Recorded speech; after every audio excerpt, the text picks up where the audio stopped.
Good morning and welcome to our continuing live coverage of King Charles III's journey around the United Kingdom. Today the King continues his tour visiting Northern Ireland. There he will acknowledge the tributes paid to his mother and attend a service of reflection for the life of Queen Elizabeth II. A busy day lies ahead for the new King. First this morning he'll fly into Northern Ireland's capital, where he'll land at George Best Belfast City Airport. And it's there, where the River Lagan meets Belfast Lough, that he'll take his historic first steps in the country as King. It's in the shadow of the famous shipbuilding firm Harland and Wolff's giant cranes Samson and Goliath that the official reception party awaits the King's touchdown. His Majesty will then travel to Royal Hillsborough, where members of the public lining the village's streets will get their first proper glimpse of the new King. There he'll have an audience with the new Secretary of State for Northern Ireland. He'll meet invited guests and receive a message of condolence, which will be delivered by the Speaker of the Northern Ireland Assembly. Just after 2:20, the King will leave Hillsborough Castle, making his way through Royal Hillsborough Village back to Northern Ireland's capital, Belfast. He's then expected in the city centre, travelling past Belfast City Hall around 20 minutes later. And shortly after that, the King will then arrive at Belfast Cathedral, known locally as St Anne's, for the service of reflection marking the life of Queen Elizabeth II, which is due to begin at 3 o'clock.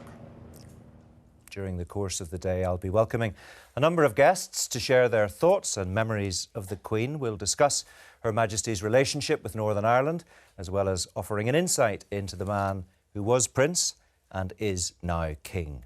And joining me first are one of Northern Ireland's best-known broadcasters, Gloria Hunniford, and Lord Bew, Paul Bew, Emeritus Professor of Politics at Queen's University Belfast, who was, as it happens, a student at Cambridge with the new King. We'll talk about that in a moment, but welcome to you both. It's lovely to have you with us today. Gloria, you are, of course, one of Northern Ireland's most familiar faces.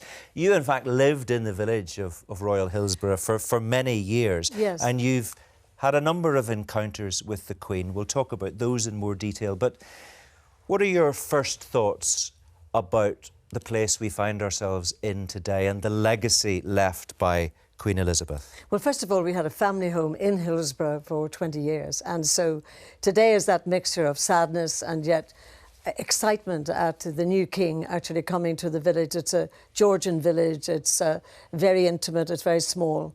And the castle, of course, is not a traditional castle, but it's just a really, really wonderful, luxurious home. And I would have passed it every day. My thoughts are, I mean, I'm in a kind of a state, not of denial. I know that the Queen has passed, but in a weird way, I've watched all the coverage of BBC for the last couple of days, and there's an element of me that sort of can't quite believe the fact that she's gone. And I know that I've met lots of people who say the same thing, because I loved her. I loved her from when I was a small girl and followed her life. I was fascinated by her as a princess. We didn't have television in our houses at that point. We saw Pathy News on a Saturday morning at the cinema, the pictures we called it on a Saturday. And I was like enthralled by the princesses, and then enthralled when she stepped off the plane and she was Queen. And so from that moment, you know, I have followed her wonderful reign. I admire her so much. I loved her work ethic. I loved her naturalness with people, young and old, and we've seen lots of children the last couple of days who are fascinated by the Queen. And I just have so much admiration for the way her knowledge was worldwide. She travelled a lot, she knows people. And I still can't get used to the thought that 2 days before she passed, that she was smiling, albeit a little bit frail, but seeing one Prime Minister out, another one in. And I just, in my mind, couldn't take on board that she died 2 days later. I feel really sad. Paul, I think you will have your thoughts on how history will view the Queen and Northern Ireland, her relationship with Northern Ireland and indeed the Republic of Ireland, and how she made history in that relationship. And we'll talk about that throughout the course of our conversation. But just for now, what's your personal reflection on the role that she played and the fact that she's no longer with us? Well, there isn't any question of the benign impact of the Queen on Northern Ireland and Ireland and Anglo-Irish relations quite dramatically benign by the time it comes to 2011, 2012, in terms of transforming an era of irritable, angry feelings into something much more positive. And there is no doubt about that. There's a moment in 1967, on the eve of the Troubles, when she visits Belfast and a breeze block is thrown at the car. And interesting, the chap who did it wouldn't then speak English, and when the police came to him and said, why'd you do this sort of thing? He said he would only speak in Irish. Now, there's a virtuous circle in which the Queen then comes to Hillsborough Castle and addresses the Irish president in Irish, and she is the one speaking in Irish. And somehow that conveys the way in which she had that transformative effect and was so widely respected both in the north and in the south and in both communities, as we saw yesterday in the very benign and cross-community tone of the Assembly's debate in Northern Ireland yesterday. So there really isn't any doubt about that. There is an argument that I can remember an Irish senior official saying to me, I don't believe there's no limit to how good Anglo-Irish relations can become after this. Now, we're actually in the aftermath of the Brexit and protocol rights in a slightly different situation. But there's no doubt that as we approach the 25th anniversary of the Good Friday Agreement, the greatest tribute to the late sovereign would be if those institutions were seen to work again. Paul, for the benefit of people watching our programme today who don't know perhaps an awful lot about the intricacies of life in Northern Ireland, it is often referred to as a place apart. The monarchy historically had a very different relationship with people in Northern Ireland yes. and the island of Ireland than Scotland, Wales and England. How significant is that, do you think, on a day like today? Well, I mentioned the stark moment of 67 where I can think there's no question that the nationalist Republican community would view the event of her visit with a degree of coolness, shall we say. And then you look at the Assembly and how speakers from both traditions across the board speak in a very respectful way of Her Majesty. And I think there is that change. And it is a function to a very large degree of those key meetings, which also, it isn't just a matter of speaking in Irish. At all times, the Unionist community has felt a direct involvement and reassurance from the monarchy. I'll just take a simple thing the other day with Peter Robinson in the ceremony the other day. Peter Robinson's famous for saying in 1985, Northern Ireland is on the window ledge of the Union. There he is 35 years later, right at the centre of a key moment of ceremony of the British state. So it's been, the way the monarchy functions tends to reassure Unionists, and there's greater respect among nationalists than ever there was. Peter Robinson, of course, former First Minister of Northern Ireland, leader of the DUP, which was the party established by Ian Paisley. Just, I'm going to tempt you into the politics of this just a little bit, Gloria. Did you see that transformative influence that the Queen had on the politics of Ireland in the gestures that she made? Oh, definitely. And we've seen lots of footage over the last few days about when she went to Dublin, for example, how people really greeted her with great admiration. I just have a theory of my own that irrespective throughout the world, in terms there is unrest in certain countries about the monarchy, etc., I just feel, in my heart anyway, that the Queen was sort of above all of that, and irrespective of the politics, etc., that she was just so admired and loved. Well, thank you both for now. During our coverage of today's events, we'll be looking at that unique connection the Queen had with Northern Ireland and teasing out some of the complexities of that relationship. We'll also hear more thoughts and recollections from people whose lives were touched by Her Majesty. But first, let's recall just some of the Queen's many visits to Northern Ireland. All it took was the familiar smile, the wave, and the ready handshake, and she made every meeting special. And in return, she received special affection. But long before she became Queen, she was a regular visitor to Northern Ireland. The royal plane bringing the King and Queen and Princess Elizabeth on a visit to Ulster. And if this visit in 1945 was a chance for the people to see the young princess, It was a chance for the young princess to further her education. The visit to Parliament buildings gave Princess Elizabeth her first experience of any Parliament. The warmth of the reception she received from a gathering of 50,000 at Harland and Wolff shipyard was to become a familiar experience. I name this ship Eagle. May God protect her and all who sail in her.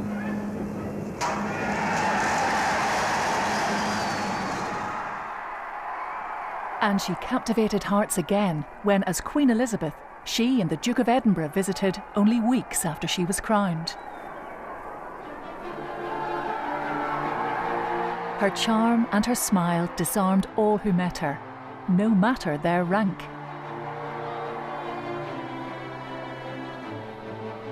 The situation in Northern Ireland was such that security was tight on her Silver Jubilee tour. But there were garden parties at Hillsborough and a visit to the new University of Ulster. And she continued to carry out her sovereign's duties. Every visit was a chance for people to get close to her, sometimes a little too close. But she famously said she had to be seen by people in order to be believed. Always ready to make friends, she was equally ready to make history. Uachtaráin agus a chuide. Her visit to the Irish Republic, the first by a British monarch, was hugely symbolic. Over her lifetime, she witnessed enormous change in Northern Ireland. But what many here remember was her willingness to meet the challenge of this place with her ever-open hand. An open hand and the smile that those who met her will never forget.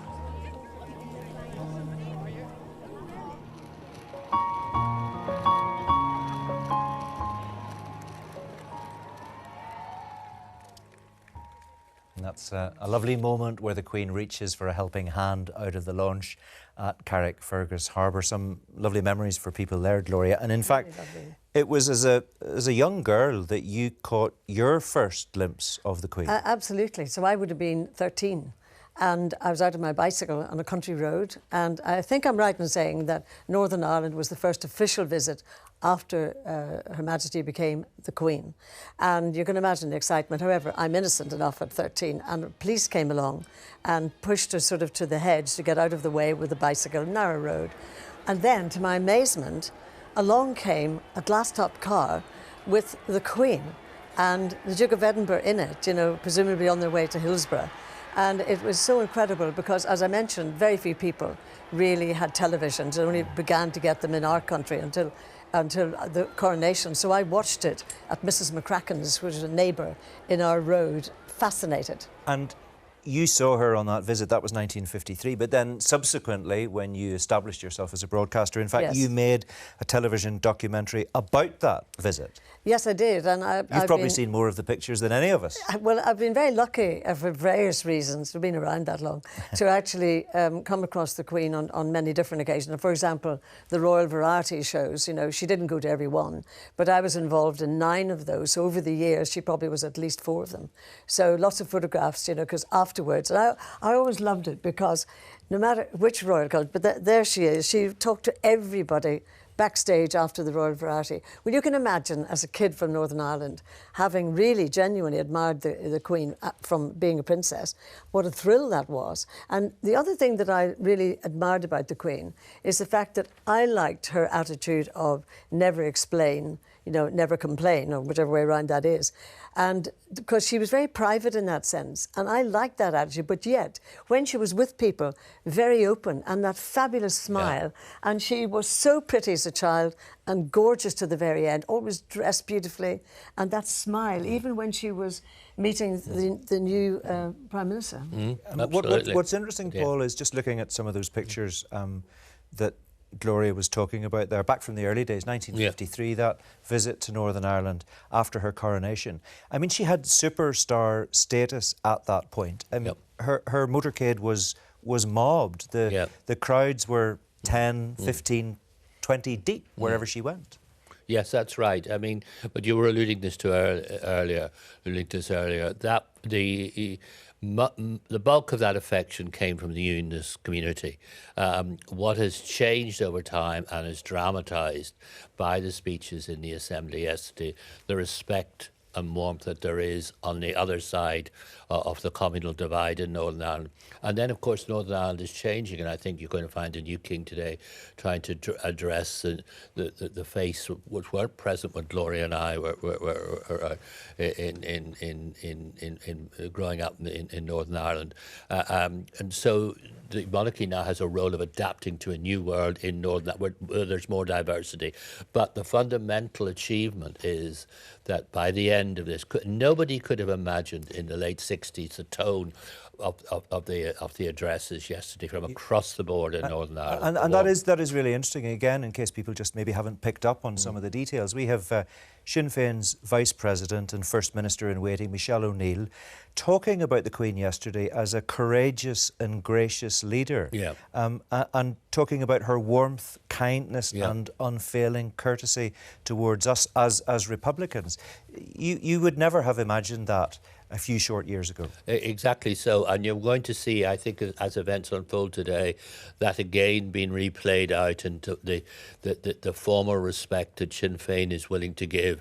Inconceivable, I could certainly say with certainty, in the late 60s. You talked, Gloria, about the relationship that you had with her when you met her over a number of times, quite a few times down the years. You, of course, were presented with your OBE by the Queen, which must have been a particular thrill for you. And when you got your opportunity, you were determined not to let it pass too quickly. Well, as I've mentioned, I was so much admiration of everything that she did. I mean, as a leader, all the things that we've been saying. And it was such a thrill to get an OBE in the first place. But we didn't know who was going to present it. And when we heard in the palace that it was to be the Queen that day, I was overexcited. So, as you can see there, when I shake hands with anybody, I have an inclination. Shake my hand, Paul. I always do that. I put my hand over the clasped hand. And my family, my husband and my two sons were sitting, and they were thinking, is she ever going to let the Queen's hand go? But the thing is, she's so animated. You know, she was talking about all sorts of things. And because I've loved and admired her so much, I just held on as long as I could. But the papers told me the next day that I'd broken protocol. But the Queen did not complain. She did not. She didn't complain, and I didn't have to explain to her either. And that was quite a personal conversation, in fact, you had with her. Very, on that because occasion. it was for cancer services, and she was asking about my daughter Karen.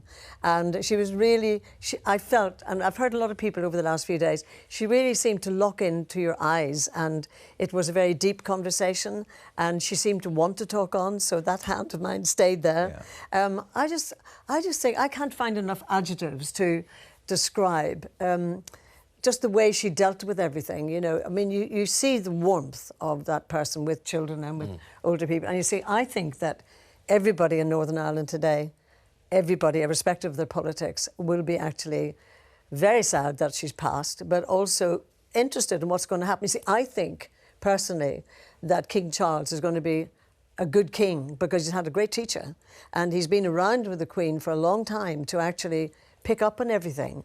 And I just think that his interests in the world and life are as vivid and as keen as the Queen's were. That's a very interesting point, Paul, isn't it, that Gloria makes? King Charles has had a very lengthy apprenticeship as Prince of Wales. So, as Gloria says, he's had someone very impressive to learn the skills of statecraft from.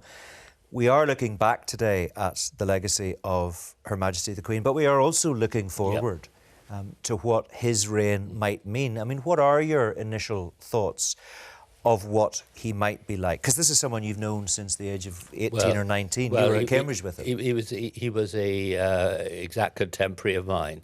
I have an embarrassing incident rising that period, but it was put back into my mind by when he talks about being a constitutional monarch yesterday. There were very celebrated lectures given by Edward Norman on modern British constitutional and political history. very well attended, so that it was overcrowded. I was standing at the back one day. I'd got there a bit late. The lecture comes to the end, and I don't look, I step back slightly as the lecture ends. We're all standing up, not sitting down, or those of us who were late. And I trod on somebody's toe, and it was actually, I turned around and said, "Oh, I'm terribly sorry, it was Prince Charles." And he just looked at us fine. It was obvious it was an accident. And I'm happy to say that sometime later, when Paul Murphy was Secretary of State, there was a small dinner in Hillsborough Castle, 4 people who were at Cambridge at the same time. And I'm glad to say I came in prepared to apologise, but happily to say it was obviously erased from his memory.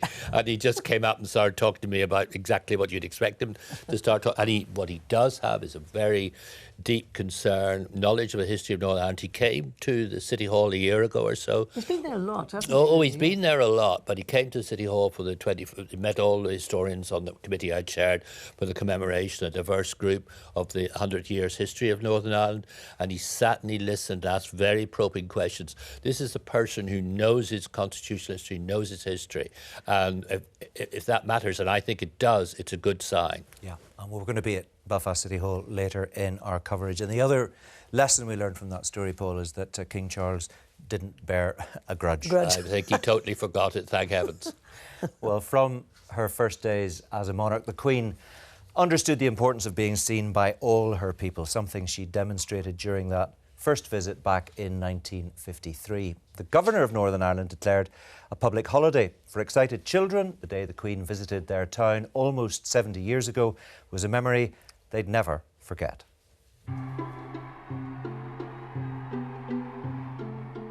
There was tremendous passion and excitement.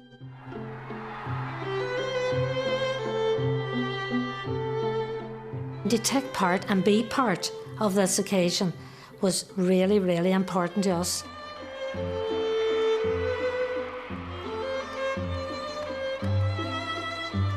The war was now past, and now it was time to enjoy yourself.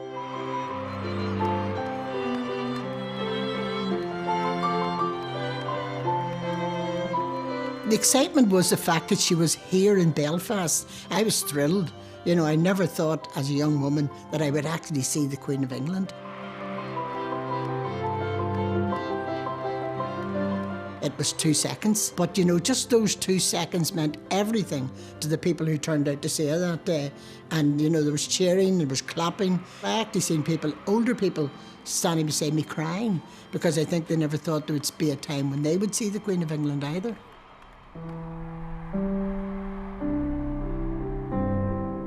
I was in the Boys' Brigade, going to Balmoral to see the Queen. I was smaller than some of the other boys. I was trying to get into a position where I could even get a better view of her. So everybody seemed to have the same opinion. The one thing that fascinated me, that she was so small and so petite.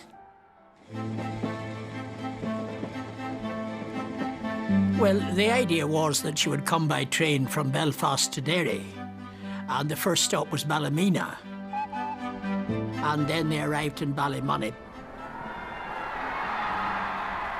A sea of Union Jacks, you would hardly see faces. The RAF band struck up the national anthem and we sang it, and the noise was tremendous. The whole thing was over in slightly over 10 minutes. As the train slowly moved out, the RAF band played the national anthem again and everybody sang it again.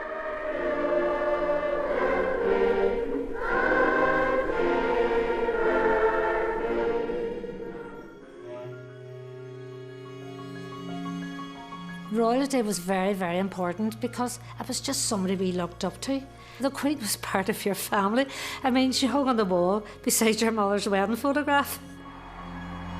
I was a member of the 7th Londonderry Cathedral Brownies, and we were so excited.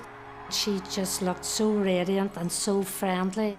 We were just hanging on to every second that she was slowly passing. Her legacy to me is that she showed commitment and she cared for the ordinary people on the street.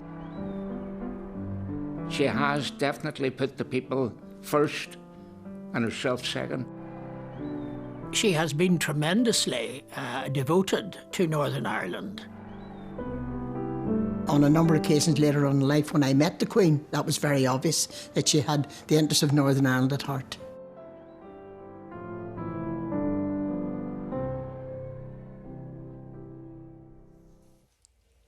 Now joining Gloria and Lord Bute, I'm pleased to say, is Lord Mandelson, who, as Peter Mandelson, was of course Secretary of State for Northern Ireland between October 1999 and January 2001. It's lovely to see you. Welcome. Lovely to be here. We haven't bumped into each other for quite a while, but I do remember one thing, Peter. You particularly loved your time at Hillsborough Castle. I did love it, and I wasn't a sort of tourist Secretary of State coming from London making the odd visit. I lived there, and I lived during the weekends, and I invited people from all around Northern Ireland, you know, to come in at weekends, and I went to stay with them. I mean, it was a period, I have to say, of great controversy, because the Belfast Good Friday Agreement, having been made, then stalled. It didn't get implemented for over a year, and it stalled over the issue of decommissioning, and it was a very difficult one to navigate our way through. So it was a controversial time, but for me, I have to say, my time in Northern Ireland was the period of most peace and calm during my ministerial career. I think it had something to do with being the furthest away from London I could get. When you see the splendid backdrop that we have today in all its summer glory, you feel as if you're back there. No, the garden's changed a bit. I mean, I think that I don't quite remember that beautiful, beautiful garden. I think that's been spruced up, but I loved the grounds very much. There was a particular fenced off, as a lovely rose garden. I'm afraid I can't remember what it was called. And at the end of the day, you know, before the light went down, I would sometimes just go in there and to reflect and inhale the scent. The Lady Granville. Lady Granville, that's garden, right. And the lake, of course. Yeah. And the lake. Lake's beautiful. Well, the lake had a special significance for me because my golden retriever, Bobby, loved the lake. So I could hardly get him out of it. But the carpets and the furniture didn't like that when he came back. The carpet suffered a little bit, but. And what's interesting is that the way in which the house, as Gloria says, it's not really a castle, it's a lovely big house, has now been opened up to the public formally. I'm so pleased. Since you were there. But Mo Mowlam, who was your predecessor, and you and others have tried to make it more accessible to ordinary people than perhaps it was in the past. When it was, of course, the governor's residence, and the governor was married to an aunt of the Queen. So the Queen was visiting at an early stage in her life her aunt and uncle, in fact, at Hillsborough Castle, which is a thing I think a lot of people perhaps forget about. Yeah. Well, it was the Queen's house, and, you know, there was a lovely Queen's bed there, and Queen's bedroom. I mean, there was everything there for her. She just sort of slotted into it whenever she came. And she was clearly very relaxed there. And I mean, just very quickly, what's interesting is that it was the Secretary of State's residence, it was a royal residence, it's now open to the public, but it also was a location where serious high politics was played out. Serious high politics. Look, the entire, well, not the entire, but almost, I mean, a huge amount of the negotiation that went into the Belfast Good Friday Agreement took place at Hillsborough. I mean, it was not least because there were all sorts of rooms where you could just sort of go off and hide and take people, this group or that party or this person or that individual, and you could just have lots and lots of side discussions, and they were dotted all over the house. As sort of waves of sort of sandwiches and other bits and pieces of food would sort of come out and sustain everyone. Not a great deal of alcohol, I don't think. Certainly not during the negotiations. But really?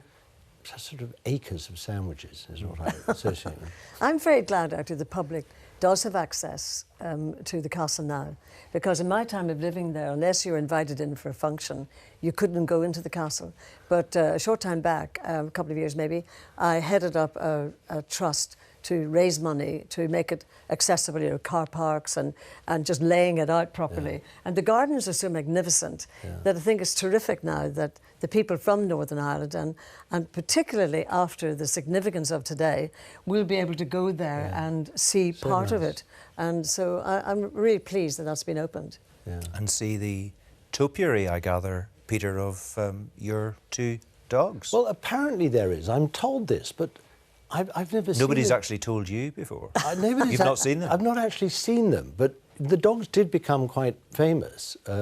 First Bobby and then Jack. I have to say, probably more popular during times of my duration as Secretary of State than me. But I remember a wonderful incident of Bobby when the Queen came to present the George Cross to the RUC, which I had proposed as a way of respecting the RUC, which was being transformed into the police service of Northern Ireland, and I wanted to find a way of honouring their sacrifice, which had been huge. So the Queen did this, and we had a lunch, and before she was leaving, I wanted her to meet and say goodbye to all the staff who worked in Hillsborough. So I got them all lined up, at which point the kitchen door opened and out shot Bobby, who went shot straight through the lady's legs, sat there in the receiving line. The Queen was completely delighted. She put her hand out to pat Bobby, who promptly licked her hand in a terrible breach of protocol. Much worse than Gloria's breach. Much worse. I mean, much worse. But I do remember that day. It was what we were doing in presenting the George Cross. Again, was not without controversy for many in Northern Ireland. But I felt it was the right thing to do. But somehow the Queen has this ability. She had this ability to diffuse tension and to calm. More about that in due course. It's lovely to have you with us. Thank you. Today. And today the new king will use the airport many of us get first sight of when touching down in Northern Ireland's capital, George Best Belfast City Airport. That's situated just a few minutes' drive away from the city centre. His Majesty's flight from Edinburgh should land there in just under 10 minutes. The aircraft carrying the King will land on the single runway at the airport before taxiing to the Victoria Apron, stand 24, some distance away from the main terminal building. And after disembarking, the King will be received by a number of invited guests, including the Lord Lieutenant of the County Borough of Belfast and the Secretary of State.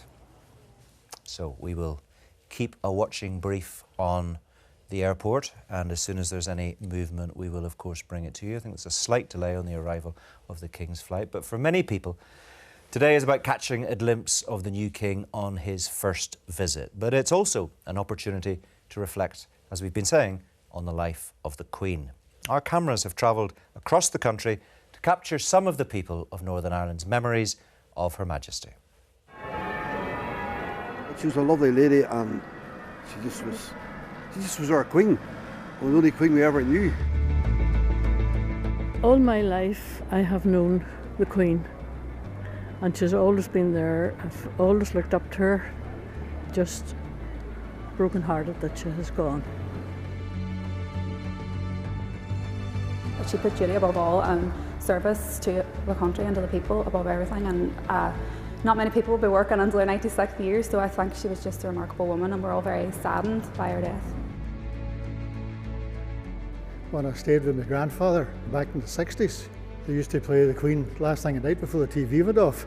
And I says, what's all this about? You know, when you're young, you don't know any better. But that's my first memory. She means a lot. I'm from the Republic of Ireland, from Dublin. I've been living here 30 odd years. Her visit to the Republic in 2011 was seismic in terms of the relationships between both our islands and trying to build a new way forward. I spent my whole life singing God Save the Queen. It's not going to be easy to change, you know. They were celebrating the coronation. Me as an 8-year-old, it was special. There was flags everywhere and music, and my mother bought this mug and I thought, what'd you buy that for? And when we came home she said, that mug's for you. You'll have that mug when you're not of me. So it really has become very special to me, you know. She had a time for everybody, young and old, rich and poor. She was a wonderful lady. Well, the new king is expected to arrive in Belfast shortly. Northern Ireland is, of course, no stranger to King Charles. His first trip to the country took place at the beginning of the 1960s when he was just 12 years old.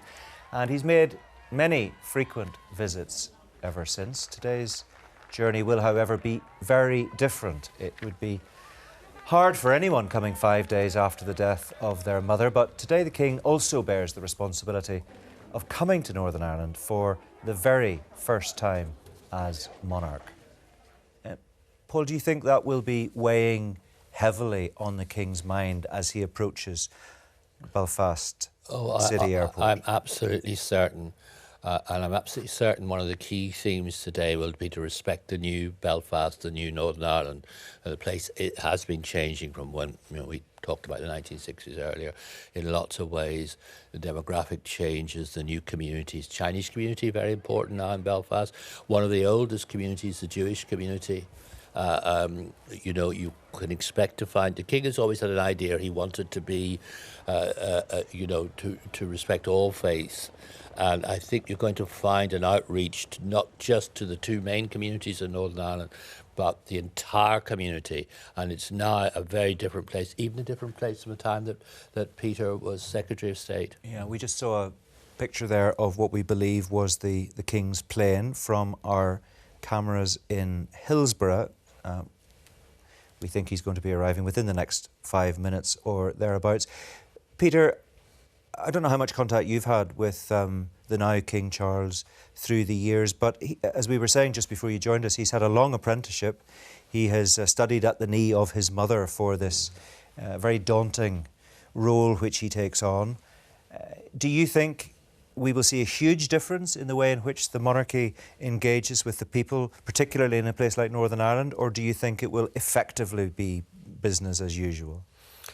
I think that his relationship with the public will be strong. He's a very outward-going person. He loves meeting people. He has a very inquiring mind. He likes to inform himself about people's lives and the conditions in which they live. And he's spent his entire life as Prince of Wales trying to do something about those conditions. He's always sought to improve the lot of young people, of young black people, of people who have housing problems, who live in troubled inner city areas, the environment.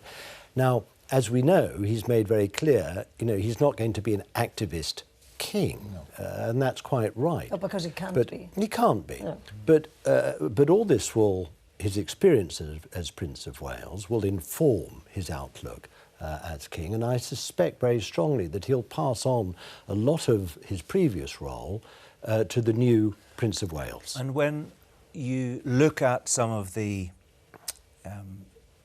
things that he's engaged with down the years, very difficult things, you can see that he stretched himself as well. I mean, he shook hands, for example, with Gerry Adams in Galway in 2015, and the Sinn Féin president had publicly justified the IRA's murder of the King's great-uncle, Lord Mountbatten, back in 1979. To whom very he close. was very, very of close. course. So you can imagine and how then two years later, when they met again, he shook hands and he told Gerry Adams, he paid his condolences on the death of Martin McGuinness and told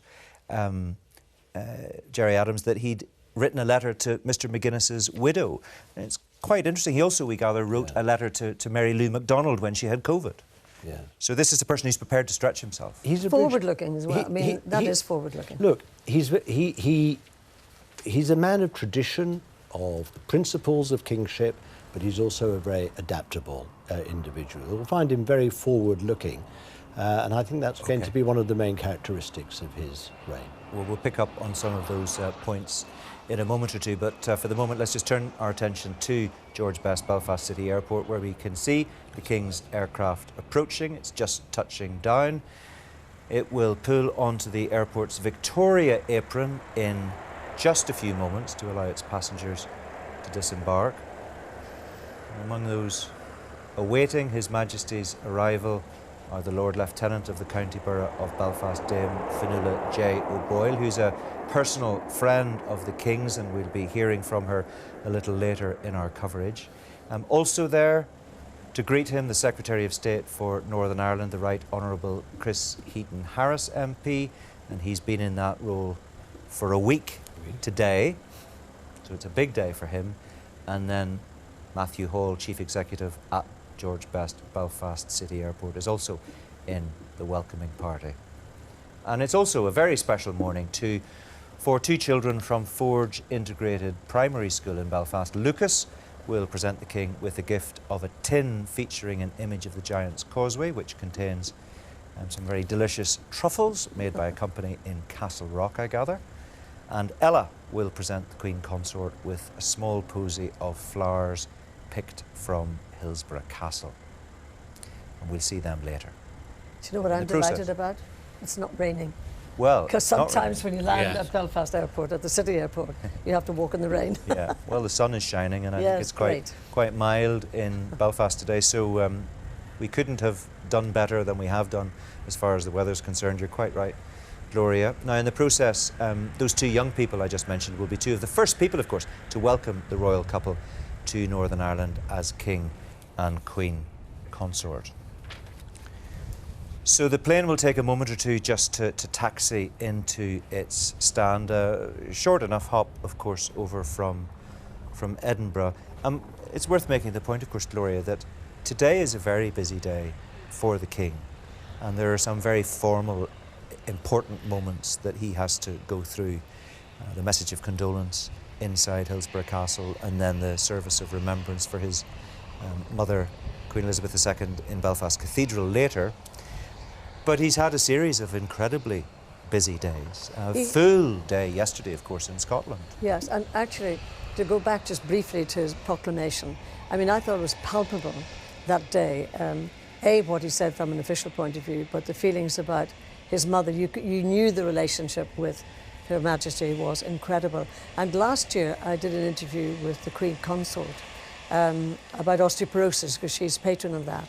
And she also was very passionate about a lot of issues and charities and things. And once again, she came across to me anyway as being very affable and very passionate, because her mum and her grandmother had died from osteoporosis. So I think she has a lot to add in terms of her passion for what she believes in. Yeah, and she's travelling with him, of course, today as well. So it's a big day for her, and it's her first time in Northern Ireland in her new role, although, of course, Paul, she's been in Northern Ireland many times in the past. They've visited together as a couple many times. And of course they've enjoyed visiting the Republic of Ireland together as well. Exactly so. So the plane is taxiing now to the Victoria Apron, stand 24 as I say. It is a little distance, understandably, from the main terminal building, but hopefully in a moment or two it will come to a halt and the steps will come down and the King and Queen Consort will emerge, and we should catch sight of that welcoming party very soon as well. It's a big day for them. Peter, you've found yourself in this position before, in the lineup waiting to greet people as they step out of cars or off planes, and you just hope that everything goes according to plan? Yeah, I hope I became quite good at it. Actually, I remember President Clinton came.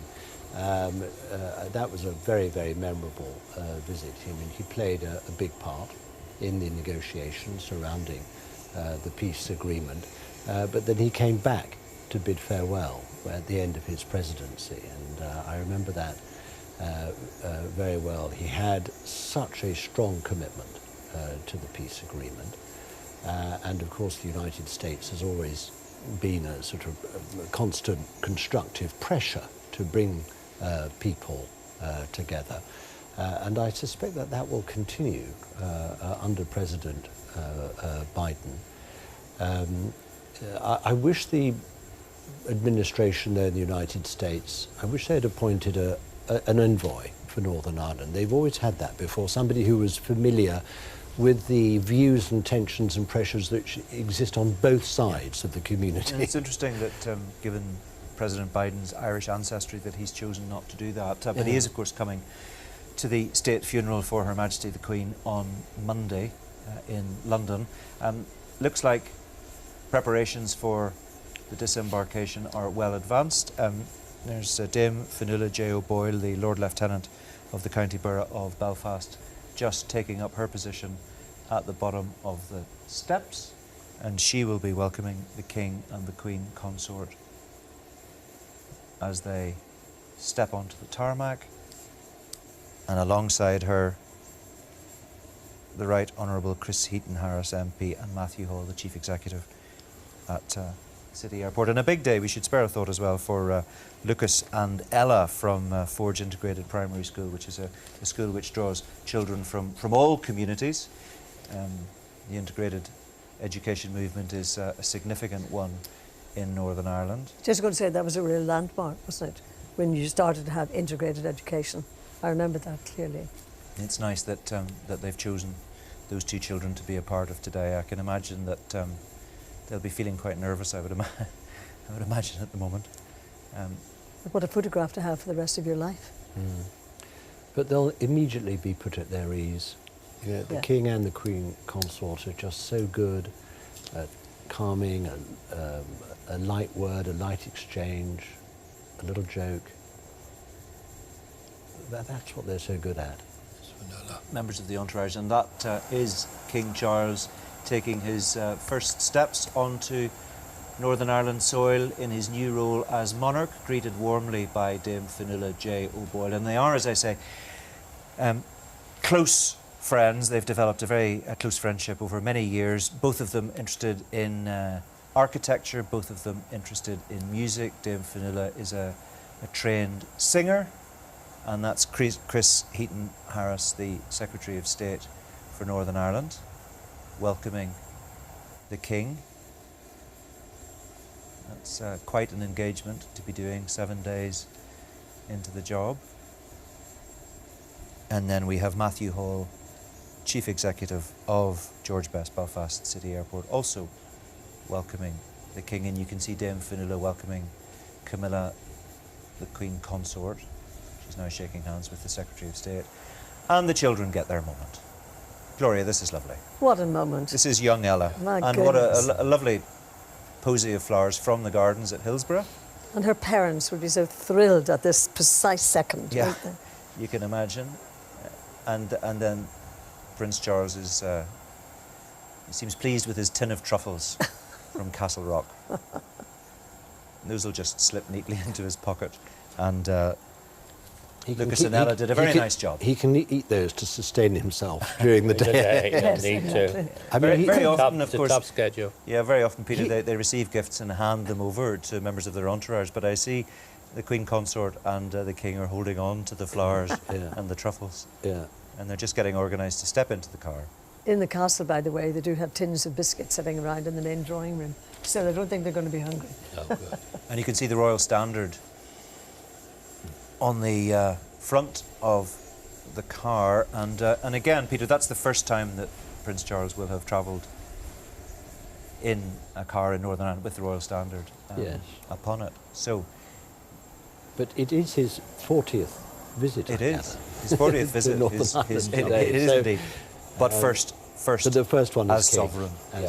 Yes. So he's safely in the back of the car, and it pulls out from the apron where the plane landed, and it will make its way onto the motorway, and it'll then travel out to Royal Hillsborough. So he's set off on his royal progress almost 80 years after his mother first set foot in Northern Ireland.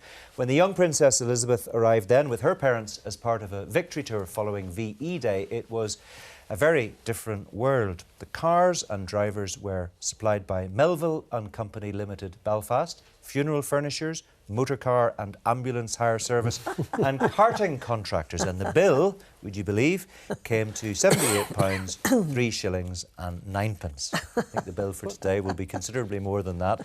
And today the King's entourage will travel through the outskirts of Belfast, whose street names are testament to the fact that this was, of course, once a city of the Empire. Victoria Street, Queen's Quay, Albert Square and, more recently, Queen Elizabeth II Bridge. Their destination, as we've said, Royal Hillsborough, where the Princess spent her first night in Northern Ireland on her visit in 1945, and which today is a village well known to her son. The new king has stayed at Hillsborough Castle numerous times over the years. Today it will once again play a central role in proceedings, as it has for the last few days. It was there on Sunday that the national proclamation was read by Robert Noel, the Norroy and Ulster King of Arms, in front of assembled guests. Today, Hillsborough Castle is where a message of condolence by the Speaker of the Northern Ireland Assembly will be delivered, and where we'll hear His Majesty's first address as King in Northern Ireland. That will be at around 12:20 that he will arrive in Royal Hillsborough for the first time as King Charles III, and probably slightly later than that now because he's running just a little bit late. But somewhere close at hand to tell us more is my colleague Mark Simpson. This is the home from home for the royal family in Northern Ireland, Hillsborough Castle. King Charles knows it well. He's been here many times, though never before as monarch. In fact, his first visit here was more than 60 years ago, way back in August 1961. He came with his mother, his father and his sister, Princess Anne, and they stayed here for 2 nights. Nowadays, there's a real community feel to Hillsborough Castle. You heard Gloria Honeyford talking about it earlier. In recent years, the grounds have been open to the public, and it is very much a castle at the heart of a community. Just across the road from me, there's a bus stop. There's a pub, and I think what we're going to see when the monarch arrives here within the next 20-25 minutes or so is a kind of mix of the informal outside, when he may meet well-wishers, and there are thousands of them, and then the formalities of inside. Politicians are waiting here to meet the new monarch and the Queen Consort Camilla. They will have a meeting, they will talk, and it will be politicians from right across the divide in Belfast, Unionists on the one hand, Nationalists and Republicans on the other hand as well. And we do expect in the next half hour or so, or maybe within the next hour, to hear the first words from King Charles III on Northern Irish soil. As we know, people across the board in Northern Ireland, they love their history. We're going to see a little bit of history here shortly. Well, Royal Hillsborough is a village I know fairly well, in fact. And Mark's quite right about the bus stop being near the King's front door, by the way. In fact, a former colleague of mine, and Gloria will know him too, who lives on the square, tells a story about being startled when he realised the person waving at him from a passing car was Her Majesty the Queen, and he was in his dressing gown putting out the milk bottles. That's the kind of village. Does that ring true? Yes, very true. So how has this small Georgian settlement come to figure so prominently in major affairs of state and politics? The answer dates back more than 350 years.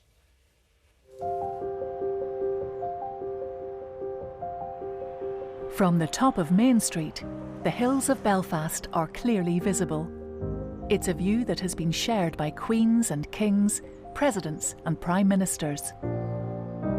The old coach road from Dublin winds through the village, and in 1650, in order to protect it, Sir Arthur Hill built a fort that was recognised in a royal charter from Charles II. Hence, Hillsborough. But it was the fine house that stands just off the square that was to place the village at the centre of British and Irish affairs. After the partition of Ireland in 1921, it became the home of the first governor of Northern Ireland. With its distinctive character, Hillsborough was separate from, yet close to, the economic and political heart of Belfast. And it was here that the young Princess Elizabeth holidayed with her aunt, Lady Rose, sister of Queen Elizabeth, the Queen Mother, and her uncle, Earl Granville, Governor of Northern Ireland. So Hillsborough Castle became a home for the royal family. And the Queen stayed here many times during her long reign. Today it is her son, who visited so often as Prince, who is welcomed back as king by the people of Royal Hillsborough. Well, with me still three people who know Royal Hillsborough and Hillsborough Castle in particular very well indeed. Gloria Honeyford, Lord Bew and Lord Mandelson. I mean, we said, Gloria, the weather's absolutely beautiful. You lived in the village. Does it make you feel slightly homesick looking at those glorious pictures today? I just said to Paul beside me, my tummy's got butterflies because I know every house, every building in the village, and I think that the king will be interested in the architecture because on the outskirts of Hillsborough now, they have built the most marvellous it's not really an estate, but every single house is different kind of architecture. It was the most wonderful thing that I've seen in a long time. It's such a pretty village, and it's just so friendly and so affable. It's wonderful. Well, maybe I'll be controversial here and I'll be criticised for this, Peter, but I think many people would feel that Royal Hillsborough would win the accolade for prettiest village in Northern Ireland. There'd be a few decent contenders, but it would be hard to beat Royal Hillsborough, wouldn't it? Well, especially today, yes. Did you feel nostalgic looking at those pictures? I felt very nostalgic. I loved wandering around, never by myself, always protected. But there were times I remember when I was doing things which perhaps were not so popular, or and people would sort of give a little bit of a glare or a little bit of a sort of disapproving look. But I felt embraced there. I'm just seeing the pictures now. Just some pictures of the Queen in Hillsborough Castle. And it's interesting to see her meeting people because lots of events happened there. Duke of Edinburgh presentations were made. There were, of course, the annual garden parties. Garden parties were very, very important. I remember a garden party whilst I was Secretary of State, and the then Prince of Wales came. And the night before, somebody had assembled a ladder and thrown an explosive device over the security perimeter, over the wall, and there was a great sort of fuss, should we cancel it? Absolutely not, was the Prince of Wales's view. He's going ahead, he's not going to have people disappointed. And so we went ahead, and he just charmed everyone. And I remember one lady in particular, she was the widow of an RUC officer who'd been killed. And I mean, he was going his way, I was going my way, and I met her, and she still had this sort of look of grief on her face. And I said, look, why don't you come and meet the Prince of Wales? Why don't you just say hello? She said, oh, no, I'm far too shy to do that. I don't want to do that. I said, come on. I put my arm around her, took her up to the Prince, explained. And he was with her for 5, 6, 7 minutes. And she was so pleased. It made all the difference in the world to her. And for a man who sometimes people sort of present as being slightly stiff or aloof, the truth could not be more different. You know, he is a very warm person indeed, and always finds the right words for whoever he's with. Helped, of course, Paul, by the fact that Hillsborough Castle is such a pleasant space to entertain in, and you were talking about the dinner you were invited to by the then Secretary of State Paul Murphy, which brought together former Cambridge students, and the Prince was there. I mean, we saw a glimpse of the interior of the house there, and we'll be showing live pictures of that a little bit later as well. It's very comfortable, and I took a public tour last year. Very, very impressive indeed. It's got a remarkable art collection, apart from anything else. Yes, the art collection. A lot of work's been done to read his paintings are being neglected. People like, I think, Christopher Warry-Lack, you may be talking to later. Yeah, we're just about to hear from him. He did a great job in recovering and just transforming the visage of the whole place.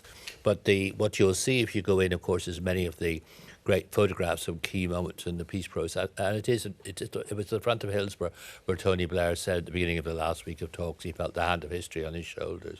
And there were a whole number of key other events that were held there, many of which involved Lord Mandelson. And this is quite remarkable. This is a picture on public view in Hillsborough, Peter, of a former IRA commander. Yes, Martin McGuinness. Could you have envisaged when you were Secretary of State all those years ago that there would ever be a portrait of Martin McGuinness on the walls? He was a formidable foe, but also a formidable peacemaker. So it's quite right that his portrait is there. I mean, he contributed a huge amount. I mean, I found him variously both a bully and a charmer. He was capable of both, I might say. Do you think people will be surprised to discover that that's actually on display in the castle? They may do, but it just is a reflection of the journey. What's changed, how much has been achieved, the new Northern Ireland that has been created, in which we've got to bend every single sinew in our bodies to sustain. And it's going through a period of political difficulty at the moment because there's disagreement over the post-Brexit arrangements and the trade arrangements and customs and everything. I mean, I always thought that when the treaty was made, the Northern Ireland Protocol, determining it, would be difficult to apply, but it can be applied sensitively. It just needs a little bit more flex on both sides. Martin McGuinness, of course, died in 2017. He was the Sinn Féin Deputy First Minister and served alongside Ian Paisley. Yep. Paul, they were famously known as the Chuckle Brothers. Again, a relationship that people would never have imagined a few years beforehand, but they became firm friends. They worked together very well, and Martin McGuinness was very quick to sympathise publicly with Ian Paisley's wife whenever the former DUP leader died, and we know that there was an exchange, a family exchange, whenever Martin McGuinness then subsequently died. And Ian Paisley Jr. was very supportive of Martin McGuinness on his death as well. That's completely true. Funny enough, when I'm thinking of Hillsborough, I can think of one small, unconsidered incident which plays a role in bringing about this better history. In that first week, there's a moment, the politicians are milling around at the front of Hillsborough, and the cameras are on. And David Lord Trimble recently died. As he walked by, and the cameras were on it, as he walked by, he stopped for a minute to talk to Adams and McGuinness. And people hadn't seen that, and that's it was just a kind of crowd scene. It was just a few minutes chat about something or other, a point about, and I was well aware that David talked to Martin before, but it was the first shot at Hillsborough, and when I got home that night, people said, "Did you see that?" And for example, there actually was quite a positive reaction in the nationalist community of surprise that he'd stopped just to have a few words, just in the courtyard there. Just an apparently trivial incident, but in one way, one of the seeds for the better Northern Ireland that came into being. Actually, you would know more about this than me, but any time I go to Northern Ireland, the one thing that I'm really conscious of is that young people in particular want to move on. You know, they hated the 30-odd years, etc., etc. I don't know, because you live there. So. Clearly, some people do. You might say most people do, but there are perhaps some who don't. Yeah, but I think the other thing that's very interesting is that there are a lot of young people who don't remember what it used to be like, and they don't remember the dark days of the Troubles. But Mark, there's another point here. There's a huge economic potential for Northern Ireland, which we're already starting to see emerge. You know, in a sense, they're having the best of both worlds, access to the European market, access to Britain's market. If only we can get the trade arrangements right, I honestly think Northern Ireland economically is really going to flourish, and that gives me tremendous joy and hope for the future of the place. I think the King's arrival in Royal Hillsborough is imminent. He's been travelling in his motorcade from George Best Belfast City Airport to Royal Hillsborough, which is a journey of what, about 12, 13 miles, something like that, 25 minutes? Take about 10 minutes to go from Lisburn to Street. So, and you'd imagine he's not going to have big difficulties with the traffic because the road will have been cleared. We're just looking at a shot there from one of our cameras at the end of the village, and hopefully we'll pick up the royal entourage very shortly, and we can talk you through that as he makes his way into the village and then up the main street, and then we gather that he's going to talk to members of the public who are waiting outside, and we saw some pictures of people who are waiting patiently for the royal arrival. I think actually, Gloria, we're looking at some of those new houses that you were talking about, which have been built just at the end. Actually, a lot of new houses actually on the outskirts. The one that I'm talking about is actually very close to the village, but I was fascinated by it because architecturally each house is different. So I think Prince Charles may get it. Gloria, you think the King would approve of the architecture, do you? I think you might actually. I was quite impressed by it. It's certainly been very sympathetically done. I think that's fair to say. Very good. But the centre of the village, which is Georgian, it's really untouched, isn't it, for generations? We're just looking at pictures now. That's the square, which you can see is very busy, and formal guard of honour waiting. That's the gun salute, ready for when the Queen and Queen Consort enter the building by the state entrance. And there's a little area here, Peter, where VIPs can come up to the gates of the castle. Mere mortals don't get too close to it, in fact, with their car. But obviously provision's been made for members of the public to get very close today.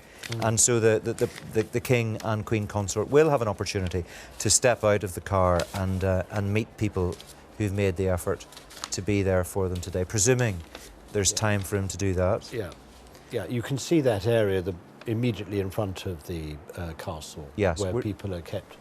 And we're just looking at a helicopter shot there of the royal motorcade making its way up the motorway. So we think he's very close to Hillsborough now. He'll turn off the main road to Dublin for Hillsborough. And do you recognise this, Gloria, at all? I do. You recognise? I'm very happy to be here, by the way, but I'd also love to be at that barrier. I'd like to be. You'd like to be there, would you? I would. I would love to just see some of our old neighbours and friends and see the excitement, and I know that it would be an amazing day for Hillsborough and beyond. Lots of children there as well, little brownies, Cub Scouts, guides, waiting in line. I suppose it's a day off school for them, and it's something, as I think you said, Gloria, something that they'll be able to tell their children and perhaps their grandchildren about, just as you've been reflecting on 1953 for us. Yes, exactly. Yeah. Also, I mean, there have been crowds in London where people have brought their children, and the child might be a year old, but the mother will say, I will tell them eventually. Yeah. So there we see some movement, some police outriders, so those waiting on the village's streets won't have much longer to wait. We can see there the royal entourage approaching, certainly the outriders. The King's about to arrive in Royal Hillsborough for the first time in his new role as monarch. Lots of police outriders. We should hopefully see a shot of the car coming into the bottom end of the village very shortly. They'll be coming in on Lisburn Street, and then they'll make their way up Main Street. So there we have them. Cars making their way along Lisburn Street just at the moment, and as they pass the junction with Culcavey Road, the dark stone wall you'll see surrounding the grounds of Hillsborough Castle begins. And Peter will know the pub that's coming up on the right. Because the estate, in fact, is very large. The park is huge. Yeah. Yes, it is. And secure. Well, it's a very big high wall. It's a very big high wall, and it's the cameras were all the way around, but it just gave everyone an enormous sense of sort of freedom when they were in those grounds. Many of the time I would walk around with Jerry Adams or Martin McGuinness or David Trimble, trying to sort of tease things out and find a way forward. Walking around those grounds was always a sort of a balm for whatever problems we were experiencing at the time. The other thing to say is that the house itself, or the castle, is warm. It's warm in its furnishings, it's wraparound, it's inviting. There's nothing at all austere about it. I mean, it is a home. It's interesting, just progress is slow here, and I suppose the reason for that very simply is a lot of people have turned out, and the motorcade is deliberately driving slowly so that people who've gathered will have an opportunity to catch a glimpse of the King and Queen Consort. There's no real reason for anybody else to be on the street today. That's what people are there for, and certainly people up near the castle itself will be hoping that the Queen, the Queen indeed, and the King will take time to have a chat and to look at the tributes that have been left, because many tributes have been left to the Queen on the square just in front of the castle.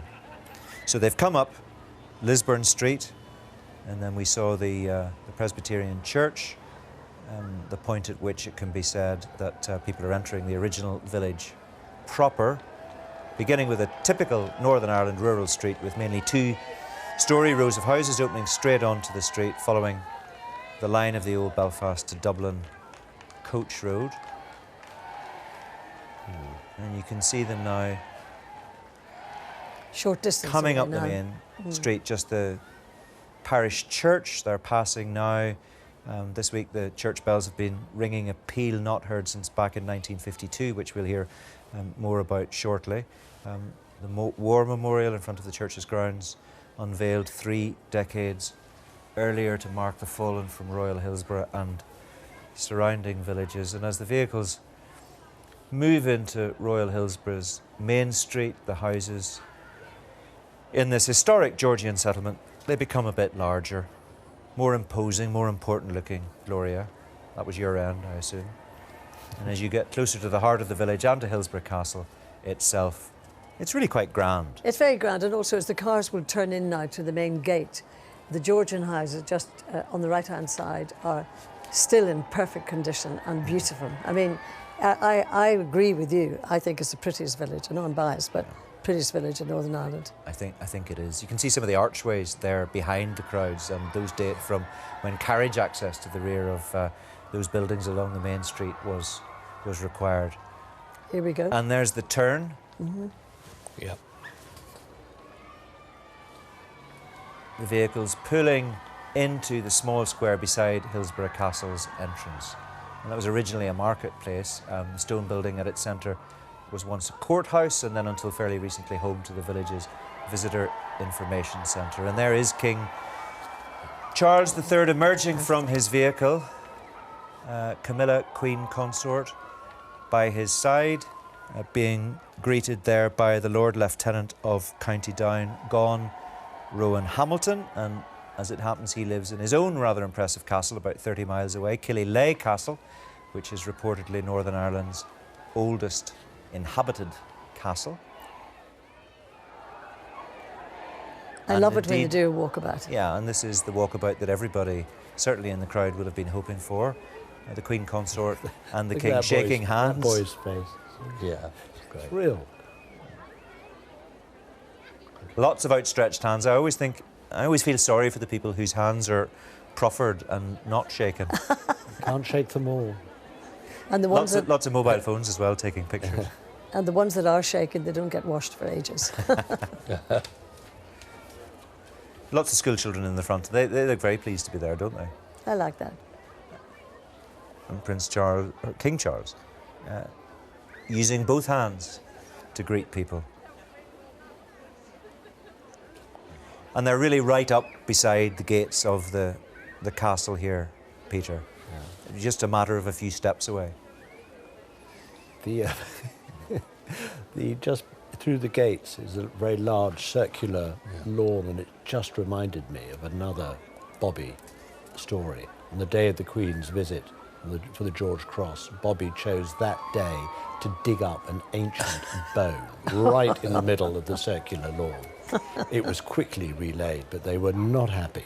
Bobby had never done anything like that before or since, I might say. No, Bobby was clearly his own man. He was very much. We're going to see the very imposing gates at the front of Hillsborough Castle in just a moment or two. Rich Hill gates, not an original feature of Hillsborough Castle.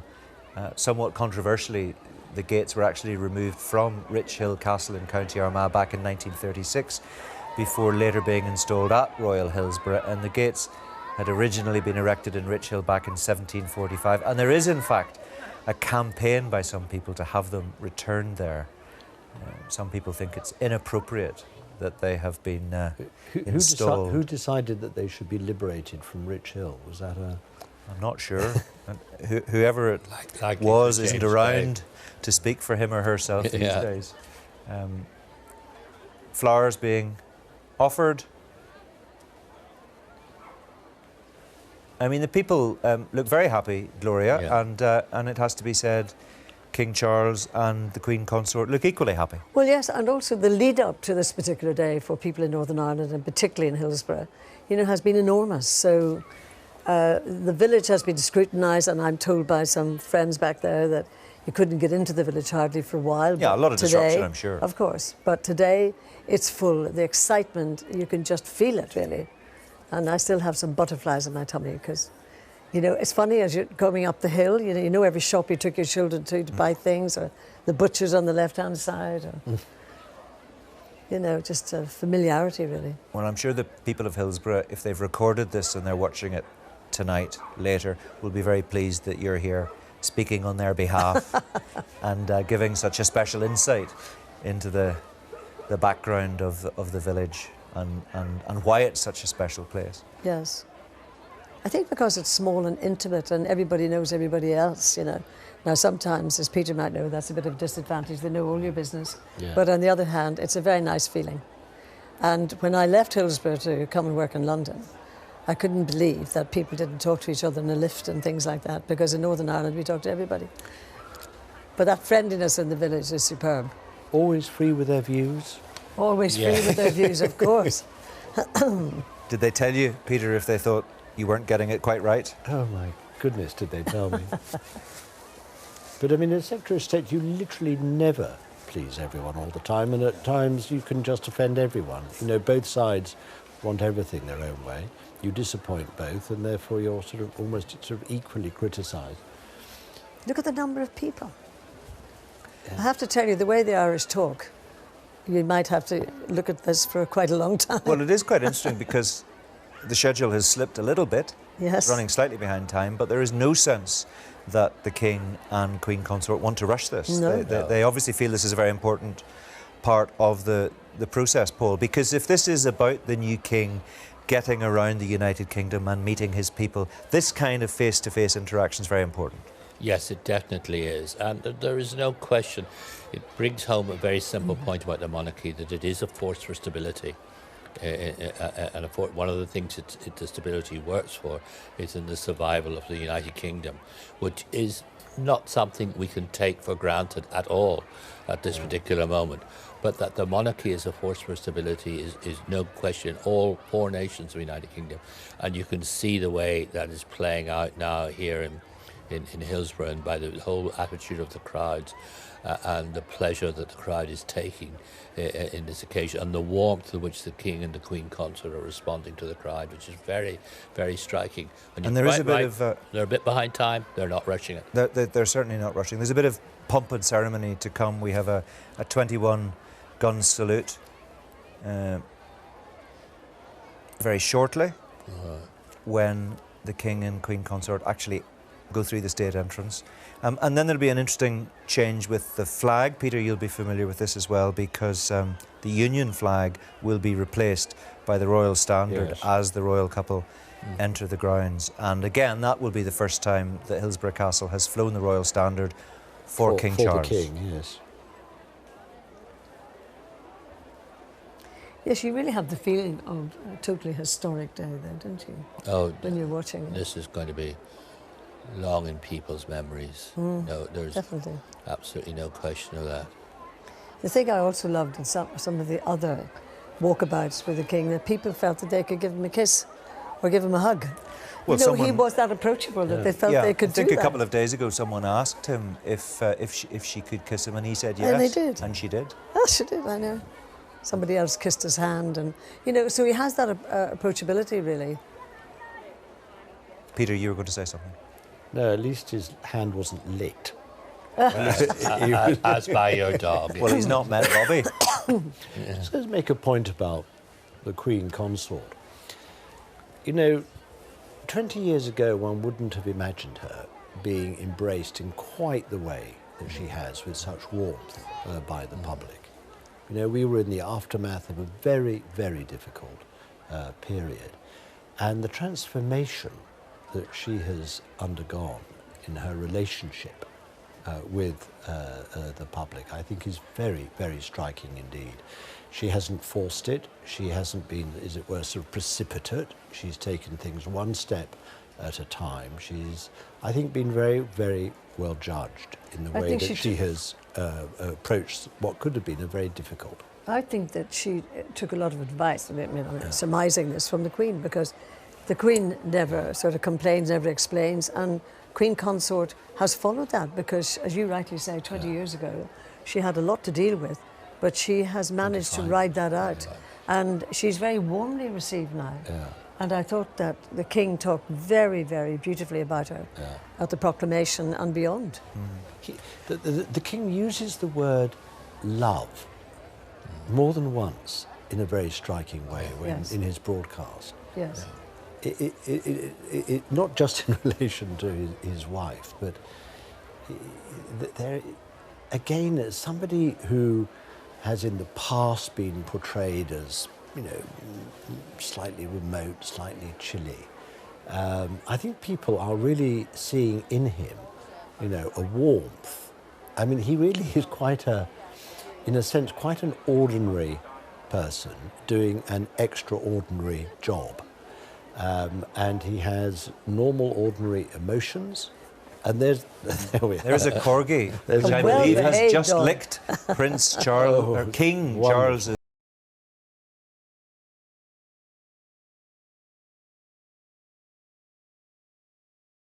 Ireland, welcome. It's the Hillsborough dog licking. He is now very firmly in his stride.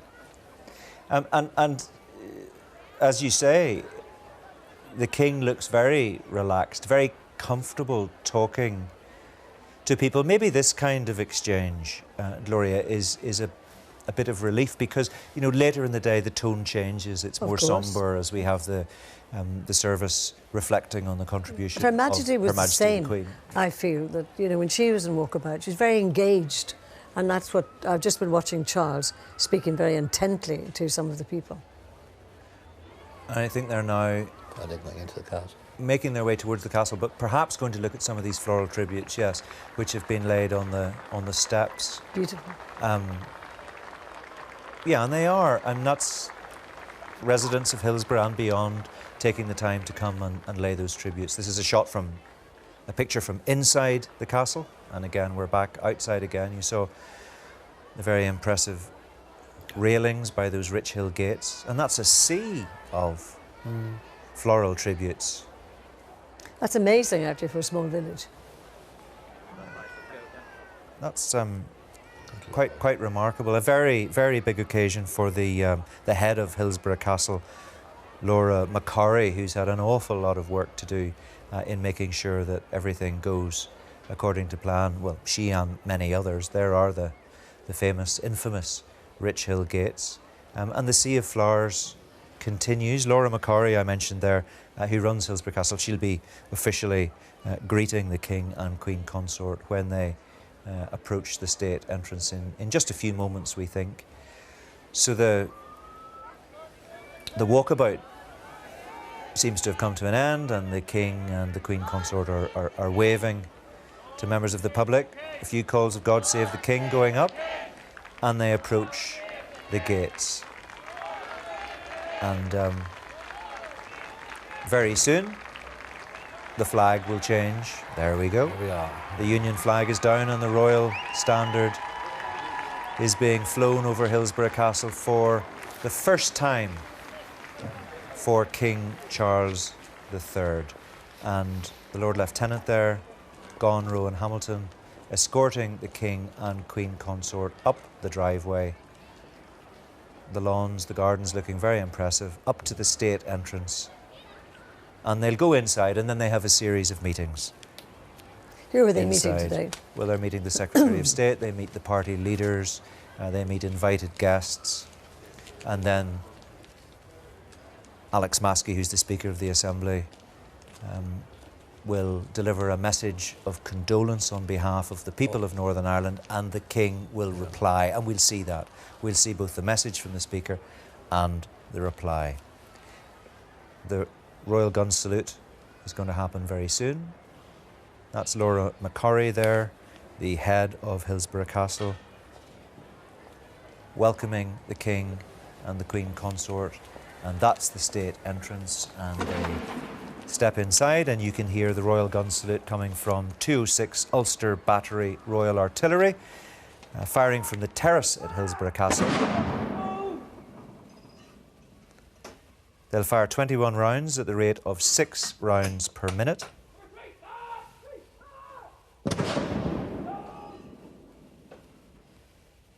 And this is a change from normal procedures. A gun salute's normally fired when the monarch sets foot in Northern Ireland. This gun salute is taking place instead at Hillsborough Castle on the arrival of the King. And Hillsborough Castle is one of only 8 primary saluting stations across the United Kingdom.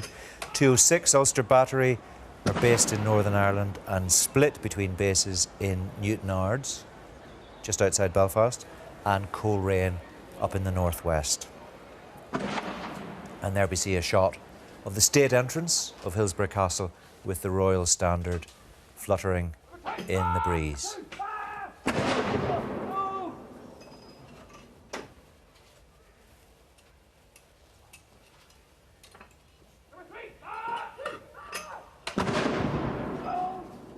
And that terrace, Peter, is beautiful. Yeah. Well, it's more beautiful now even than I remember it. There's been quite a lot of planting going on. There's a lot of work going on, Peter. This is making me... And there's a lovely, lovely high shot of Hillsborough Castle. And I think you get some sense of the scale of the building. Because, Gloria, while you said it's not a castle, it is a large house. It is a very large house. Very large house, yes. But comfortable, you know. Some castles are quite austere and you don't feel sort of really relaxed in them. But this home, it is a home. Large, albeit, but it's beautifully kept and beautiful furniture, and the kitchen staff there are just on it all the time. The hospitality is amazing. Well, the King is due to spend some time shortly in a private session with the new Secretary of State for Northern Ireland, Chris Heaton-Harris. He was appointed to that job by the new Prime Minister last Tuesday, so 7 days in the job, and he's a very busy man. And the sound of Hillsborough Parish Church's bells has been heard across Royal Hillsborough since the Queen's death. Over these past few days, however, they've sounded very different from their usual peal, in a way not heard for 7 decades. Tower Captain at the church, Simon Walker, explains more now and reflects on life with the occasional royal neighbour. I've lived in Hillsborough all my life. In fact, I'm at least the 10th generation to live in Hillsborough. Everybody has a memory of some royal visit. My earliest memory is when I was 7 years old. The Queen visited Hillsborough for her Silver Jubilee, and my primary school class were taken to the castle and we all met the Queen. Now that's 40 years ago, but I've never forgotten that. And I know the buzz that local people get from seeing royalty. There's the anticipation, will they see them, will they not see them, will they get to speak to them? And I know that my own children, who are very small, one of their treasured memories is coming home from primary school one day, and on the way home they saw the Queen's car and she waved at them, and that's something they'll never forget. Our records go back as far as 1837, when there's a record of us ringing for the passing of William IV. And at that stage the bells were rung continuously for 4 days. The last time we rang the bells for the passing of a monarch was, of course, with the passing of George VI in 1952. Normally when we ring the bells don't have their clappers muffled. They usually sound quite joyous. For the passing of a monarch, what we do is we have leather caps or muffles which are tied round each side or each face of the clapper, which strikes the inside of each bell. And it's an effect that people only hear once in a lifetime or once every 2 generations. It really sounds quite mournful, but quite respectful. Those of us who have to actually climb up in amongst the bells to tie the muffles onto them will feel sad. This is a lady who not only has been our sovereign, but has been the backdrop for people's lives for 2.5 generations. And given the service that she's given to the country and the selflessness that she's shown, I think it'd be difficult not to be upset and to recognise that this is the end of an era. Lovely. Now let's stay in Royal Hillsborough, where Mark Simpson has been joined by a very special guest. Yes, we'll talk to the former world champion boxer Carl Frampton in a moment. He's able to say what a lot of people now in Royal Hillsborough are able to say. He's met the new king. He met him when he was Prince of Wales. Of course, Carl Frampton, you're very welcome. We watched the new king and Camilla walk past us. They were right in front of us a few minutes ago. What are your reflections today? It's a really momentous occasion. It's an honour and a privilege for me to be invited here. Yeah, it's a huge moment in history, really. British history, I suppose world history as well, so an honour to be here. The people behind you will be able to say, I've met him, you've met him before. What are your reflections on Prince Charles, now King Charles? Yeah, I met him as the Prince at the time, a couple of years ago with my wife as well. Very personable, funny as well. I had a chat maybe 3 minutes or so with him, but it felt like a long time, but it was really enjoyable, and we got some lovely photographs that we'll treasure forever. You mention your wife, Christine. She's from the other side of the community in Northern Ireland as such. You're a Protestant, she's a Catholic, you got together. You're seen as kind of the symbol of the new Northern Ireland that the Queen tried to promote with reconciliation. Yeah, the Queen was obviously the appearance in Dublin, where she spoke Irish as well, at the banquet, I think in 2011, a massive occasion in terms of reconciliation and peace in Northern Ireland, and also the moment when she shook hands with Martin McGuinness. That was a very symbolic moment, I think, for this country. And finally, you're wearing the MBE. What does that mean to you? It means so much. To me and my family, a very proud moment when I collected it in 2016. Yeah, first time I've actually wore it. Very, very proud. Well, it's had a good debut here at Royal Hillsborough. Carl Frampton, thank you very much indeed. A lot of chat, a lot of chatter outside Hillsborough Castle. We hope to hear from inside shortly, and the first words on Northern Irish soil from the new king. Well, right now the King is having a private audience with the Secretary of State, and following that he'll meet the leaders of the 5 main political parties in Northern Ireland and the Speaker of the Assembly. Joining me now is Peter Sheridan, Chief Executive of Cooperation Ireland, an organisation that works across the island to build peace and whose joint patron was the Queen, a role she shared with the President of Ireland, Michael D. Higgins.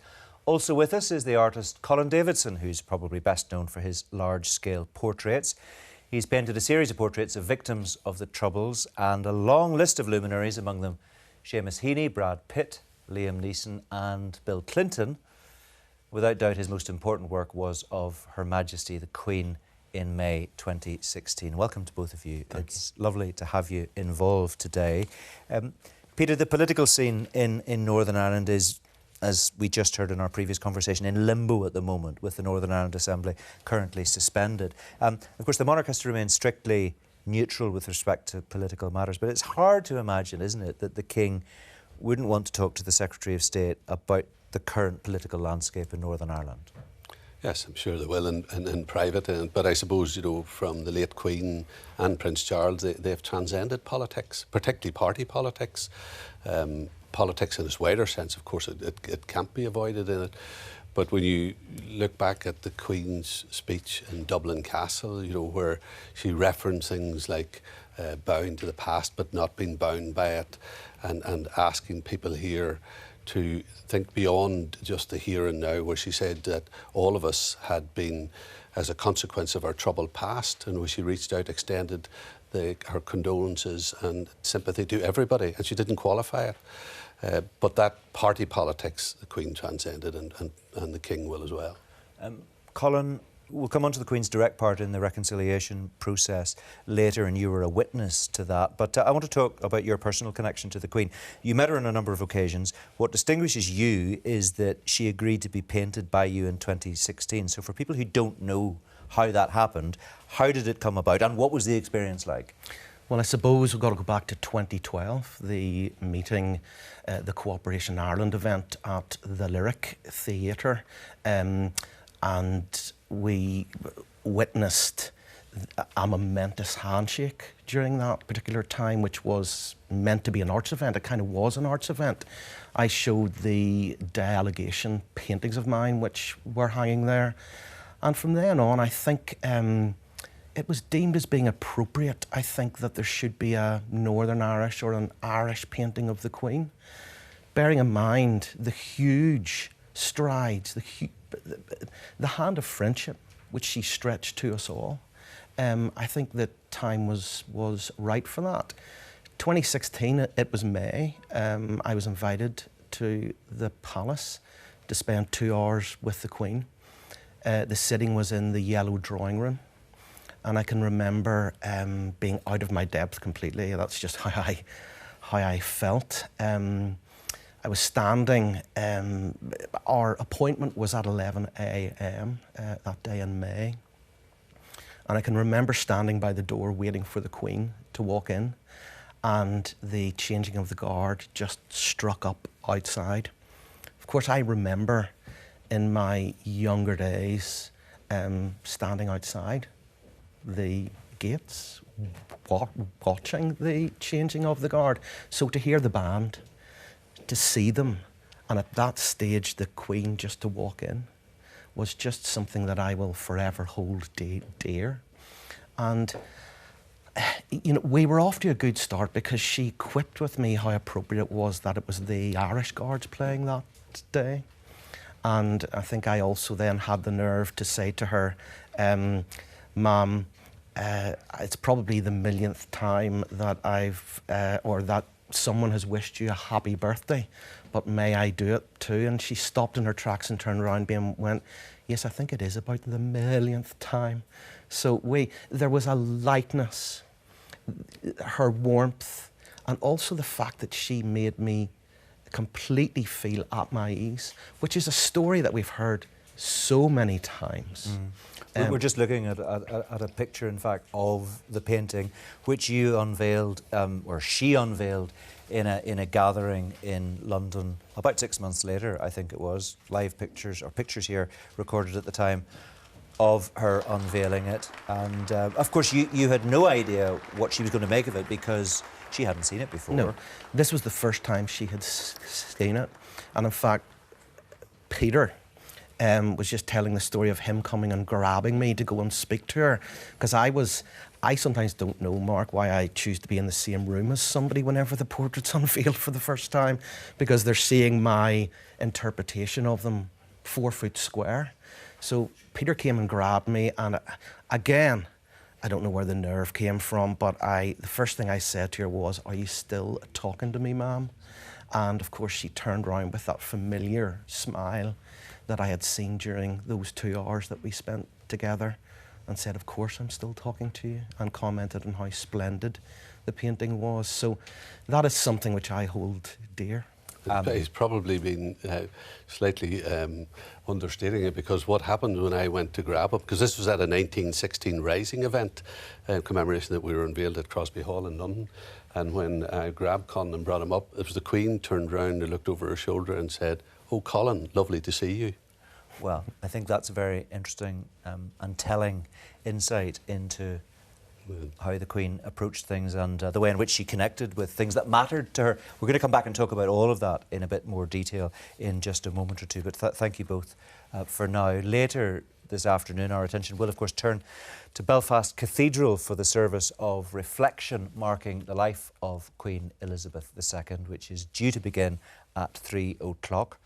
Situated to the north of the city centre, the cathedral is known locally as St Anne's. And joining us from there now is my colleague Tara Mills. Well, this is Donegal Street, in the heart of what used to be the commercial part of Belfast, and indeed two of the city's oldest buildings, the Old Exchange and the Old Poor House, are at either end of the street. And the sun is still shining here this afternoon, and this is the location for the service of thanksgiving and reflection for Her Majesty Queen Elizabeth II. So who are we expecting to attend alongside the royal couple? Well, the Prime Minister Liz Truss is on her first visit to Northern Ireland since becoming Prime Minister.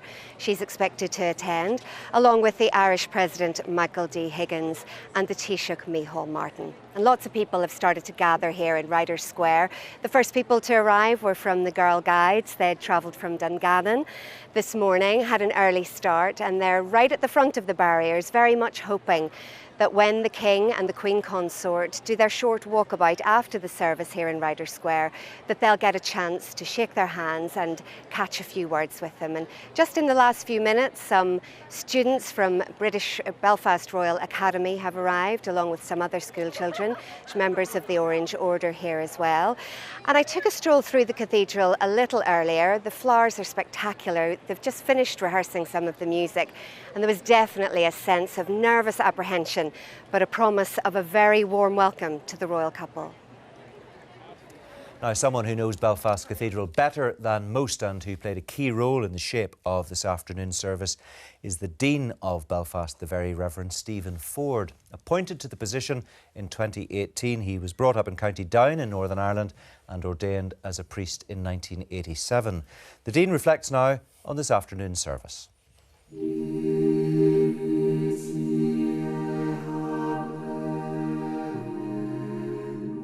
I think we could say that this is a very unique service. It obviously brings traditions and understandings that we would take from other services, but as a service of thanksgiving for a life lived to the full, in that sense it is similar to other services. There are elements of the service, we've devised it for Belfast, which are unique to this island and this nation. For example, the hymns that we have chosen are hymns that are very familiar to congregations across the island and have a particular Irish feel to them. The nature of those who are participating in the service is obviously drawn from right across the community and reflects the particular emphases and nature of society here in Northern Ireland and across the island as well.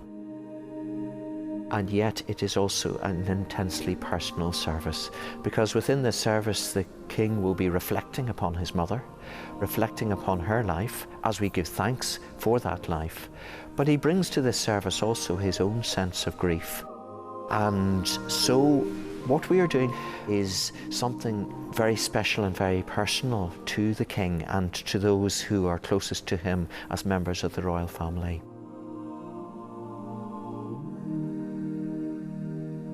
So we give thanks to God for the life of Queen Elizabeth, but we do something which we do for every family.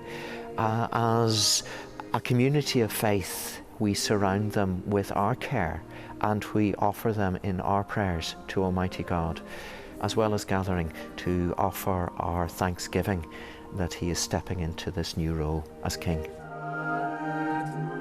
I think the fact that it is a service of thanksgiving for the reign of the Queen, and the Queen has reigned for decades, for many, many people, perhaps 2 generations of people. We have known no other monarch.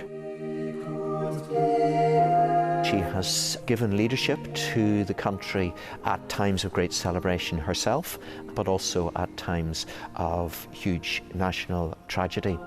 And those who have met her have always found her a person who has had the right word to say, who knows the right thing to do. She has guided prime ministers and presidents. She has stood alongside ordinary people. She has been the longest serving monarch that the United Kingdom has known, and it will be a very long time before anybody would be in a position to exceed that.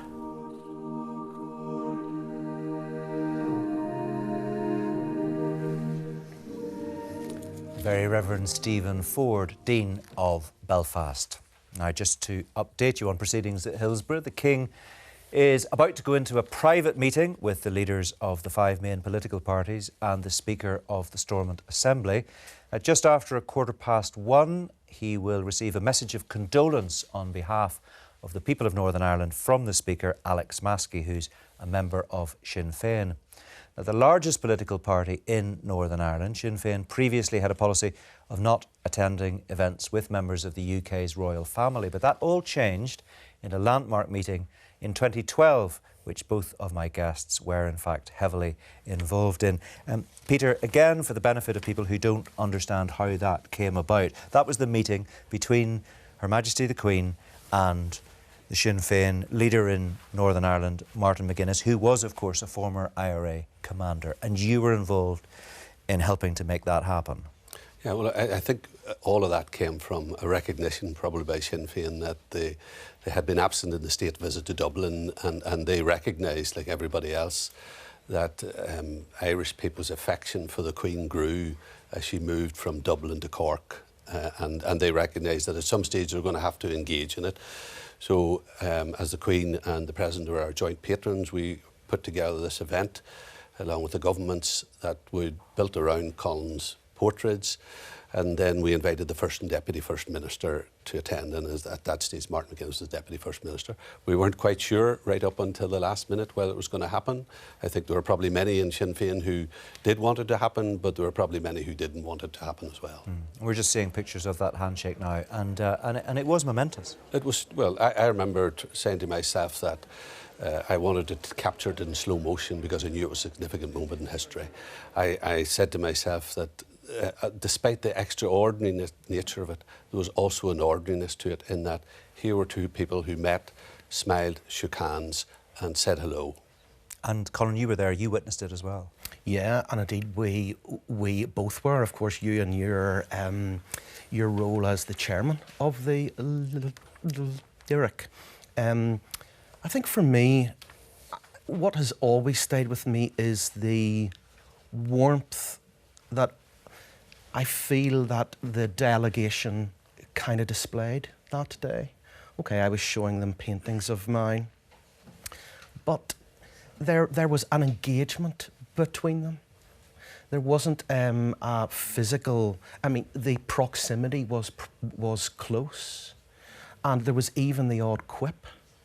And I think that made me feel, having grown up in the place, you know, since 1968, you know, that was a very special time.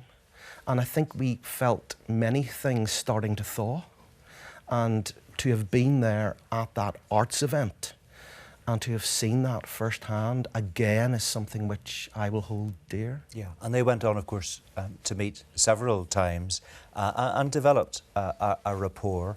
And we can talk about that later. And I think that King Charles, as he now is, of course, has developed that relationship with leading figures within Sinn Féin as well, which I know, Peter, you can talk to us about.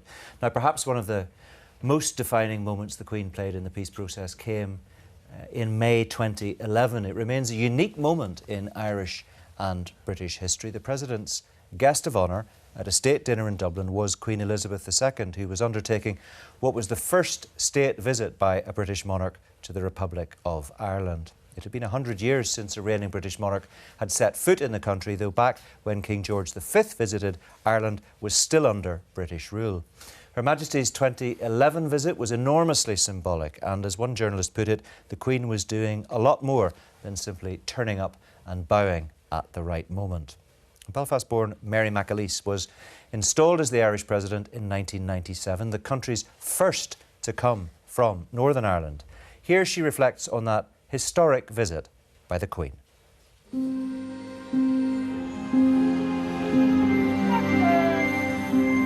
The visit of the Queen to Ireland was hailed by President Mary McAleese as an extraordinary moment in Irish history. This picture is my favourite from the events of 2011. This is the Garden of Remembrance. She's looking at a monument designed to respect, admire, and indeed encourage the legacy of those who held in their heart the dream of Irish nationhood. We had just laid the wreaths, and when she stepped back, she suddenly nodded her head in respect. And it was that gesture, I think, that caused really gasps all over Ireland, the realisation this is not just any visit. There's something profound going on here. Croke Park, the beating heart of the GAA, and the scene in 1920 of a massacre when Crown forces opened fire at a challenge match and 14 people lost their lives. I would never have asked the GAA to invite her if I had not known first that she would go, knowing all of that history. It was her choice to go out onto the hallowed sward. I mean, nobody was pushing that.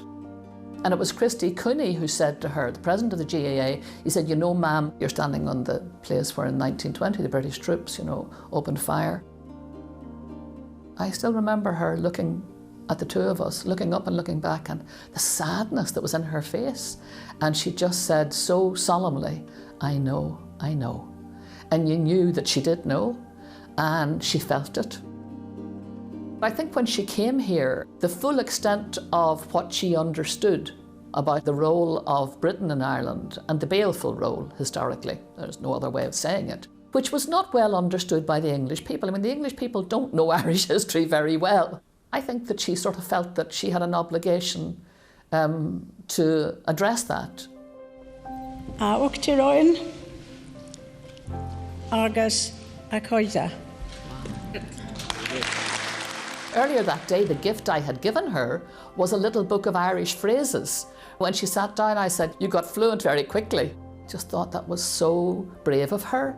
From the get-go, we knew that this was a woman on a mission to hit all the subjects that needed to be dealt with if we were to effect a true reconciliation. I think many of us recognise that she operated in a different space from everyday politics. And so our hope would be that legacy that she invested so heavily in 2011 will inspire her son as king.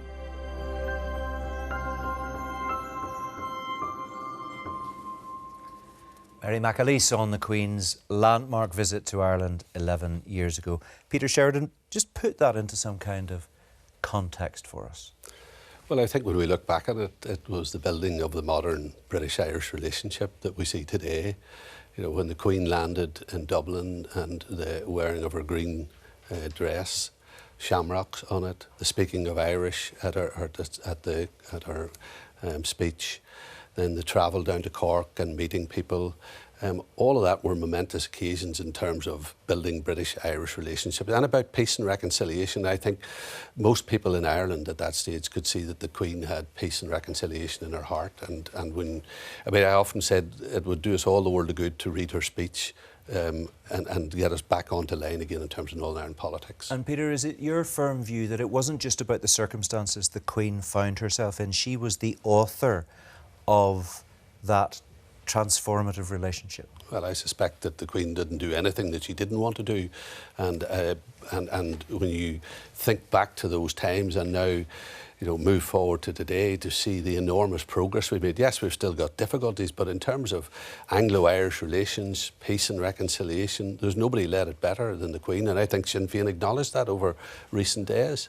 And we shouldn't forget the fact that during that visit she paid tribute. She laid a wreath and bowed her head to those who fought on behalf of Ireland against British forces. That sense of respect of the laying of the wreath at the Garden of Remembrance and then also at Island Bridge. All of those were momentous, taken individually, but taken together, I think they, as I've said, that they have built the modern day relationship between Britain and Ireland. Colin, just briefly, what are your recollections of that visit in 2011? Well, I think what Peter said there that is so important is that the Queen, he suspects the Queen wouldn't have done anything that she didn't want to do. What we've got to remember is that, okay, as head of state, her reaching out that hand of friendship was one thing, but as somebody who suffered personal loss through the Troubles, that was something else completely. So as head of state, huge strides. As a human being, massive strides as well. Thank you both.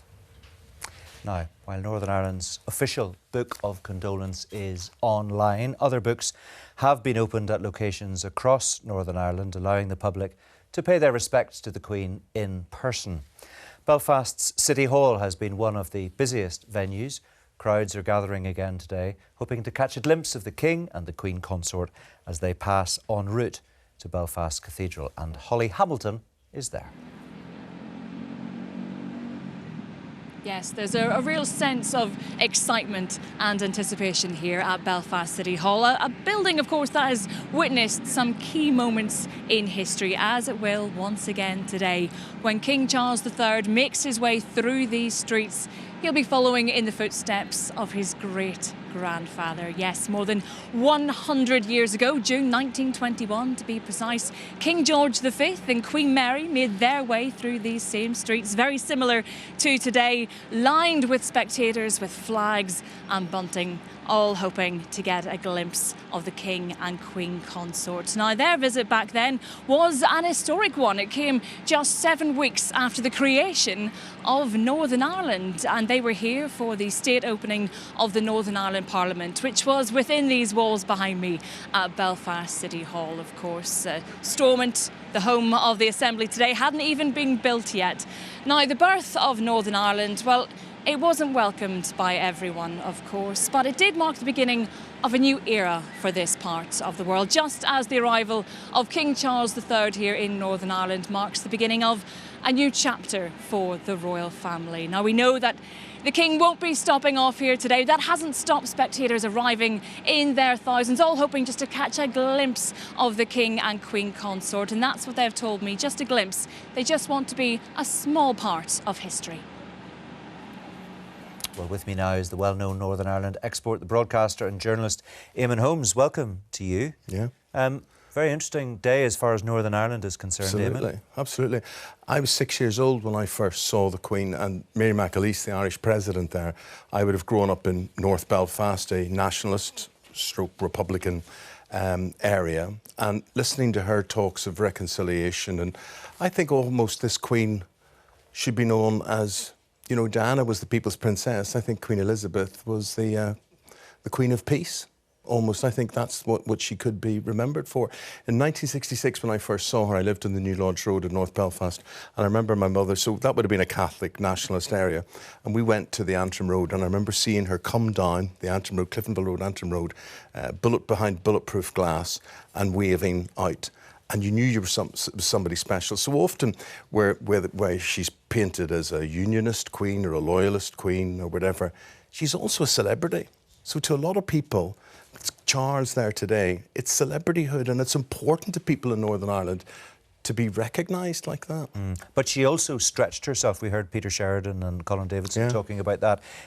She extended the hand of friendship to people who were involved in indirectly hurting her family in the past. Absolutely, absolutely. I think there have been great strides, Mark, and I think Charles will continue that. I think he's a very accessible man. I think Camilla is, anyone who's met her, it's very strange for me, being, you know, a North Belfast Catholic, thinking when I was a kid, this was not my queen. And then, because, you know, it was made obvious in loyalist areas, it was their queen, it wasn't our queen. And yet, when I went to England in 1986 and I went to Mass, they prayed for the Queen on Sunday. So they prayed for the Queen at a Catholic Mass.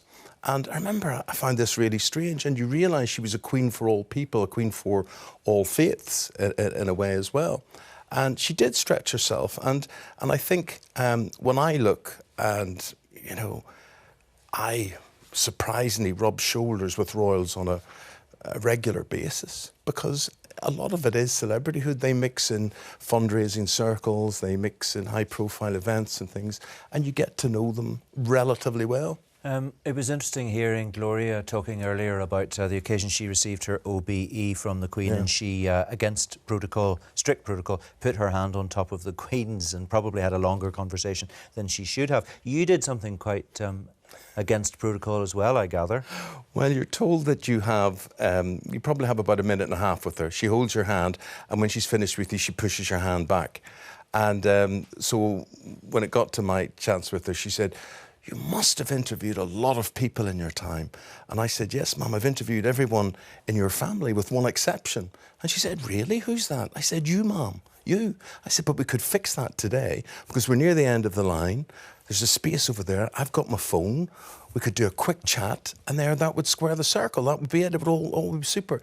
And she went, and she pushed my hand. So I got 20 seconds with her, really. That was it. It was like, get this madman out of here. But she had a sense of humour, very accessible, quite dry in her wit.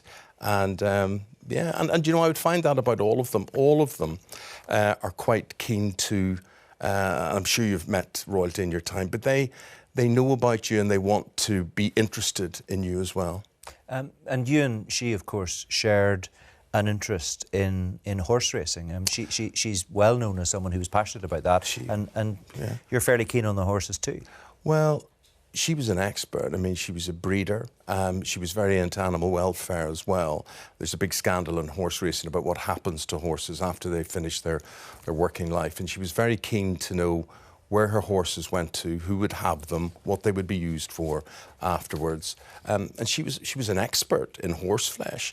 And you could tell that a woman under such scrutiny and always giving, this was her escape. This was where she could indulge herself. This is where, you know, it's like a lot of us, we all have a pastime or a hobby or whatever, and this was hers, yeah. Yeah, and sometimes the public got to see how much she enjoyed it. We've got a great clip here of her at a horse race in the early 1990s. You'll enjoy this. They're off! Look, it's on the wrong leg. No wonder it can't go around the corner.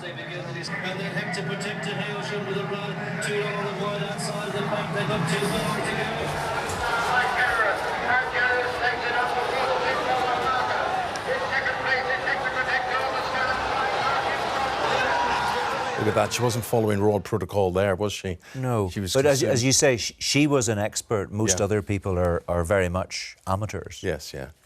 No, she knew her horse flesh. And I mean, look at her track record as a breeder, as a trainer. And also when you look, I mean, there's those amazing scenes where she went down the mall and she's sitting side saddle on that horse and the guy fires off the 6 blanks in the gun and the horse is completely spooked. She retains control, she's very calm in those situations. An exceptional human being, exceptional. Today's a difficult day for many people in Northern Ireland because there is obviously a welcome for the new king and the Queen Consort, and we saw that, the very warm welcome they received in Royal Hillsborough. And then there is a very serious side to today's proceedings as well. We're about to hear the message of condolence read on behalf of the people of Northern Ireland by the Speaker of the Assembly, then a response by the King, and then that service of reflection and thanks for the life of Queen Elizabeth II. And for a lot of people today, you would imagine in Northern Ireland, that will be very moving. Very, very moving, and I think it means a lot. And as I said at the start, I think she has done so much towards reconciliation. We as a people have moved. Sometimes we think we haven't moved at all, but then you look and you think, yeah, strides have been made. I mean, in my lifetime, there are definite changes of opinion and outlook, the way nationalist or Catholic people would look towards the royal family. And I do think that is a very, very good thing. I want to ask you about the King. I know that you've met him on a number of occasions and that you have a good relationship with the Queen Consort. There's a lot of talk about how the monarchy might change, about how King Charles may do things his way. He may choose to do things differently, very differently or slightly differently. We don't know, of course, at this stage. What's your impression of him and how he will fulfill his new role? Mark, I think he's the best trained apprentice in the world. I think this man is ready for this. In many ways, I think maybe slightly unfortunate the Queen didn't abdicate 10 years ago or so, but it was a life of service. I think he will be the same. I think, you know, even if William was to step in at this stage, the nation would be very, very happy. But I think Charles will see through, like his mother, right to the end. It will be a time of service for him. And the Queen Consort, which we call her, we don't have to call her the Queen's Consort. She's the Queen. Out of respect, we'll wait until the Queen is buried. But then I think from next week, Camilla will be the Queen, and we have to recognise her such as the Queen. And a very human person, she wrote to me, she saw in an article that I had talked about how I got my first car with a loan through the credit union. And she wanted to expand credit unions within England particularly. And she wrote me a letter and I went to see her and we talked about credit unions and how you get a loan and what they do for communities and whatever. She's she wants to be involved. She's a very accessible, friendly person, yeah. It's very interesting to hear your thoughts. Eamon, thank you so much Mark. Thanks for joining us today. Good to see you. Now, the King will soon arrive in the throne room in Hillsborough Castle to receive the message of condolence from the Speaker of the Assembly on behalf of the people of Northern Ireland. Let's bring in our commentators Declan Harvey and Mark Devonport.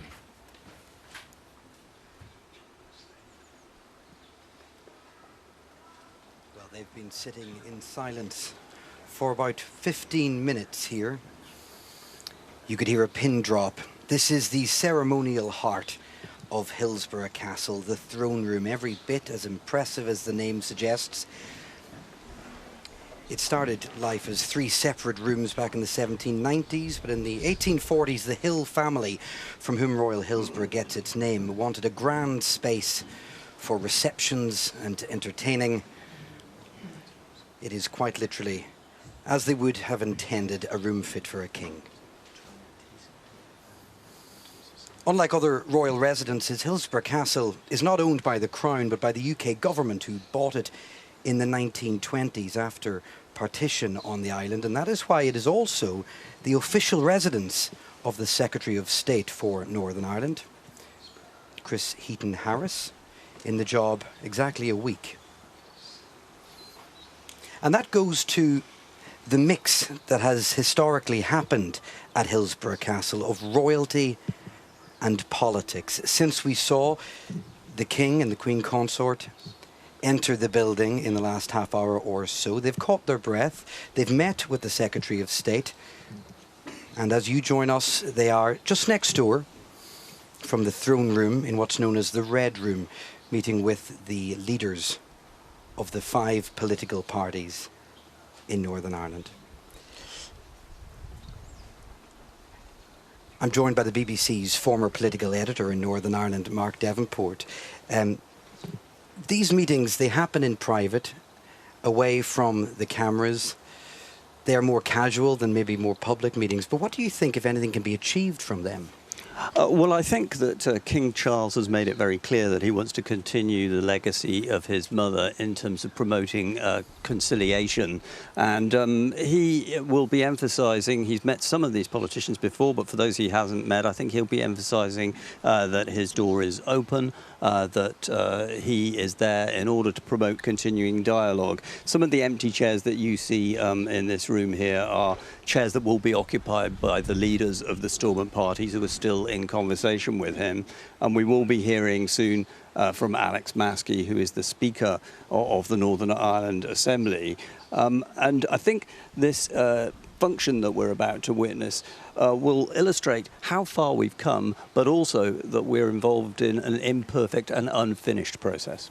Lady Mary Peters, standing by with the rest of the dignitaries.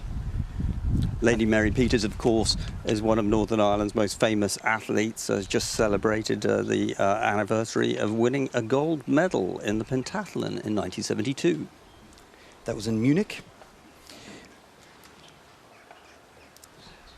And it's not just dignitaries in this room, Lord Lieutenants from across Northern Ireland. There has been a concerted effort to also invite other people. Representatives of the emergency services are here, the Northern Ireland Fire and Rescue Service, the Ambulance Service, the Police Service of Northern Ireland, and 2 representatives of the National Trust in Northern Ireland. Train driver Noel Playfair is here, so too is fireman Anto Dargan. And halfway down the aisle there are two men with a particular story of a particular moment with the Queen. It's Dean of Enniskillen Cathedral, Reverend Kenneth Hall, and across from him, Enniskillen Parish Reverend Monsignor Peter O'Reilly. Mark, they were at the centre of a landmark event, really, weren't they, in 2012 when the Queen visited Enniskillen? She visited Enniskillen, which of course is in Fermanagh and is one of the towns, cities of Northern Ireland that have been touched very grievously by the Troubles. But she made a point of attending a Church of Ireland service and then walking very publicly across that main road to the Catholic Church just opposite the Church of Ireland Church.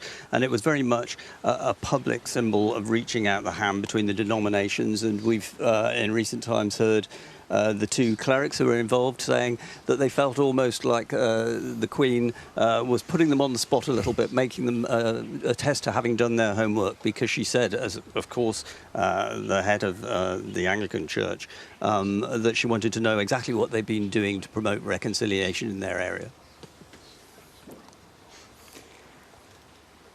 Well, the rich green silk damask walls were lovingly restored during the more recent restoration works at Hillsborough Castle. The exact same pattern in silk can also be found in red, hanging at Kensington Palace, throughout the King's state apartments there. And at the top of the room, you'll see the coat of arms. Local embroiderers created the piece. It was originally intended for George V, but so intricate was the work and so long did it take that it was his son Edward VIII who'd come to the throne by the time it was completed. So we're standing by now for the message of condolence. The first person we're going to see entering the room from the back is the Lord Lieutenant of Down, Gone Rowan Hamilton. He will be followed by the Speaker of the Northern Ireland Assembly, Alex Maskey. The coat of arms. And you'd be forgiven, given the name of this room and the look of that furniture, for thinking they were thrones. They are, in fact, not thrones. They are chairs of state. They represent the monarch in his absence. Officially, only the governors of Northern Ireland and their wives were allowed to sit on them. There hasn't, of course, been a governor since the cabinet role of Secretary of State was created in 1972. Mark, I want to talk a little bit about Alex Maskey, the Speaker, member of Sinn Féin. And it is a remarkable personal journey that he has been on to find himself in this place on this day. Alex Maskey, quite a character before he became an active politician. He was known as a successful amateur boxer, famously losing only 4 out of 75 fights, so not somebody that you would want to cross lightly. He took that attitude onto politics, was a supporter of the Republican movement, but was one of the earliest elected representatives elected to Belfast City Council back in 1983. More recently now, as a veteran Republican, he has been elected into place as Speaker of the Northern Ireland Assembly, but he was actually intending to step down from politics in the last Northern Ireland election, which took place in May. He is no longer an elected politician, but part and parcel of what is happening here in terms of continuing disagreements between the politicians means that that assembly is not sitting and they are not able to elect a successor for Mr. Maskey. So that peculiarity of our political history has put him in the spotlight today, that he is still there in place, still running the building up at Stormont, and will be delivering a message of condolence. And one reason that it is a message rather than a motion is that it is not happening in the Assembly, and that's a bit of a contrast to what happened in the Scottish Parliament yesterday and what will happen in the Welsh Senate later on in the week. But it is also the case that if they had wanted to pass a motion, they couldn't have passed one, because at the moment we are still in a political vacuum and no motions are going through until they manage to resolve the matter. So just finishing their meeting in private with the King, Northern Ireland's political leaders and representatives of the 5 major parties. That's Alex Maskey, the Speaker, taking his seat. You saw there Sinn Féin Vice President Michelle O'Neill, the leader of the DUP, Doug Beattie. There's Naomi Long of the Alliance, who's currently Justice Minister, again in a caretaker role. And it would have been nice to have been a fly on the wall in those meetings with the local politicians, because obviously King Charles will be no doubt using his good offices to promote as much compromise as possible. But I'm sure as the monarch, he would not want to get into the nitty-gritty of the detail that separates them. Also here, leader of the DUP, Sir Geoffrey Donaldson. This is very much his neck of the woods. He is the local MP. And such a difference in the throne room compared to the scenes we saw just outside Hillsborough Castle, with the cheers and the clapping as the King arrived with Camilla, the Queen Consort. This is an altogether more solemn occasion.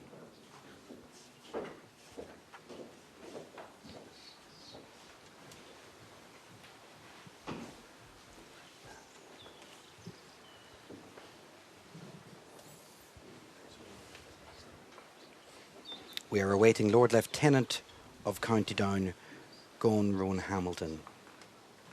an interesting individual in his own right. Gordon Rowan Hamilton is a man who actually does live in a castle, because some people would say that Hillsborough Castle is not a castle. Well, it's a yes. very elegant Georgian mansion, but it doesn't have the turrets of Killilay Castle, which is a place on the shores of Strangford Lough, which you could really fit into a sort of Disneyland-style brochure, I think, if you wanted to.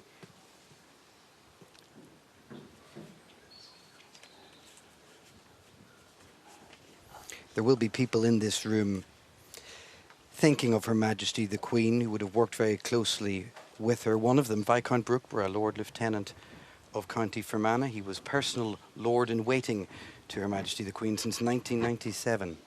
One of two Lords of Waiting, not to be mistaken in any way as akin to a Lady-in-Waiting. The role of Lord-in-Waiting is to step in for the Queen during state visits as dignitaries and world leaders are moving from one meeting to the other, whether it's the airport to the palace or from a function to Downing Street, etc. It was Viscount Brookborough who would travel with them. He escorted Presidents Obama, Trump, and Vladimir Putin back in 2003. And he is as discreet as you might imagine him to be about the conversations that were had on their travels with those individuals. Viscount Brookborough, of course, a descendant of a former Prime Minister of Northern Ireland, Lord Brookborough. His grandfather, isn't it? Yes, and they still have a family estate in Fermanagh, where I believe other members of the family have an active interest in tourism, hosting parties who are interested in fishing and country sports in that part of Northern Ireland.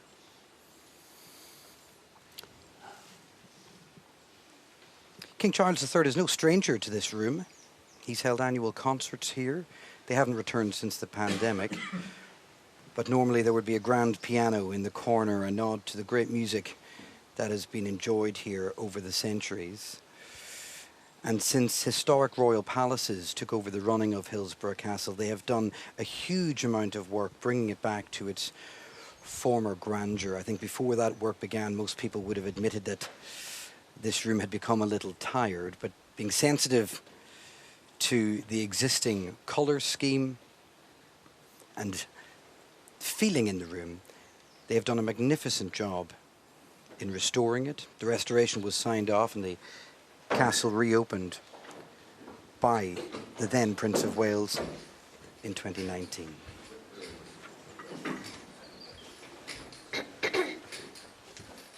The Lord Lieutenant of Down.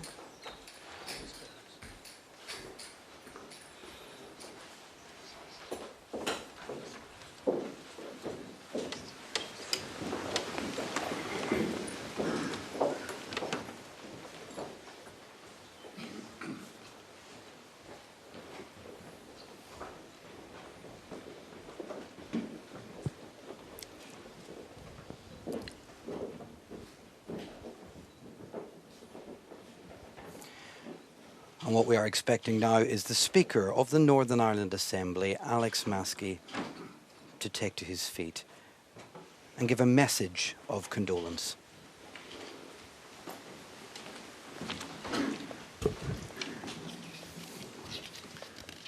King Charles, during this period of public mourning for Queen Elizabeth, we are mindful that you and your family grieve on the passing of a mother, a grandmother and a great-grandmother. I hope that you and your family can take comfort from the appreciation and the warmth that has accompanied the tributes to the Queen from across these islands and indeed across the world. I would like to sympathise with you at this difficult time. On the walls of Parliament buildings of Stormont, there are images from two of Queen Elizabeth's visits, the first during the coronation tour in 1953 and the second for the Diamond Jubilee in 2012. It's extraordinary to consider how much social and political change Queen Elizabeth witnessed in the time between those visits and indeed throughout her long reign. Yesterday, an assembly of Unionists, Republicans, Nationalists and those for whom the Constitution is not a main focus united to pay tribute to the late Queen. When she first came to the throne, no one would have anticipated an assembly so diverse and inclusive. Nor, I imagine, would it have been contemplated that someone from my own background and political tradition would be in this position in front of you today as Speaker. We can, of course, never forget that over the last decades, too many have experienced tragedy and sorrow which will never leave them. And we have to understand that there are those for whom our political process has not yet been enough to ease their hurt and their pain. Thankfully, with the Good Friday Agreement and other significant developments, in that time we have also seen great efforts to build a peace for the future, as painstaking and frustrating as it may at times be. Queen Elizabeth was not a distant observer in the transformation and progress of relationships in and between these islands. She personally demonstrated how individual acts of positive leadership can help break down barriers and encourage reconciliation. Queen Elizabeth showed that a small but significant gesture, a visit, a handshake, crossing the street, or speaking a few words of Irish can make a huge difference in changing attitudes and building relationships. Her recognition of both the British and Irish traditions, as well as the wider diversity of our community, was exceptionally significant. In all of this, she personally underlined that one tradition is not diminished by reaching out to show respect to another. Of course, such acts of leadership do not come without risks or the need for courage and determination to see them through. We are thankful for Queen Elizabeth's commitment and encouragement to building peace and reconciliation across these islands, and indeed for all of those who seek to keep us moving towards that goal. With the Queen Consort at your side, you now lead an institution with a long history and tradition. I represent the elected assembly of a society which has struggled with the legacy of our past and how to move on from it without leaving those who have suffered behind. During her visit to Dublin, Queen Elizabeth said that whatever life throws at us, our individual responses will be all the stronger for working together and sharing that load. Let us all pay heed to that.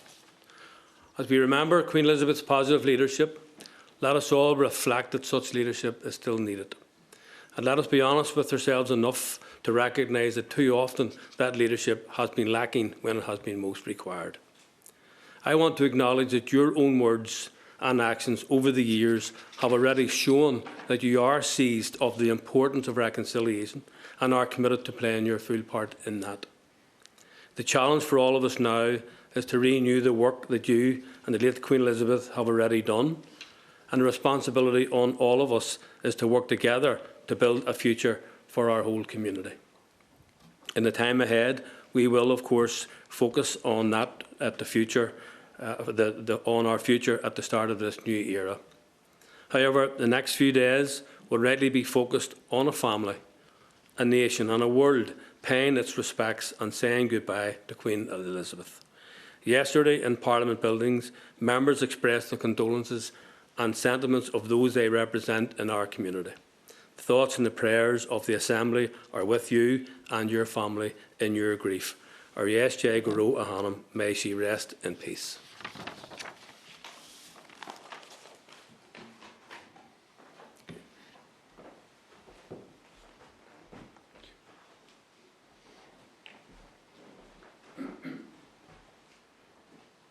My lords, ladies and gentlemen, on behalf of all my family, I can only offer the most heartfelt thanks for your condolences. I'm here today at a time of great personal sorrow as we mark the death of my beloved mother after a life most faithfully dedicated to the duty to which she had been called. It is fitting that we should meet at Hillsborough, which my mother knew so well, and in whose beautiful rose garden she always took such pleasure. In the years since she began her long life of public service, my mother saw Northern Ireland pass through momentous and historic changes. Through all those years, she never ceased to pray for the best of times for this place and its people, whose stories she knew, whose sorrows our family had felt, and for whom she had a great affection and regard.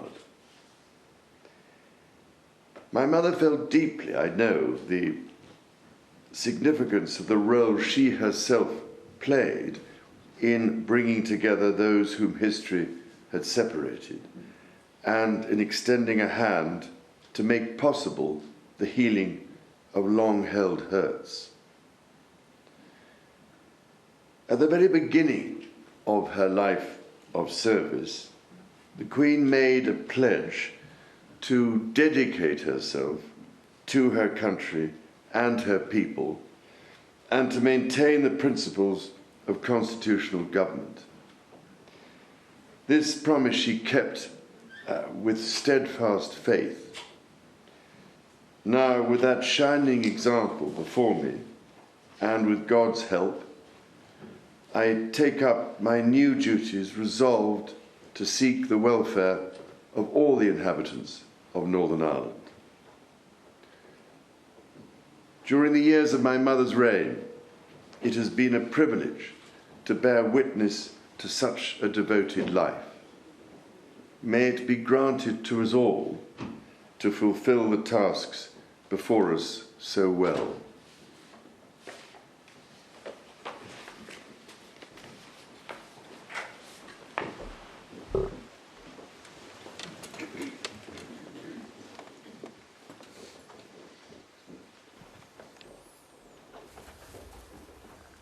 King Charles and the Queen Consort make their way through the assembled guests in the throne room to their next business. They'll soon join assembled guests who will move to the drawing room. Now let's discuss for a moment or two what we've just heard, both from His Majesty and from the Speaker of the Northern Ireland Assembly. With me now are Professor Margaret O'Callaghan, a historian and political scientist at Queen's University Belfast, and Lord Hayne, who, as Peter Hayne, was Secretary of State for Northern Ireland from May 2005 to June 2007. Welcome to both of you. I think we're all still coming to terms, Peter, with what we've just witnessed. It's quite remarkable to see Alex Maskey in his capacity as Speaker of the Northern Ireland Assembly delivering that message of condolence to King Charles and the Queen Consort. Did you almost have to pinch yourself? Well, it was another one of those it'll never happen moments that I experienced when I helped bring, under Tony Blair, Ian Paisley Sr. and Martin McGuinness to share power together in 2007. And here you have a Speaker of the Northern Ireland Assembly, albeit suspended, who's from a deeply Republican background, giving it the most warm and welcoming embrace to King Charles III and to his Queen Consort. And that would have been unthinkable even 10 years ago, let alone beforehand. So that is another step along the road to peace and reconciliation. That, presumably, is because of the actions and the words of Queen Elizabeth herself.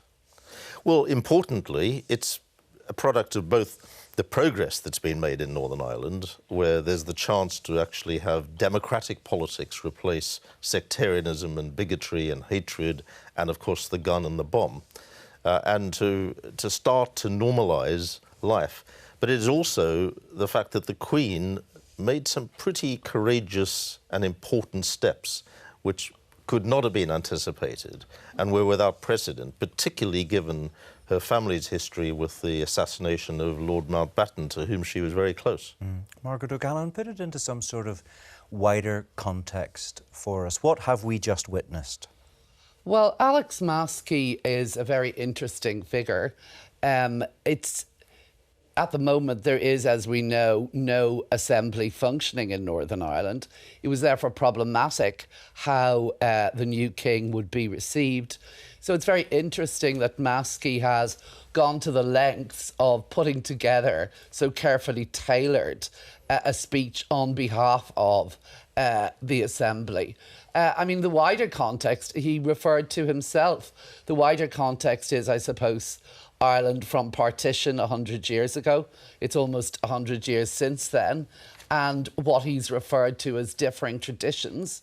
And I suppose Maskey spoke about the fact that in 1961 or 2, when Elizabeth, the first evidence of her being in Northern Ireland within Stormont was present, he just said, just look at the changes. Who could have imagined that, given the kind of sectarian society Northern Ireland was in the 60s, you could have an assembly so diverse today? So the wider context is partition, I Peter, suppose. it's very interesting to hear Alex Maskey talking there about the positive leadership demonstrated by Queen Elizabeth and making the point that we need to see more of that to deal with the current political hiatus in Northern Ireland. He also, interestingly, people will have noted, spoke Irish on 2 occasions in his comments, and that seemed to be very warmly responded to by King Charles.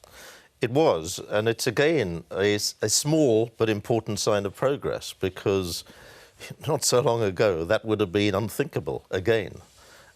It's a sign that there's still a lot of work to do, a lot of problems, a lot of sectarianism still there, the peace walls still in Belfast and so on. But that was another signal that people are beginning to accept each other a little more. Progress has been made. We'll speak to you again in a moment or two, but for now, thank you very much. Let's hear from some of the King's younger subjects in Northern Ireland, some of those lucky enough to have spent time with him.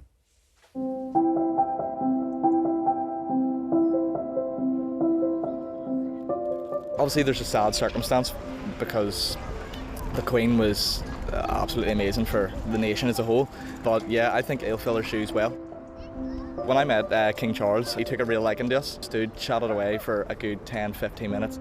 It was mind-blowing at the time, especially being that young. I was about 10 or 11, and it was I'm standing in awe kind of thing.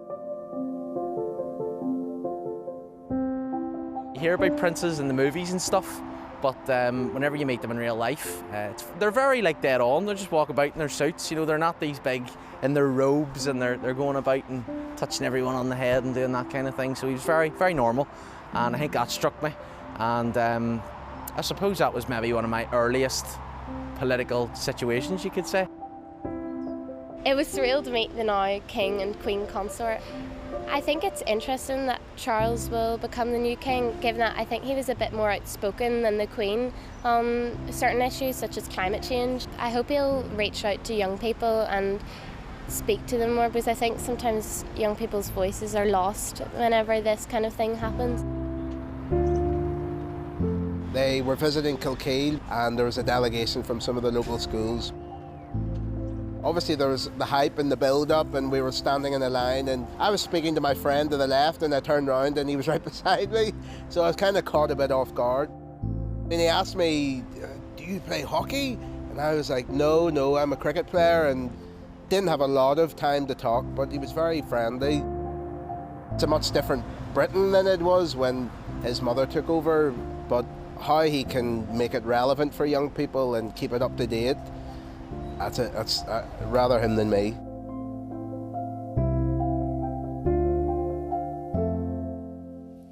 Let's cross back to Hillsborough Castle now, where the King will soon join a reception for assembled guests. Declan Harvey and Mark Devonport are there.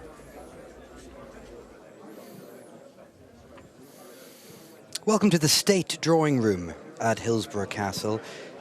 Clearly the atmosphere inside the castle has relaxed somewhat after the solemn message of condolence and the response from King Charles III. But this is a room, quite a large room, but certainly underlines what has been said about Hillsborough Castle, that it has a homely atmosphere. As you walk around the State Drawing Room, there's soft furnishings, there's photo frames with relaxed photos of the royal family in them. Just in the centre of your screen there at the back, you might be able to see on the wall, there's a portrait of the King by Belfast-born artist Gareth Reid. It was unveiled during a visit to the castle in 2019 following the £20 million renovation project. The painting shows the now King relaxing in a garden chair. And at the time of the unveiling, the King admitted that he always gets a bit nervous before removing the curtain and seeing a portrait. But he was reassured, and he reassured Gareth Reid that when he saw the piece, he liked it, and he gave it a nod of approval. I'm still joined by the BBC's former political editor in Northern Ireland, Mark Devonport. Lots of recognisable faces here waiting to greet the King and the Queen Consort. Yes, we're seeing some of the politicians. Michelle O'Neill, who's Sinn Féin's Vice President and their Stormont leader of the largest party at Stormont, will be First Minister if we do have the formation of a Northern Ireland executive, given the current arithmetic. Also, Jane Brady, I see there, who is the head of the Northern Ireland Civil Service, mingling with other politicians. I've seen Jim Allister, who is a traditional unionist, Doug Beattie from the Ulster Unionists, Sir Geoffrey Donaldson and Naomi Long, and Matthew O'Toole, who is a representative of the nationalist SDLP, but interestingly has a background as a civil servant who worked for David Cameron in Downing Street. So he's had a very sort of interesting journey through politics. But this room is a room which is normally set out as a sitting room, a drawing room with comfy chairs around. They've been pushed away to allow so many people to mingle in there, but it's certainly more informal, as you say, than the throne room where everybody seemed to be a little bit tense waiting for the proceedings to get underway.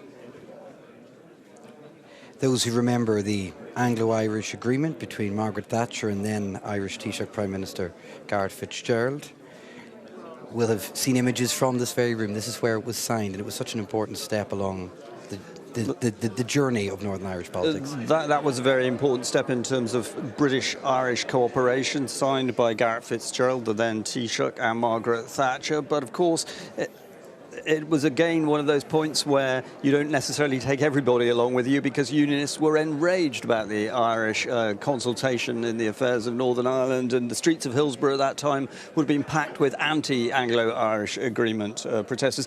Whilst this is obviously a formal occasion, this particular room has hosted some quite informal occasions. I think of the time when Mo Mowlam was the Secretary of State. One of the more colourful Secretaries of State. She had very many celebrity visitors, including in this room, and she would have had parties here and spilling out onto the terrace, and maybe we'll see some of the guests making their way out onto the terrace later. But she writes in her memoirs about, for instance, having the entire cast of the Rocky Horror Picture Show in this room, I think, and it became almost a reenactment of the musical, I think, the party that took place there. She also talks about the Reverend Richard Coles playing the piano, which I think has been pushed to the corner of the room at the moment. We were kindly given a walk through this room a little earlier, and at the piano in the corner, we couldn't help have a peep at what music was sitting on the piano. It's In the Gloaming was the sheet music. The French windows on the other side of the room are used by the royal family to step out onto the south terrace during garden parties that are held here. There are around 100 acres of gardens and grounds around the castle, but in fact the original Hill family had much more extensive grounds. They were one of the largest landowners on the island. Their estates ran from north of Belfast in Larne to south of Dublin in Dunleary, around 115,000 acres. And although all the members of the royal family have been here from time to time for public events, it's understood that they quite regularly visit for private weekends, including the King and the Queen Consort. He is said to have enjoyed painting in the gardens. He's an avid watercolourist, and some of the pieces hanging on the wall in the state drawing room were painted by the King.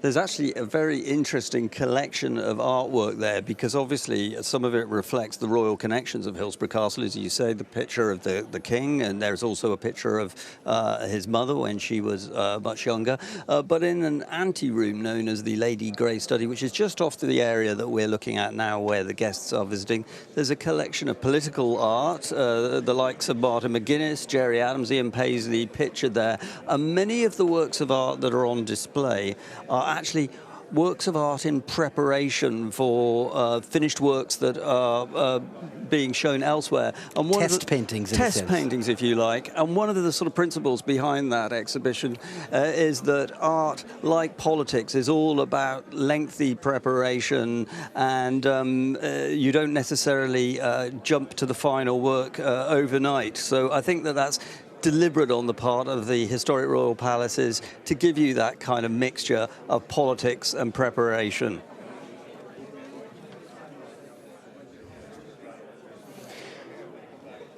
The Queen first visited Hillsborough Castle in 1945 as a princess, and this room, we're told, is decorated in colours favoured by her mother, Queen Elizabeth, the Queen Mother. And the Queen Mother's links to Hillsborough Castle were also significant.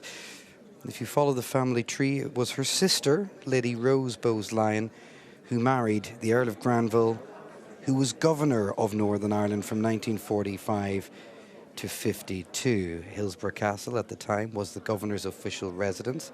So clearly the couple lived here, and it was then that the Queen first came to stay with her aunt, essentially, in 1945. Today visitors can enjoy the elegant Granville Garden developed by Lady Granville, and in fact the monarch's seat in the state dining room, which is on the other side of the castle, we're told it's been positioned specifically so that the sovereign can see out over the Granville Garden and enjoy it during dinner. Should be fair to say, Mark, the room has probably never looked this good in recent times, because whilst this was a government building, these were the rooms where negotiations were being hammered out, where people were taking a breather, where long nights were spent, sometimes in fraught debate. That's true. At the moment, Hillsborough Castle is run by Historic Royal Palaces, who have done a marvellous sort of renovation job and opened it out to the public, and you can get tours through. But previously, it was very much a working building for the Northern Ireland office, and hosted many negotiations and packed in very many delegates from the different parties who would be chewing over matters like paramilitary disarmament, or whether justice powers should be moved from London to Northern Ireland. And whilst those negotiations went on through the night, you would have some very unusual scenes of people sleeping in corridors, sleeping in the royal bedrooms, and so on. Now we see the monarch coming in to greet the visitors, and also the Queen Consort, Camilla, shaking hands there with, I think, Viscount Brookborough.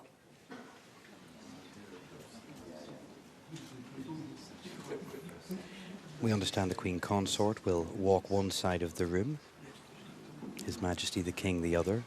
The King being accompanied by Chris Heaton-Harris, the new Secretary of State, who, of course, as we've said, can also call Hillsborough Castle his official residence.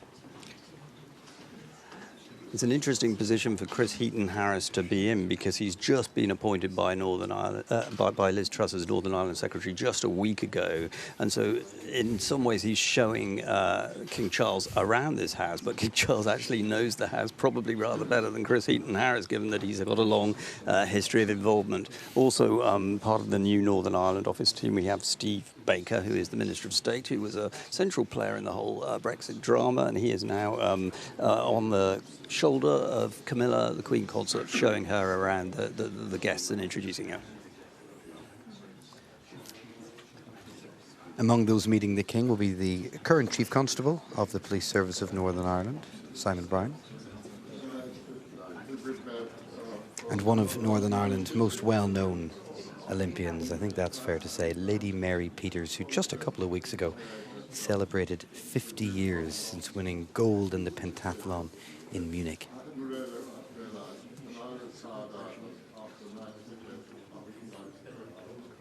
This room was originally designed as a library, but the books, the entire collection, was sold off at auction in 1906. We have no idea where they've ended up, but a lot of the historical family documents of the Hill family, their paperwork, accounts, plans, letters, they all survive in Northern Ireland's Public Record Office. Thought to be as many as 50,000 documents tracking the long story of Hillsborough Castle.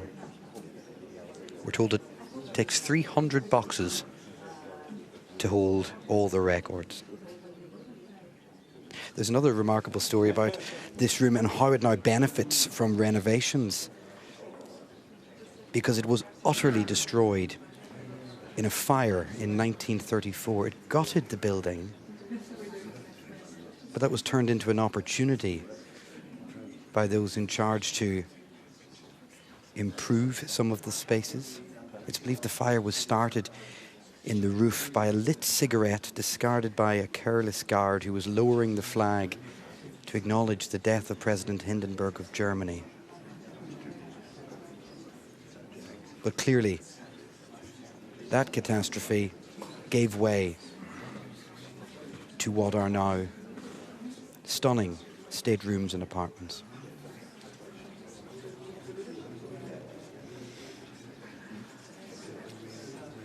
Obviously, my speciality has been in more recent politics, but you mentioned Wills Hill, the original owner of Hillsborough Castle, and he had political meetings here going back into the 18th century, famously hosted Benjamin Franklin. There are differing accounts of how well they did or did not get on, but it's fair to say that so far as the British monarchy was concerned and King George III, that didn't end very well because he was the Secretary of State for the American colonies, and of course the American colonies went their own way. The Speaker of the Northern Ireland Assembly, Alex Maskey, in conversation with the Queen Consort. And Michelle O'Neill, Vice President of Sinn Féin, the party's northern leader, and since the last election in May, the First Minister designate of Northern Ireland, leader of the largest party here. You can see that big row of medals there on the chest of Doug Beattie, the leader of the Ulster Unionists, and that reflects the fact that he was a soldier in the Royal Irish Rangers and saw active service, was involved in very many fights for survival in Afghanistan. And now Camilla has moved on to chat with Sir Geoffrey Donaldson, the leader of the DUP, a member of the Privy Council. They may well have met before. I'm sure that King Charles has met Sir Geoffrey Donaldson before.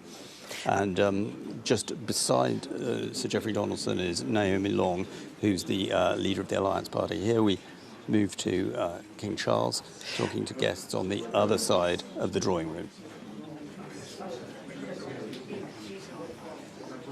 As member of the Privy Council, Sir Geoffrey Donaldson was at St James's Palace for the proclamation there. And this is Naomi Long, leader of the Alliance Party, which sits outside the traditional binary look at politics here. There was a reference there in Alex Maskey's message where he said he was delivering a message on behalf of Unionists, Nationalists and Republicans, and also those for whom the Constitution is not their main focus. And that was really a reference to the Alliance Party, who say that they want to make Northern Ireland work and, if you like, save decisions about whether it should be British or Irish for later.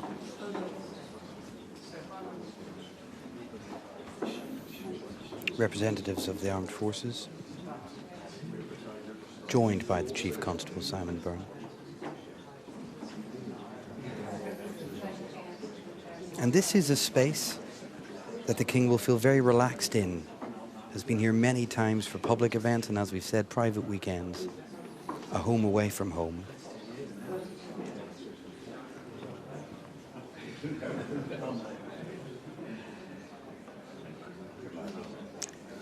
I've been told on previous visits here that he takes a very detailed interest in Hillsborough Castle and how it looks, not just what kind of artwork there is on the walls, but obviously with his interest in horticulture, he's very interested in the gardens and what the look of the castle should be outside.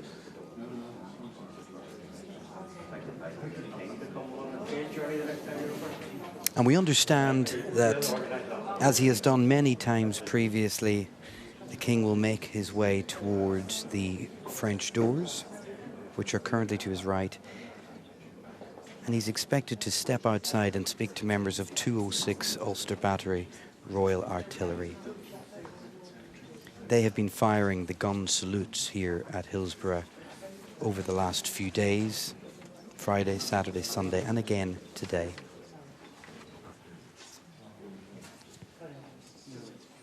Clearly a relaxed atmosphere in this room, which will be in stark contrast to the more solemn service we're expecting at St. Anne's Cathedral in Belfast city centre a little later.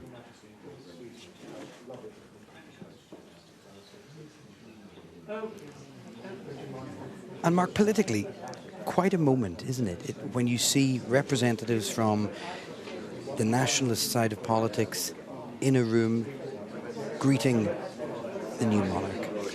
It's yet another symbol of how far things have changed in Northern Ireland, that you have almost all shades of opinion represented there. Now, of course, this is still a process which is in development, and just a few days ago Sinn Féin made it clear that they weren't going to attend the accession ceremony because they saw that as being a ceremony for those who showed allegiance to the British Crown, but they were happy to attend this function because they believed it was all about passing on a personal message of condolence, or a message of condolence from the Assembly to King Charles. And here we see those who've been involved in the military side of the ceremonies waiting to meet the monarch on the steps at the back of Hillsborough Castle. Very lovely grounds, these. A dedicated team of 16 gardeners and volunteers work continuously on the gardens, the enormous gardens at Hillsborough Castle. Very beautiful gardens too. And as we've said, on private weekends, the King is thought to enjoy painting in those grounds.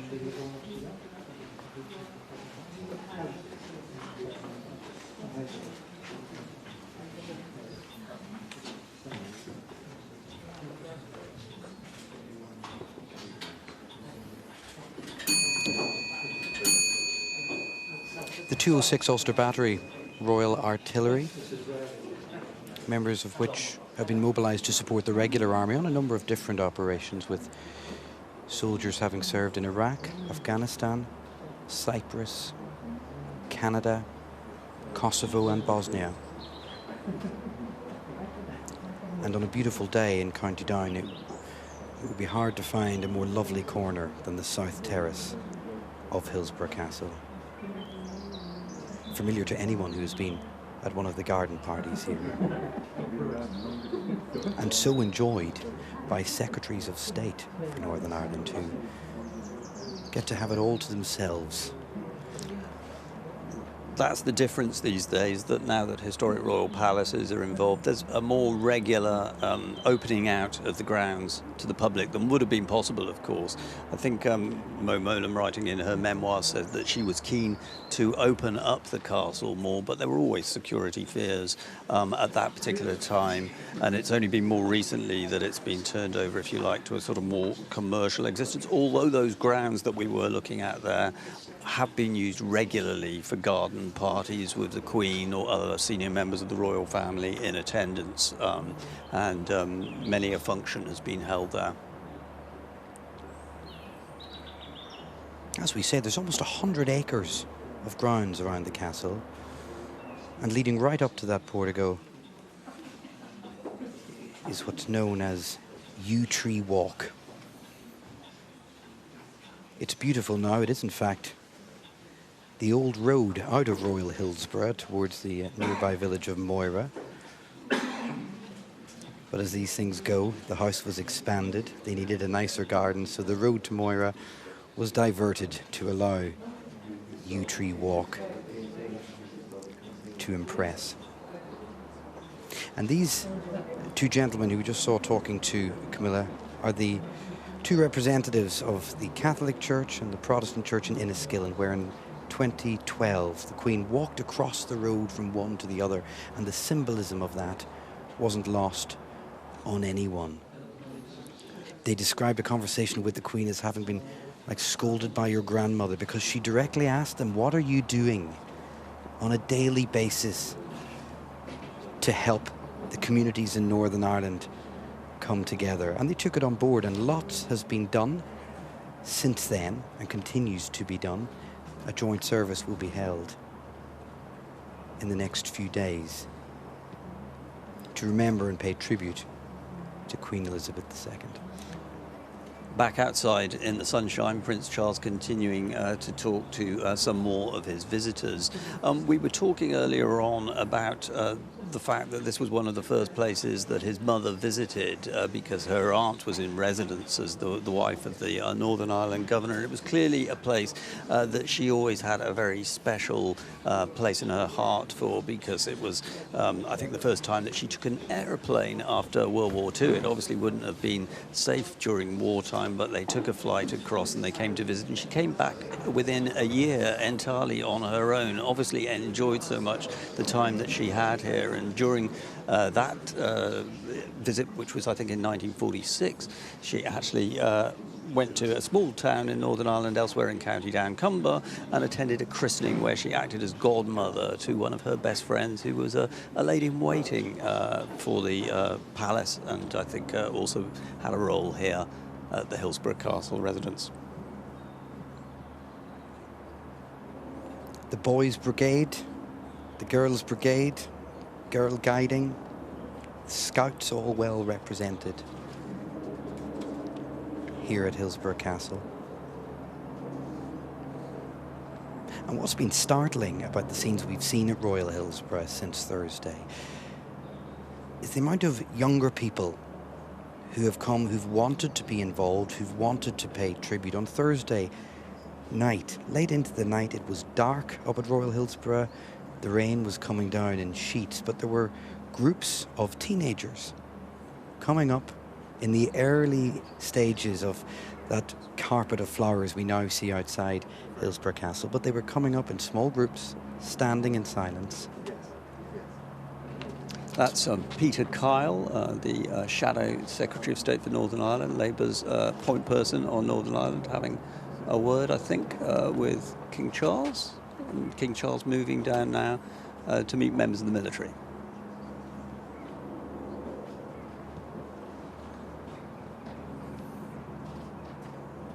In advance of the arrival this morning, some of the groups gathering outside, there was a group of 3 older ladies who had left their nursing home this morning at 5 a.m.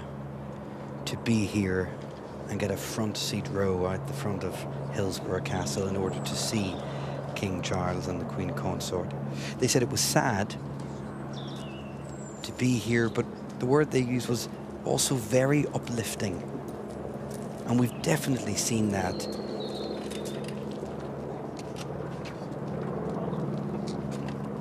.206 Ulster Battery of the Royal Artillery, who we understand, as we say, had requested if they could meet King Charles III here at Hillsborough.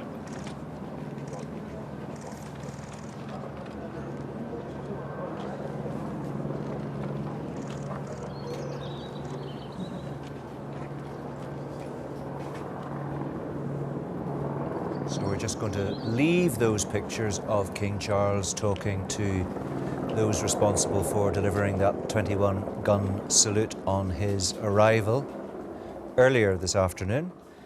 And we'll come back to Hillsborough for the departure of the King and the Queen Consort. But with me in the studio still, the historian Professor Margaret O'Callaghan from Queen's University in Belfast and the former Secretary of State, Lord Hayne. We were just watching with interest the warmth in the room during that reception, Peter. I think it's fair to say a lot of politicians there, representatives of Sinn Féin. We know that Alex Maskey, the Republican who was interned, who was a member of the IRA back in the 1970s, speaking on behalf of the people of Northern Ireland, representing all of the parties in that message of condolence to the King on the loss of his mother, Queen Elizabeth II.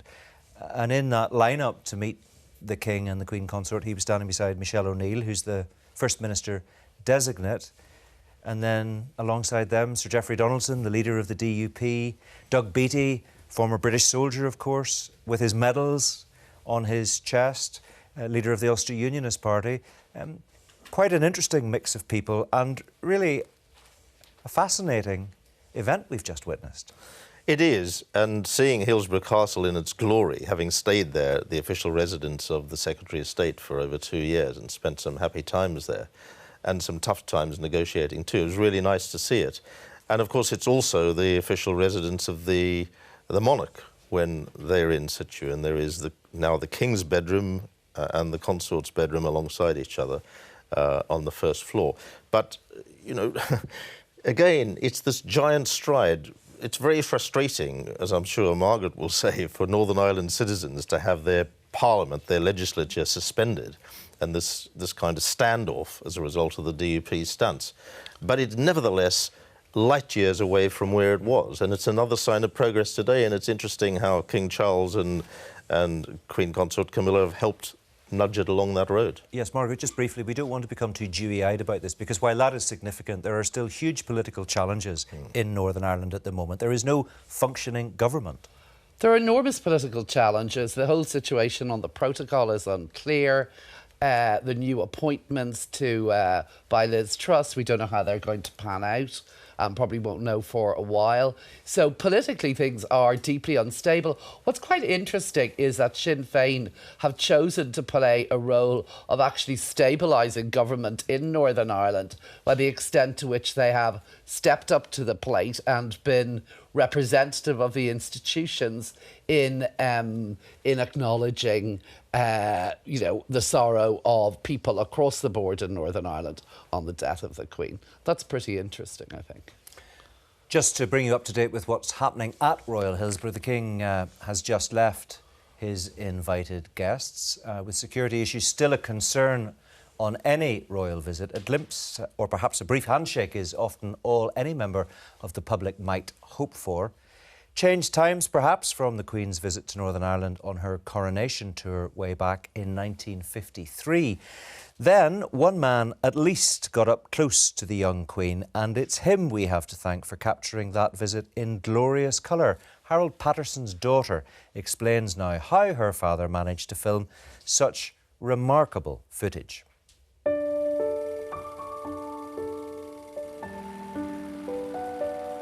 It's hard to know where Dad got his love for filming from. He was only 23 and he was a shopkeeper in Lisburn selling farm goods. But he was a keen filmmaker and he was part of the local photography club. It was very significant for Dad that the Queen came to Lisburn, his hometown. It was a big deal. He was a country boy and this was a momentous occasion for him, and I think all of those things were what motivated him to really do his best to seek her out and to work with the photography club to get these shots. It was just an opportunity of a lifetime.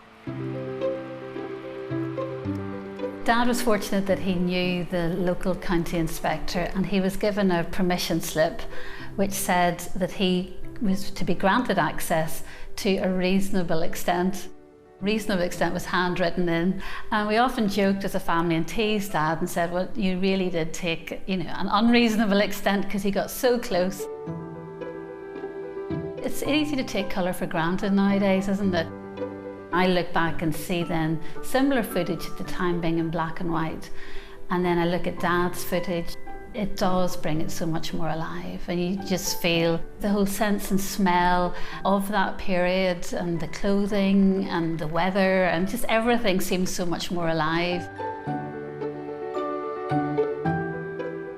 Dad was probably aware that it was a really unique opportunity, and I think he did, yes, just go for it and think, well, I'm going to see what I can get away with. And I think those of us that knew Dad, I think he often showed that sort of, cheekiness and perkiness about him. He did say that it was a completely mad day, going to the airport and flying up and trying to get... Dad loved that. He had a real sense of passion he loved a good challenge. And I could just imagine him absolutely loving trying to get through the crowd and trying to find where to park the car and where to get out. So he would have been in his element. He said he didn't expect to get such good footage. But somehow, you know, nobody bat an eyelid when he got in close, and I think he did realise, well, you know, the Queen has just come here to Northern Ireland, to my hometown, Lisburn. I'm going to be there and I'm going to capture this moment. It is amazing what he managed to achieve. Just absolutely remarkable footage captured there in 1953 by Harold Patterson. It takes you back. It's as if you're there, isn't it? It's quite interesting that it is, of course, Lisburn, loyal Lisburn, which was loyal then and is loyal now. And it's also quite interesting that people don't seem to fly Union Jacks in such proliferation as they do today. Yeah. It's quite an interesting change. It's not the kind of change we normally emphasise. But I suppose a lot of these royal events show us there's a kind of invention of tradition going on, like at all stages. So we see all of this as the past and history and tradition, but actually the traditions are being added to all the time. Peter, interesting because, of course, that was 1953, the Queen's first visit to Northern Ireland as monarch. Today we have King Charles' first visit to Northern Ireland as monarch, so there's a parallel there, there's a symmetry there. She was very much at the beginning of her lengthy reign, and you had some dealings with her in later years. I think it was 2007, you said you were Secretary of State in Hillsborough Castle, which we've been enjoying seeing the pictures of today, and you had cause to brief her in your capacity as Secretary of State, and what struck you was just how engaged she was in what was happening. Absolutely. I mean, we met one-to-one, just the two of us, upstairs in the sitting room on the first floor, just along from her bedroom.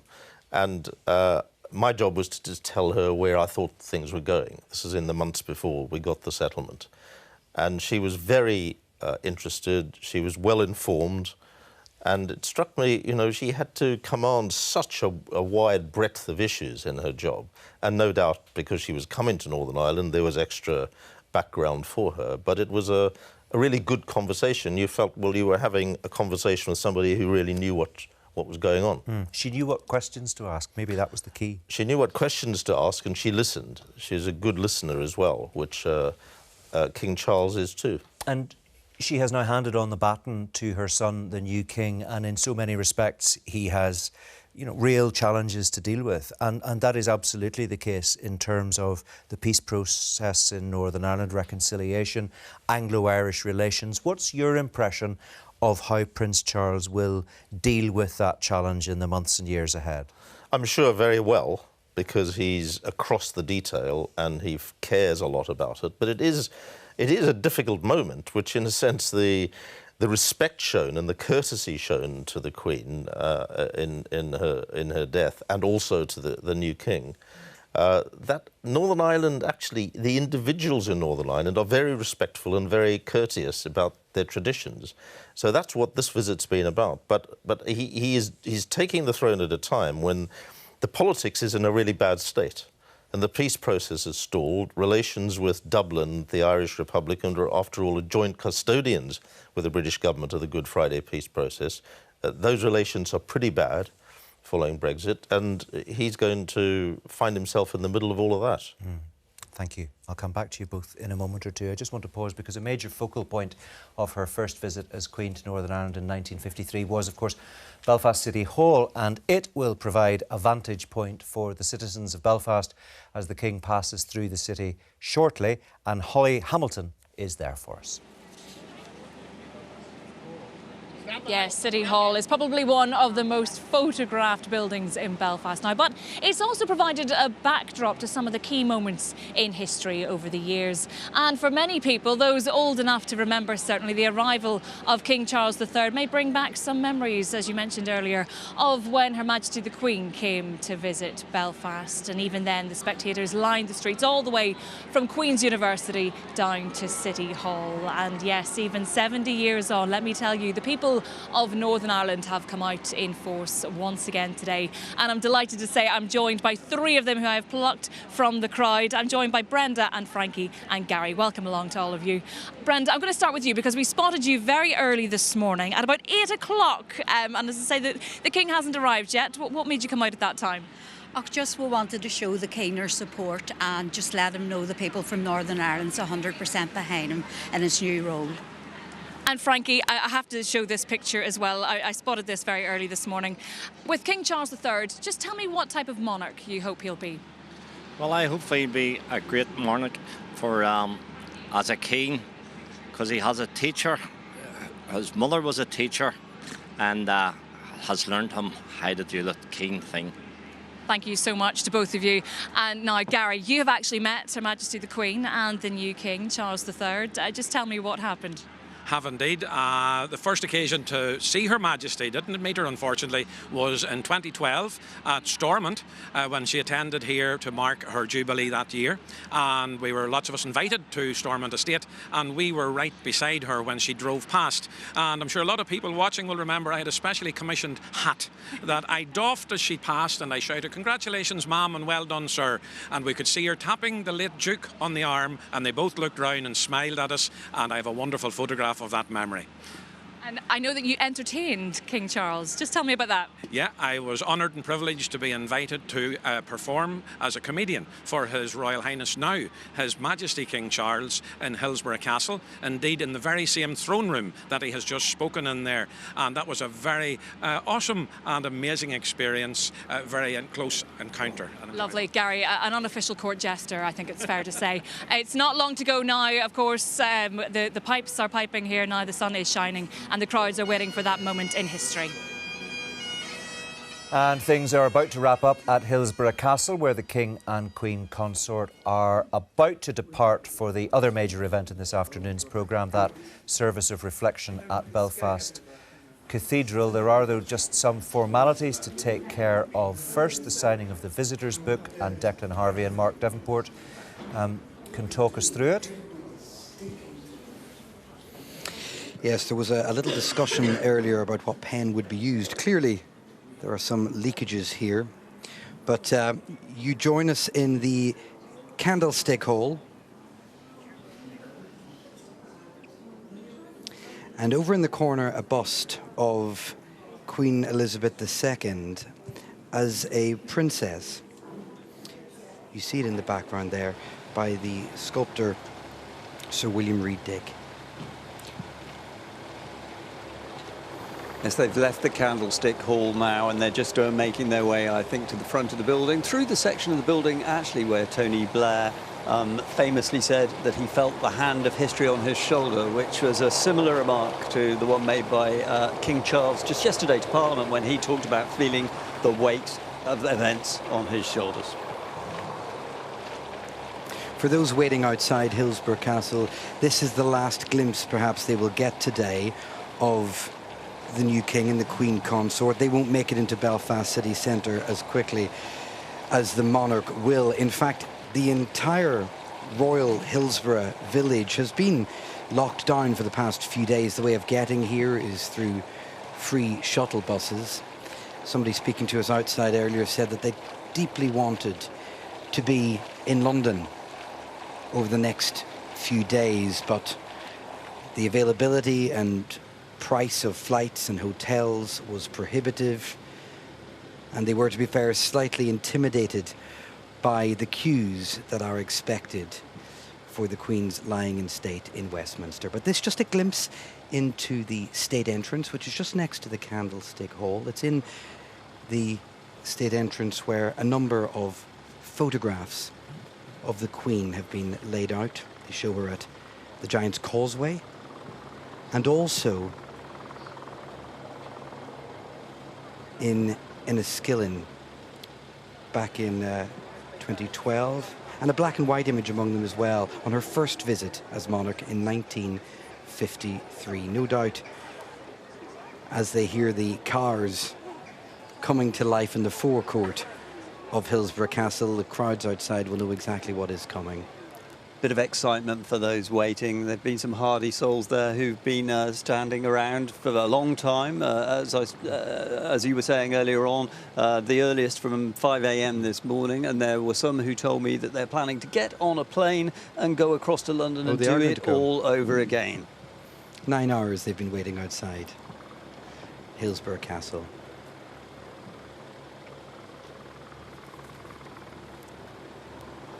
So King Charles and Camilla, the Queen Consort, step through the state entrance. Laura McCurry, who's the head of Hillsborough Castle, and Gon Rowan Hamilton, the Lieutenant, County Down, bid farewell to them. They take up their places in the rear of the royal car. Peter Hain and Margaret O'Callaghan are with me. You must have welcomed a lot of people and said goodbye to a lot of people on those very steps, Peter. Indeed, including Her Majesty the Queen. And so they're driving out now. What is interesting about Hillsborough Castle, it doesn't have any ramparts or turrets or anything like that. It's a stately home, essentially. But it's right in the middle of Hillsborough village. So they'll go out down Hillsborough High Street, which is a kind of picture postcard little town, and then be off. And the villagers always give you a great welcome if you wander down the street with your protection officers in tow as Secretary of State. Or at least I did. You know, you get a great welcome from people. It was, of course, bought, wasn't it, by the government of Northern Ireland for the governor. It was. In the early 1920s. But now we see people, coming out. And the governor, of course, at a time was married to the Queen's aunt, so she was a frequent visitor. We can see there the royal motorcade making its way down Main Street, and lots of people have stayed during the visit to get a second glimpse of the King. I suppose the connections between the British aristocracy, the royal family, and a lot of these houses of Ulster are quite interesting. Yes. And this is, if you like, a vignette of the network of connections. And you could see a lot of those connections in the room at the meeting today. There were all kinds of individuals with all sorts of So there's royal a kind of connections. hidden history. Yeah. No, there's a lot of history and a lot of decorative art there, but it's also, interestingly, when you stay at it, it's quite homely. Over Christmas. It's comfortable. It's comfortable. You have your family traditionally come and join you. That's a lovely shot, a high shot of the village of Hillsborough as the motorcade makes its way from Hillsborough Castle. The King, of course, now on his way to Belfast Cathedral, St Anne's Cathedral, as it's known in the city, for a service of reflection on the life of Queen Elizabeth II. On the way, the King and Queen Consort will pass Belfast City Hall. We heard from Holly Hamilton a few moments ago there. Lots of people have gathered. The King isn't stopping, but he will drive past, and obviously people are there and want to pay their respects to him. We'll pick up those pictures as the King and his motorcade arrive in Belfast. But as sovereign, the Queen was defender of the faith and supreme governor of the Church of England. Indeed, faith and respect for the faith of others was a matter of great importance to her. In June 2012, she visited Enniskillen in Northern Ireland, following a meeting in the Anglican Cathedral there with survivors of the 1987 Remembrance Day bombing in the town. The Queen crossed the street and entered St Michael's Church. It was the first time the Queen had set foot in a Catholic church in Northern Ireland. Two clergymen involved in that historic moment now reflect on the significance of that act. There are certain things that the Queen does every day, every year, and then there are certain things she does only once, and this was one of those things she did only once. I certainly felt it was a tremendous acknowledgement because, you know, Kenny and I took a bit of a risk in doing what we did. It was a step into the unknown, and I suppose there was a degree of fear of how community would react to somebody who would be deemed as the Protestant faith going to the Roman Catholic faith. Here was an event where the Queen of England was coming into a Roman Catholic church. It was a big deal in lots of different respects. And if you're strong, everybody's strong in themselves, within their own faith, within their own political views, whatever it may be, you're untinted by just crossing a street, mingling and mixing, showing tolerance and respect and understanding with each other. There was a moment in which everybody could rejoice, but inevitably you're skating along the edge of a lot of history there, and certainly that's how it felt for me. I thought she was an immensely centred person, and I thought to myself, what kind of person are you? that you can do this. She's obviously a deeply spiritual lady, and she didn't seem to have a problem with this outreach to show that we were one community together here under God. This lady comes across to me as an immensely Christian person, and she certainly served us here that day. We're not trying to erase the past, we can't do that. And it was like a royal seal of approval that she gave for us working together, and the legacy will live on. Well, joining me now in the studio is Father Brian Darcy, priest, writer and broadcaster, and the recipient of an OBE for his work in building cross-community relations in Northern Ireland. Alongside him is the very Reverend John Mann, a former Dean of Belfast. Welcome to both of you. It's Thank you very much lovely indeed. to have you here. I assume you've been watching carefully, and Dean Mann in particular, looking forward to the service in the Cathedral. It will be a sombre occasion, of course, and rightly so. But that is a building and a congregation you know very well. Oh yes, the building is very familiar to me, and indeed the service. I know what is about to happen, and I think it will be a very important and very reflective service, and one that I think people will feel really a part of when they're watching it. We've had so many different aspects to today's proceedings, Father Brian. We have reflected and will continue to reflect on the contribution made by Her Majesty during her long reign, but also looking ahead to the challenges facing the new monarch, King Charles. And then there's been the pure enjoyment that we've seen on the faces of the people who've met the King and Queen Consort. Yeah, all of those things are very much part of it. I'm still a bit sad with the death of Her Majesty. She was a lovely person to meet, and a very religious person, very uplifting person. Anytime we meet, I was there that day in Enniskillen. I was there in the congregation, and she whispered to me that what you just said, this is the first time I've been in a Catholic church in Ireland. I was quite shocked about that. I'm sure when I thought about it, it was great.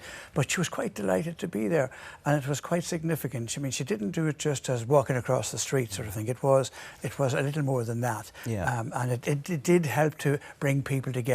It did help. I mean, I've been working in Enniskillen since 1990, just immediately after the bombing, and it has been very difficult to get people to come together. But Enniskillen has led the way there and has done a lot for it. That was a very significant gesture on her part, one of many we've discussed on our coverage today.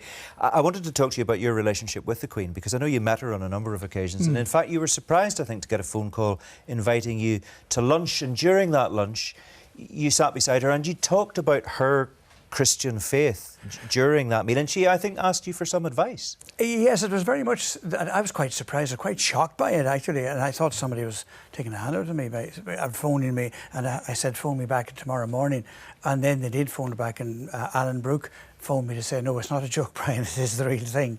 I didn't say why I should be, but I was over there, and she knew that my name and my work from listening to Terry Wogan. She was a big Terry Wogan fan, and she listened to Pause for Thought, which I've been on with Terry for 18 years at that stage, and she just knew some of the things I was saying. So I was sitting directly for the entire lunch at that day. It was a very small lunch. The Duke of Edinburgh was across the way, and I could hardly get a word in edgewise, I'm delighted to say. I was so honoured, and she was full of faith, full of prayer. She was told me other Catholic ministers, and one cardinal in particular, whom she was very fond of and took great spiritual assist from. And she talked about reading the Psalms each day, and she was asking me what sort of prayer I had, and she said then she wanted to know about family and her Christmas message, and she wanted to ensure that there was a very strong Christian message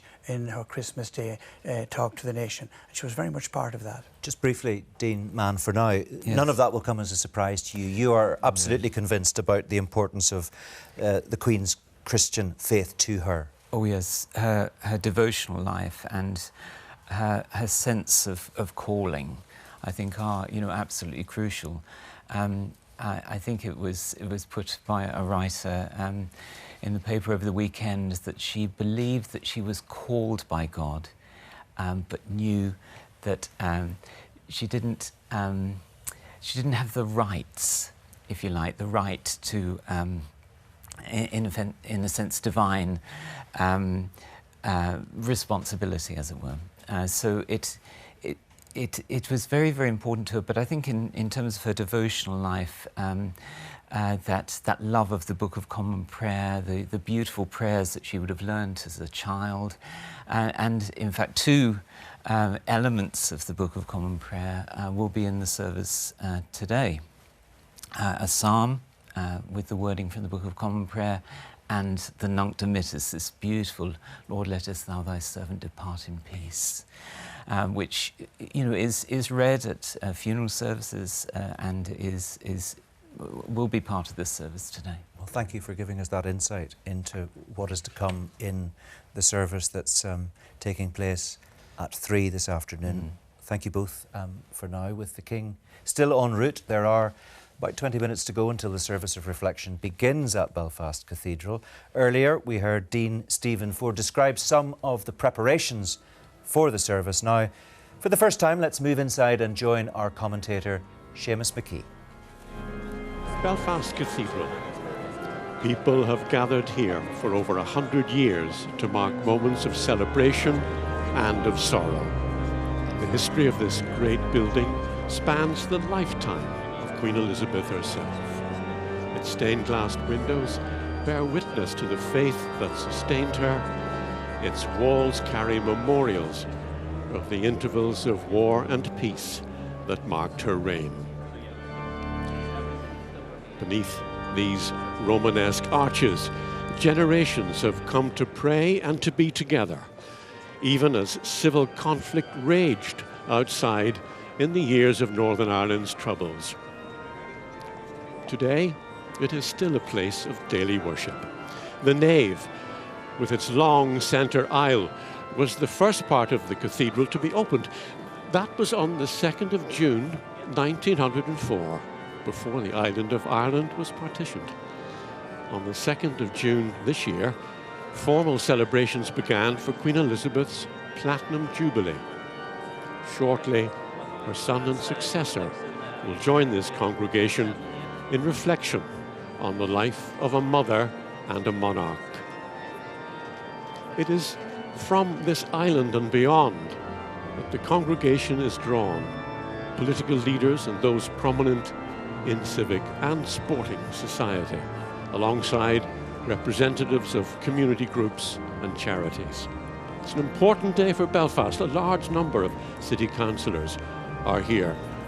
Any moment now, we're expecting the Prime Minister and the Irish President.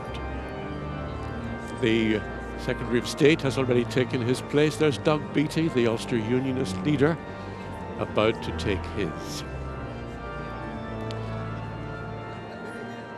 As I say, there is a warm and cordial atmosphere about this building. There's the Lord Lieutenant, the Vice Lord Lieutenant of Belfast, I should say, Sir Nigel Hamilton, welcoming an order of the guests. The service that will begin soon has a number of elements. Coming from Belfast, it will have its own identity, reflected especially in the music that will be heard along with the prayers and readings. It will be solemn, but not mournful. As well as reflection, this is a service of thanksgiving for the life and the reign of Queen Elizabeth. This then is the scene as we await the arrival of the King and the Queen Consort.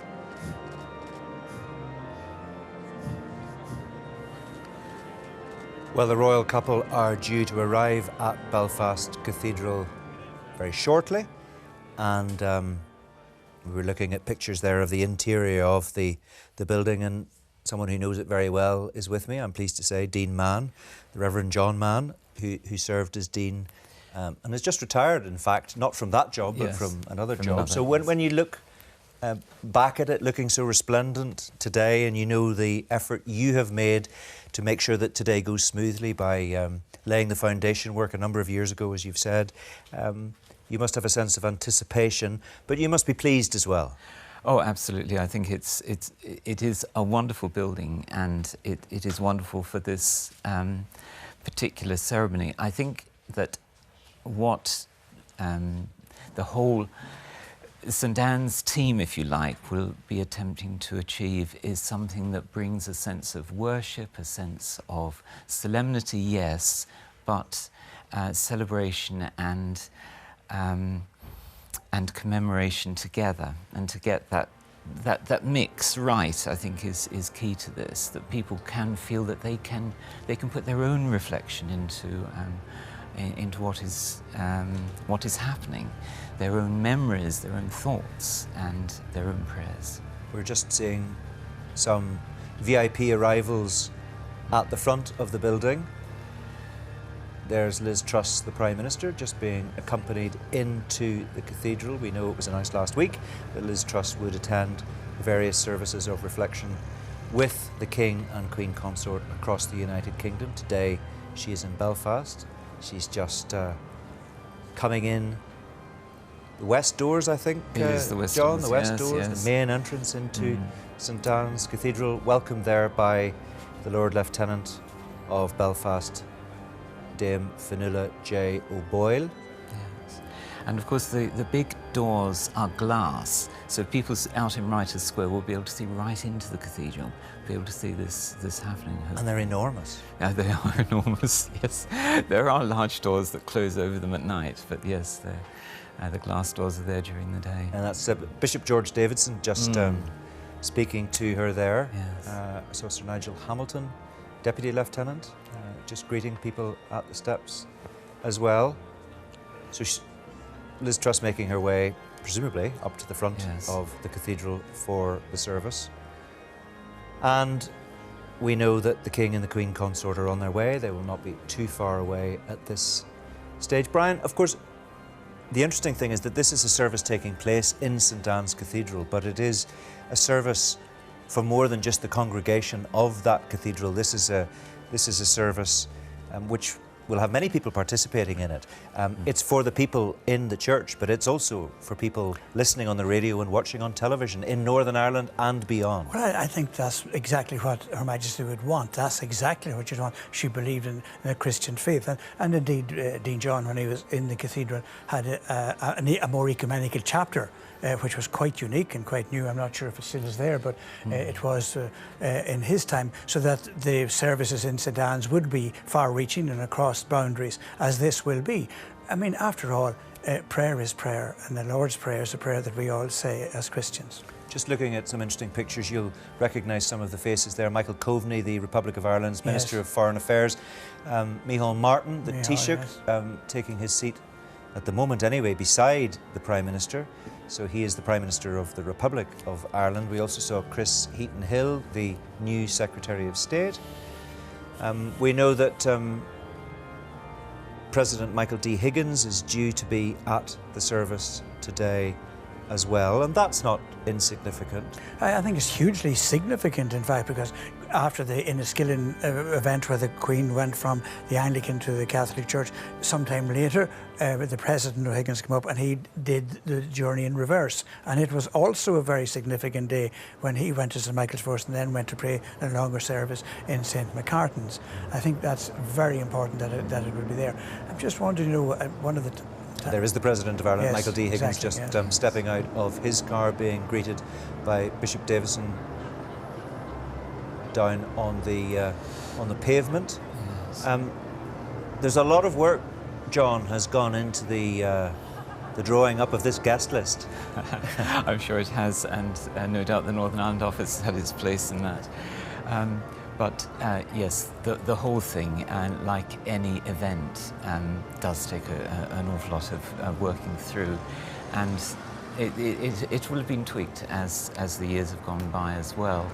And I think there are some really beautiful things that are going to be experienced. And the whole point about reconciliation has been talked about a lot already today. And I know that that Archbishop John is wearing his Cross of Nails pectoral cross today for this service, and he's chosen to wear that specifically today. That sense of reconciliation that goes, it's broader than just Northern Ireland. This is something that is important to all people. We need a reconciled world.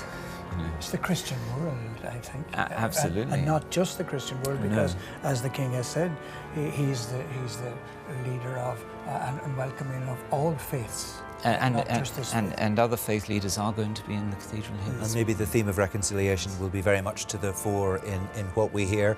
President Michael D. Higgins and Mrs. Higgins Sabina. Being shown to their seats. These are live pictures of Belfast City Hall, magnificent building right in the centre of the city, and there the King's motorcade is passing by. He's not stopping, but you can see that a lot of people have gathered to wish him well.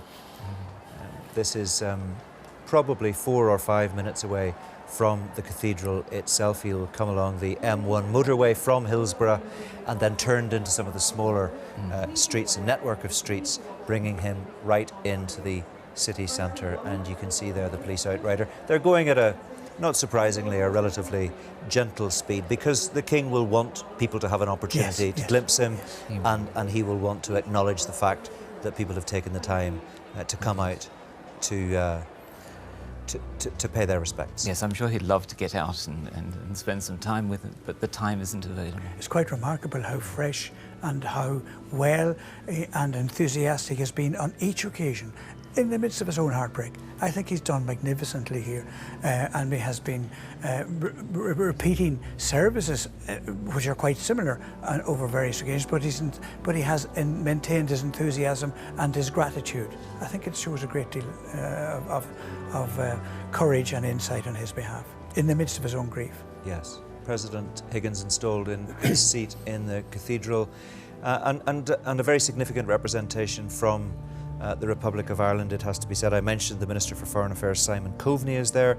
The Taoiseach, there he is, Micheál Martin, sitting alongside the Prime Minister Liz Truss. And this is an important service and a solemn service, but there's, Brian, you know, serious politics that they will have to engage in the weeks and months ahead. We know that, and we can't overlook that on an occasion like this. I mean, it means nothing really if that doesn't happen, because Her Majesty would want that to happen. I'm just thinking the last time in St Anne's Cathedral there was a Myra's funeral.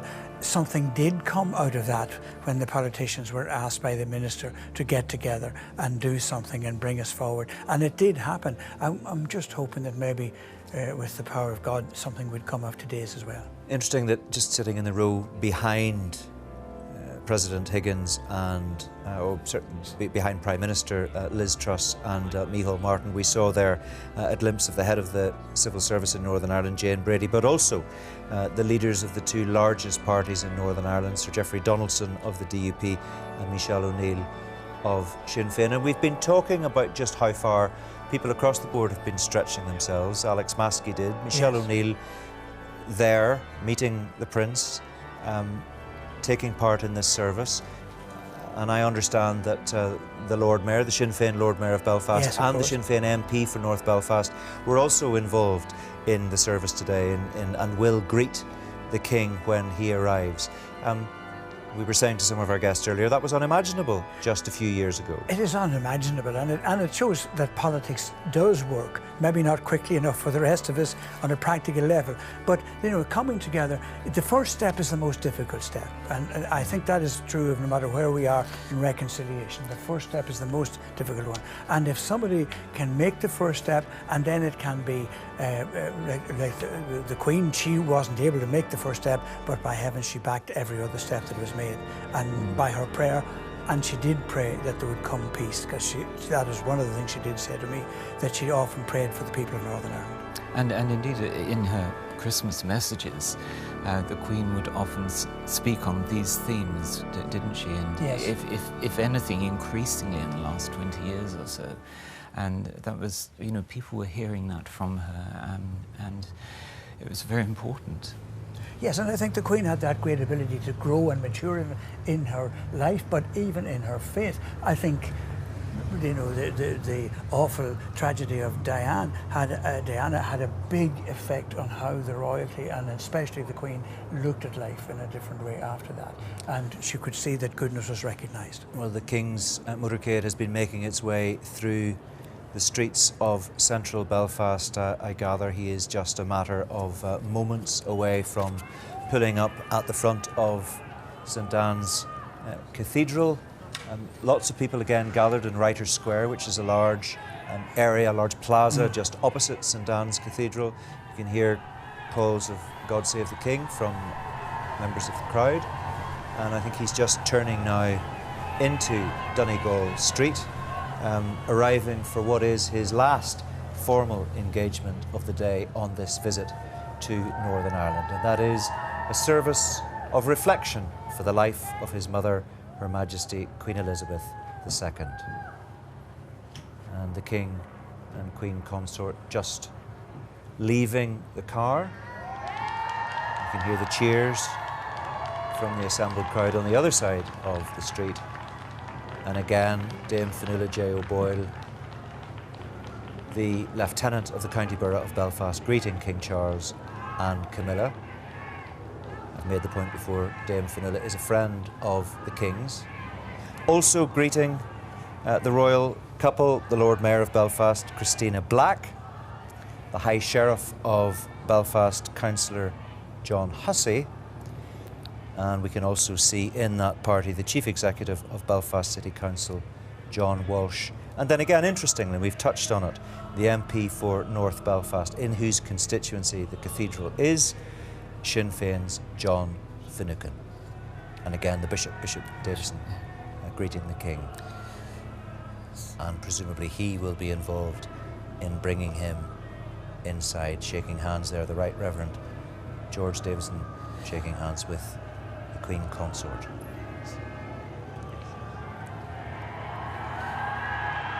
A boisterous crowd, you might say. Yes, it's nice to see the welcome, and I think the other church leaders will be, and other faith leaders will be immediately inside the cathedral. So Her Majesty and the King, King Charles, entering Belfast Cathedral through the west doors, and Seamus McKee is our commentator for the service of reflection. And the Bishop of Connor introducing the King and the Queen Consort to faith leaders, Jewish, Chinese, Hindu and Islamic. King Charles is understood to have requested that they be here. In his television address last Friday, the King said, "Wherever you may live in the United Kingdom, whatever may be your backgrounds and beliefs, I shall endeavour to serve you with loyalty, respect and love." Prayers were said for Queen Elizabeth in the Belfast Synagogue last Saturday. There'll be prayers in future for King Charles, that he be granted the wisdom of Solomon, who looks down on this group from a magnificent stained glass window just above.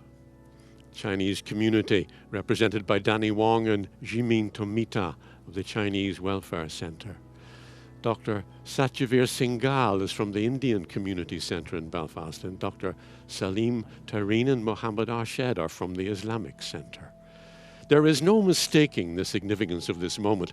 Charles, on his first visit to Belfast as king, recognising and affirming the part played by these faith communities in this city and elsewhere in Northern Ireland. And now, the King and Queen Consort introduced to church leaders, all of whom will play a prominent part in this service: the Church of Ireland Bishop of Armagh, John McDowell, and then the Catholic Archbishop Eamon Martin. The Presbyterian moderator, the Reverend John Kirkpatrick. Also being introduced is the Methodist president, the Reverend David Nixon. And the president of the Irish Council of Churches, the Reverend Andrew Foster, the Bishop of Derry and Raphoe. And St Anne's is unusual in serving two dioceses, Connor and Down and Dromore, whose Bishop David Maclay is also about to be introduced to the new monarch. And these introductions over, trumpeters from the Royal Irish Regiment will sound a fanfare to signal the start of the service. They have their regimental chapel in this cathedral, together with the Royal Irish Rangers. As Bishop Davison is explaining to the King and Queen Consort some of the features of this cathedral, as they stand under this great west front dedicated in its entirety as a war memorial, and indeed completed in 1927, just a year after the birth of Queen Elizabeth. As I say, the history of this cathedral spans the entire lifetime of Queen Elizabeth. And as the King and Queen Consort pause understandably for a moment in what has been a very busy day, and I suspect that the reception they got in Hillsborough, which clearly delighted them and delighted the people, the many, many people with whom they shook hands, that will have been uplifting for them. It's been an intense few days, and they make their way now to their places in this cathedral.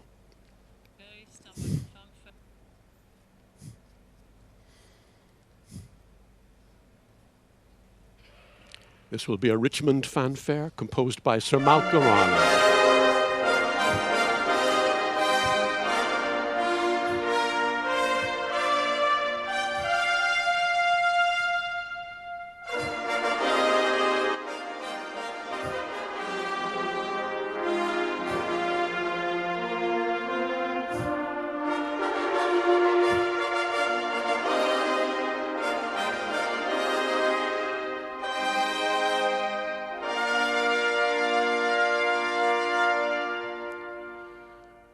And now, as the King and the Queen Consort are accompanied to their seats, the choir sings the introit, George Dyson's Confortare. Be strong and of good courage, inspirational words and music that are a poignant reminder of the first time they were heard, Queen Elizabeth's coronation in 1953.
Now, a triumphant hymn of joy, appropriate for a service of thanksgiving, all that dedicated city in exultant jubilation.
Brothers and sisters, we gather in this cathedral to commemorate in word and prayer Her Majesty Queen Elizabeth II, committing her to God during these days of national mourning, whilst celebrating her life and work for this country and for the Commonwealth, and giving thanks for all that she has been as Queen, and as such head of state for the people of Northern Ireland.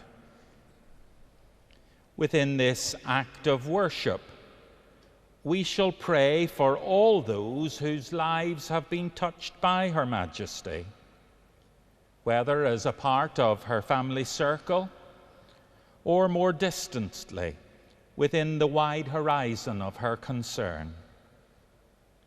We mark with gratitude the dedication to duty that has exemplified her reign, and give thanks for her presence under God as a pattern of all that is good and true in human life. Let us pray.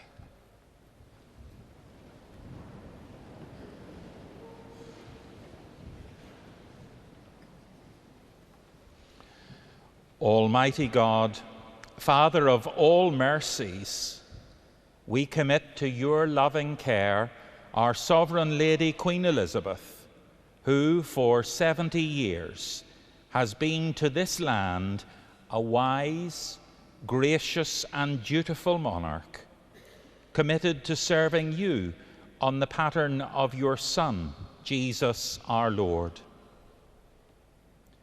We give thanks for her faith, inspiration and guidance through changing times and occasions of both national joy and public and private grief. Bless her family and all whose love and care have supported her throughout her long reign, with comfort and strength in these days of loss and mourning. On King Charles, pour out, we beseech you, such an abundance of your grace, that he may fulfill his calling with ever-increasing wisdom, discernment, and spiritual light. We gather our thoughts and prayers together in the words in which Christ taught his disciples to pray, saying, Our Father, who art in heaven, hallowed be thy name. Thy kingdom come, thy will be done on earth as it is in heaven. Give us this day our daily bread, and forgive us our trespasses, as we forgive those who trespass against us. And lead us not into temptation, but deliver us from evil. For thine is the kingdom, the power, and the glory, forever and ever. Amen. Now the first of two readings in the service of reflection and thanksgiving. The theme is a new beginning, and that for King Charles is rooted in 1,000 years of monarchy and Christian faith. A king is being called to serve his people.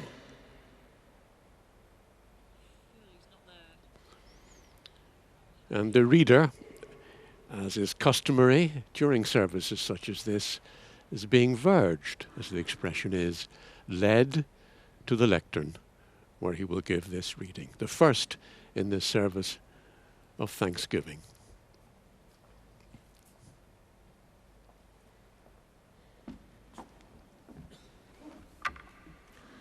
A reading from the book of Joshua, chapter 4, beginning at verse 1. When the entire nation of Israel had finished crossing over the Jordan, the Lord said to Joshua, Select 12 men from the people, one from each tribe, and command them, Take 12 stones from here, out of the middle of the Jordan, from the place where the priest's feet stood. Carry them over with you and lay them down in the place where you camped tonight. The Israelites did as Joshua commanded.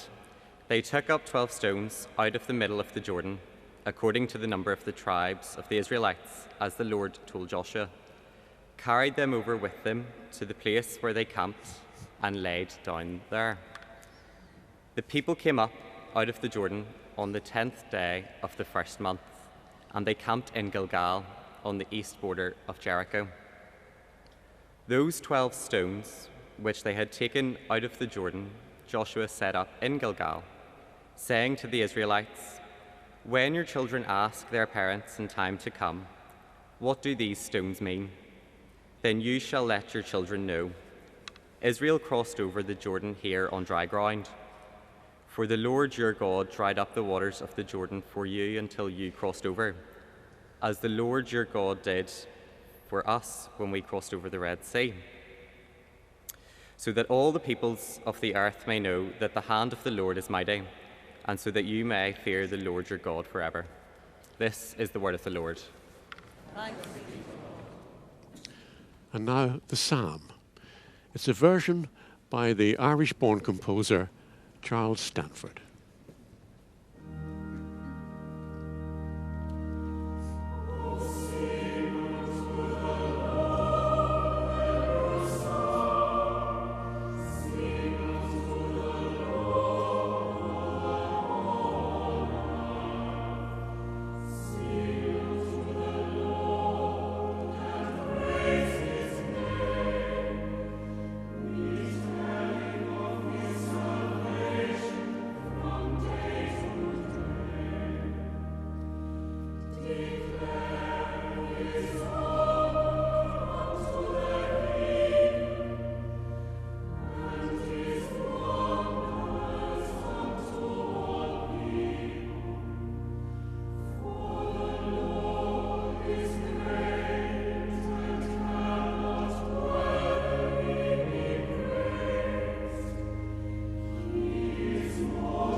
Rejoice. Rejoice in the Lord always. Again I will say, rejoice. Let your gentleness be known to everyone. The Lord is near. Do not worry about anything, but in everything by prayer and supplication, with thanksgiving, let your requests be made known to God. And the peace of God, which surpasses all understanding, will guard your hearts and your minds in Christ Jesus. Finally, beloved, whatever is true, whatever is honourable, whatever is just, whatever is pure, whatever is pleasing, whatever is commendable, if there is any excellence, and if there is anything worthy of praise, think about these things. Keep on doing the things that you have learned and received and heard and seen in me, and the God of peace will be with you. This is the word of the Lord. Thanks be to God. And now, words and music written for King's College, Cambridge, by Sir Charles Wood, who was born in Armagh.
And now the act of commemoration. The Reverend Ruth Patterson is a Methodist minister. She lights a candle, and a period of silence will follow.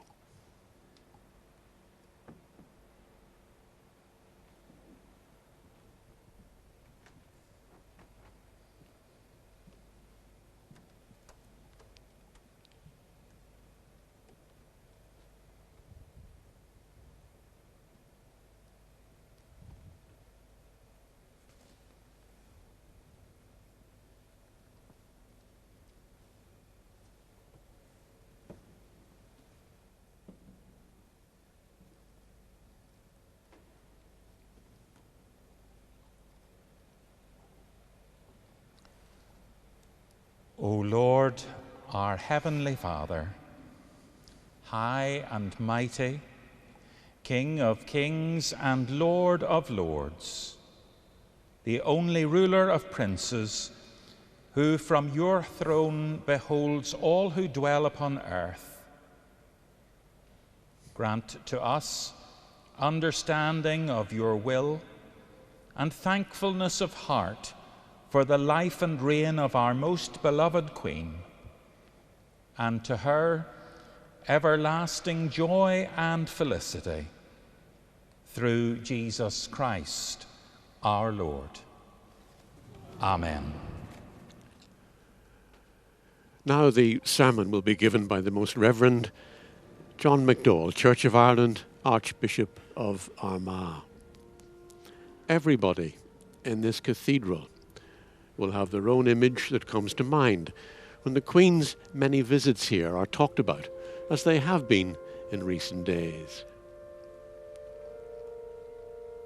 Archbishop MacDowell has spoken of the little gems of hope Queen Elizabeth provided to many peacemakers on this island of Ireland.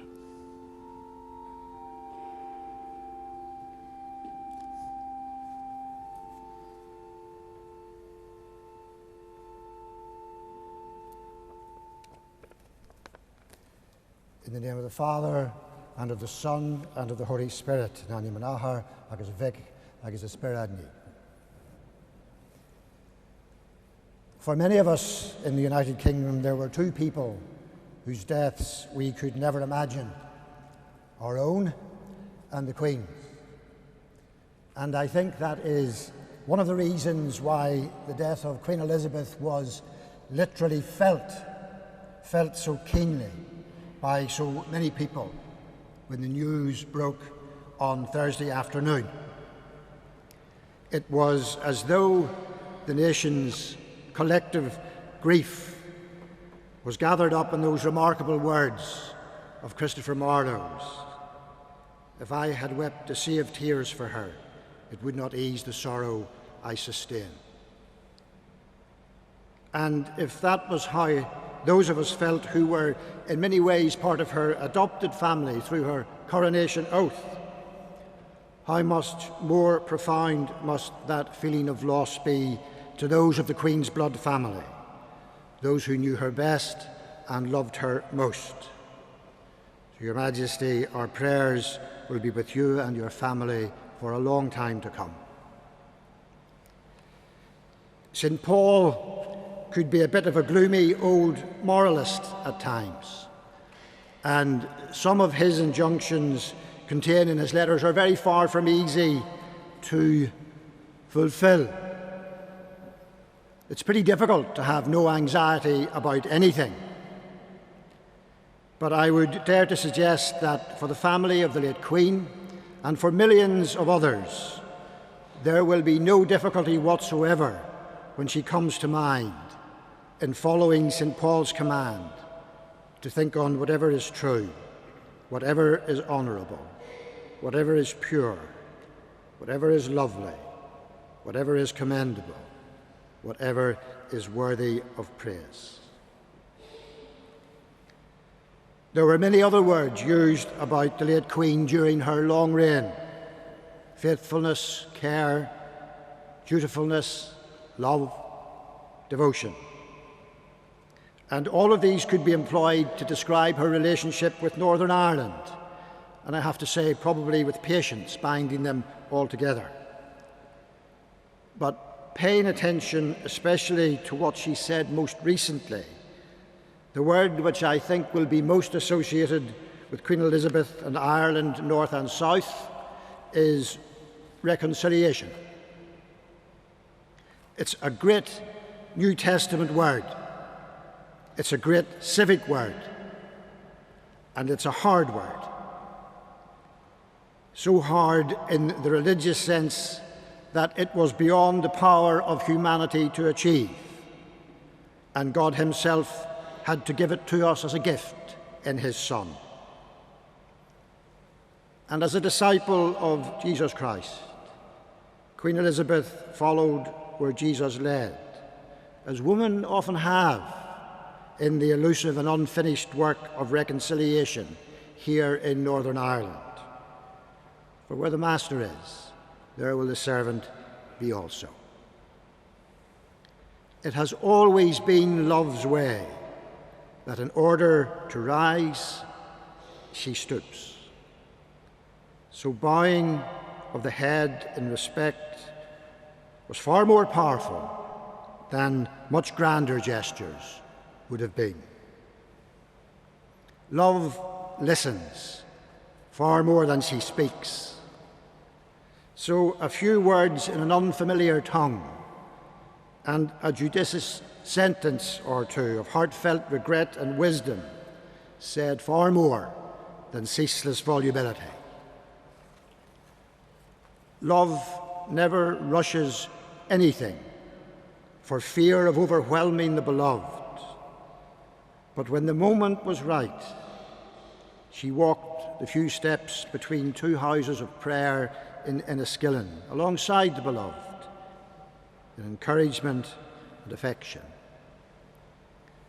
And although love is easily injured, she keeps no record of wrongs and extends the open hand of sincerity and friendship with courage to create an environment and an atmosphere where reconciliation have a chance. Love never fails. Where the master is, there will the servant be also. Reconciliation is about the restoration of broken relationships. And the word should never be cheapened by pretending it's an easy thing to achieve. And by and large, in the work of reconciliation, most of our victories are achieved quietly and in private, and most of our humiliations will be in public. Reconciliation requires the greatest of all religious virtues, love, and it requires the greatest of all civic virtues, courage. But as the great prophet, apostle of reconciliation says, what you have learned and received and heard and seen in me, do, and the God of peace will be with you. And who can doubt that the Holy Spirit of the God of peace was present in the mind and in the heart of the late Queen when she spoke her judicious and generous words and walked the hard road of reconciliation in this province and on this island. The Queen's vocation as a Christian monarch to work for the good of all her people went far beyond the boundaries of these islands, but we have much to learn from it. That it is Christian to be tolerant, not because we believe so little about God, but because of the nature of the God we believe in, and because we believe so much in the importance of a free response to God's call. So firmly rooted in her Christian faith, the Queen was therefore firm in her belief that it is no part of a Christian's vocation to belittle another person's faith or lack of it. It's only an impression, but it did seem to me that in the last years of her reign, the tone and content of the Queen's broadcasts became slightly more overtly religious and perhaps a little more personal. And on Christmas Day, only 4 or 5 years ago, she said this: although we are capable of great acts of kindness, history teaches us that we sometimes need saving from ourselves, from our recklessness and greed. So God sent into the world a unique person, neither a philosopher or a general, important as they are, but a Saviour with the power to forgive. Forgiveness lies at the heart of the Christian faith. It can heal broken families, it can restore friendships, and it can reconcile divided communities. And she went on to say, and it is in forgiveness that we feel the power of God's love. At her baptism, Elizabeth Alexandra Mary was signed on her forehead with the sign of sacrifice, the cross. and for 96 years in a life which was a prodigy of steady endeavour, she offered herself, her soul and body, as a living sacrifice to God, who loves her with an everlasting love. So I want to finish by reminding us of those final words spoken by Mr. Valiant for Truth in Bunyan's Pilgrim's Progress, some of which the Queen herself used in her very first television broadcast in 1957. Then he said, "I am going to my fathers, and though with great difficulty I am got hither, yet now do I not repent me of all the trouble I have been to arrive where I am. My sword I give to him who will succeed me in my pilgrimage, and my courage and skill to him that can get it. My marks and scars I carry with me, that I have fought his battles, who will now be my rewarder." And when the day that he must go hence was come, many accompanied him to the riverside, into which as he went he said, "Death, where is thy sting?" As he went down deeper, he said, "Grave, where is thy victory?" And so he passed over, and the trumpets sounded for her on the other side. Now to the King of ages, immortal, invisible, the only true God, be ascribed all might, majesty, dominion and power, as is most justly due. God save the King.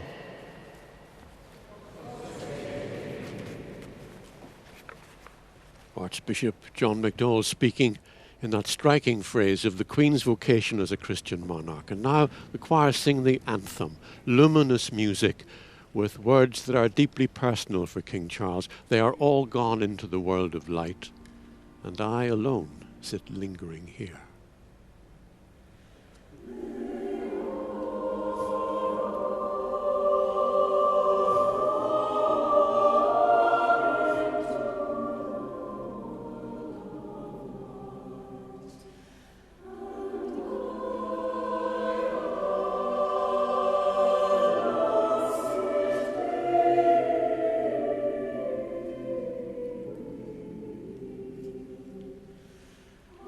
I see.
Let us pray.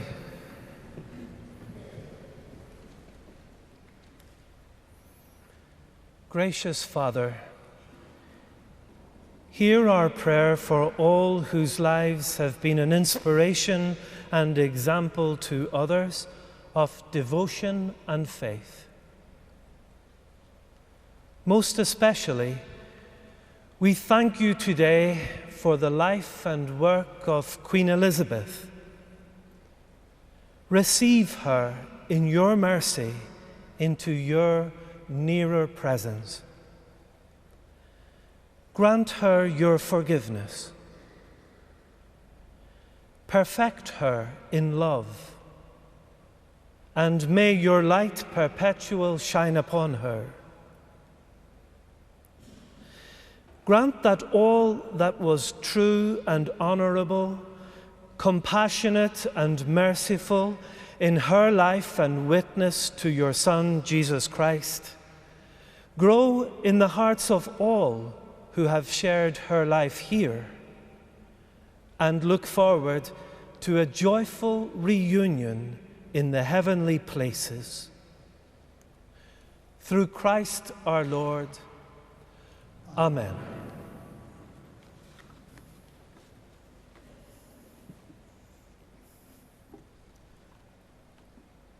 Generous Lord God, we give you thanks this day for the dedication to service and duty shown by the members of the royal family, following after the example set by Queen Elizabeth.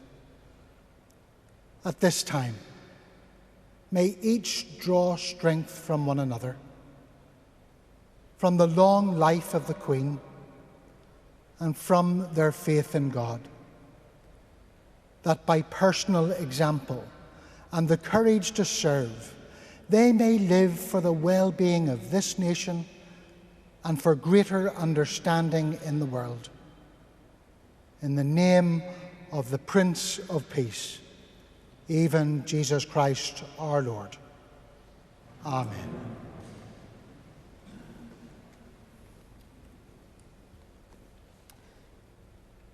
God of all holiness and giver of life, protect and guide, we beseech you, all who seek in these days, through prayer, thought, and action, to fulfill their work in sustaining the life of this city and land. May all whose responsibilities bridge gulfs of understanding, of cultural or religious difference, or across divides of age, race, gender, or politics, come to know the central human need for love, security, justice, and peace. Maintain within all our institutions a unity of spirit which transcends difference, a oneness of purpose in mutual support for the good of all. This we pray in the spirit of He who bids us be one, our Lord and Savior, Jesus Christ. Amen.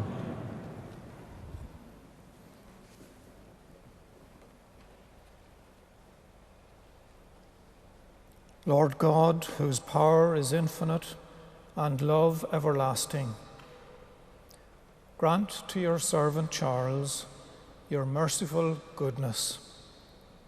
Bless and comfort him in his sorrow. Daily restore him in strength to meet the demands of his high calling. Fulfill in him your providential will, and may the indwelling Spirit of your Son, Jesus Christ, bring him peace of heart and courage to declare and do what is right. To his family, in your great compassion, shed your heavenly succor, and may they all know your presence daily as they turn their hearts to you and to your Son, who for us all is the bread of life and the gateway to heaven, and in whose name we pray. Amen. Reverend David Nixon's prayer for consolation and support, very much a theme in this service. Now a great Irish hymn, powerful words to a familiar air.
This will be the first time God Save the King has been sung in St. Anne's Cathedral for 70 years.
hand at the last, as if to affirm this congregation in its coming here to unite in sorrow, but also in praise and thanksgiving. The church leaders will give a shared Celtic blessing.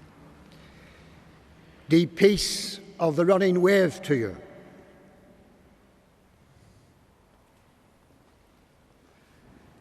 Deep peace of the flowing air to you.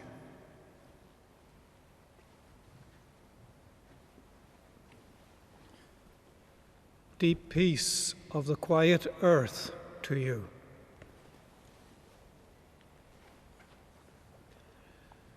Deep peace of the shining stars to you.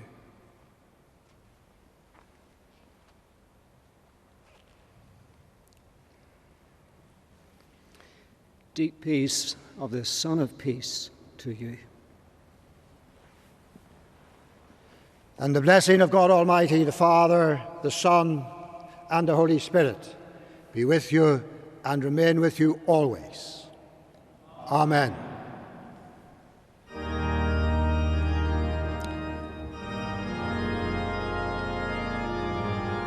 And so ends this service of thanksgiving and reflection, as the choir will begin to move towards the west door.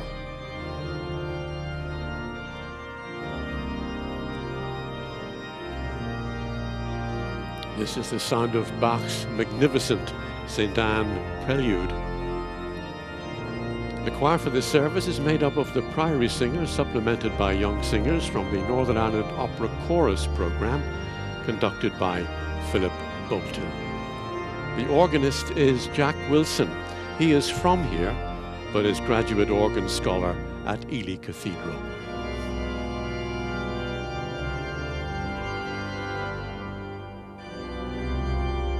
So what will people take away from this service? Well, it said one thing that comes very naturally to people here when they meet someone else who's been bereaved. Sorry for your loss, they say. Sometimes they don't know what more they can say. That was the point of the silent act of commemoration in the service. When we think of the words of the prayer read by the Methodist president, David Nixon, about King Charles, bless and comfort him in his sorrow and his family in your great compassion. So there was condolence and support for someone who's suffered the loss of his mother, indeed both parents, in a relatively short space of time. There was Archbishop John McDowell's sermon, with the King and the Queen Consort just a few feet away, and the Archbishop looking at Charles and addressing that loss directly, and you could see in the King's expression his response, his appreciation. There was also a striking phrase in that sermon, the Queen's vocation as a Christian monarch. The Archbishop was talking about her work for reconciliation. It was a sharp insight, wasn't it, into what motivated the Queen, a religious sense of duty. Not surprising in someone who was known to have regarded the anointing during her coronation as the pinnacle of the ceremony. Archbishop McDowell also pointed to the role of the Queen as a woman in what he called the elusive and unfinished work of reconciliation here in Ireland. Which brings to mind the words of former President Mary McAleese, who hosted the Queen on her state visit to Ireland in 2011. She said, "Let us hope the legacy in which the Queen invested so much will be honoured and realised."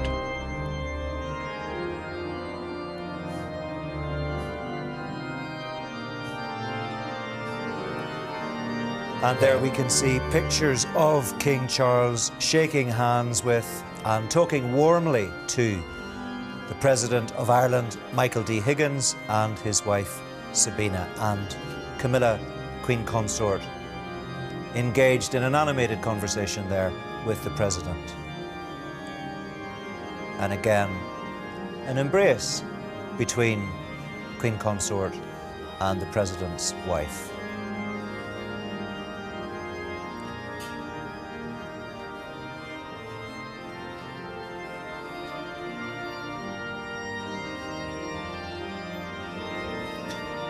And the King and Queen Consort moving now through the nave to the great west doors of the cathedral, and the King acknowledging the good wishes of members of the congregation.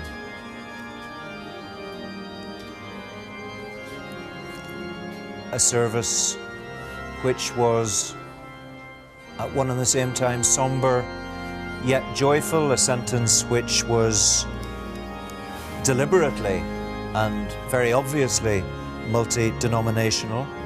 We had that multi-denominational blessing from the church leaders at the end, 2 archbishops of Armagh taking part, and a blessing from the Church of Ireland, Archbishop in Irish.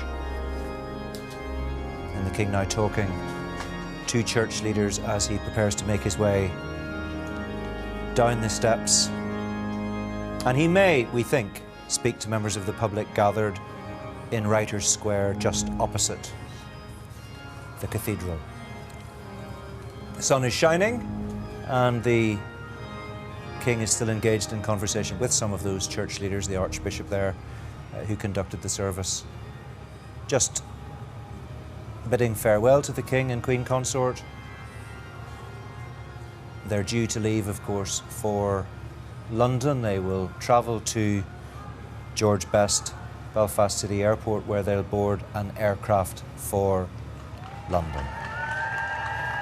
George Davidson just said his final farewells, and they've come off the pavement onto the street. Their cars are there. They're making their way across to Writers' Square and just acknowledging the crowds.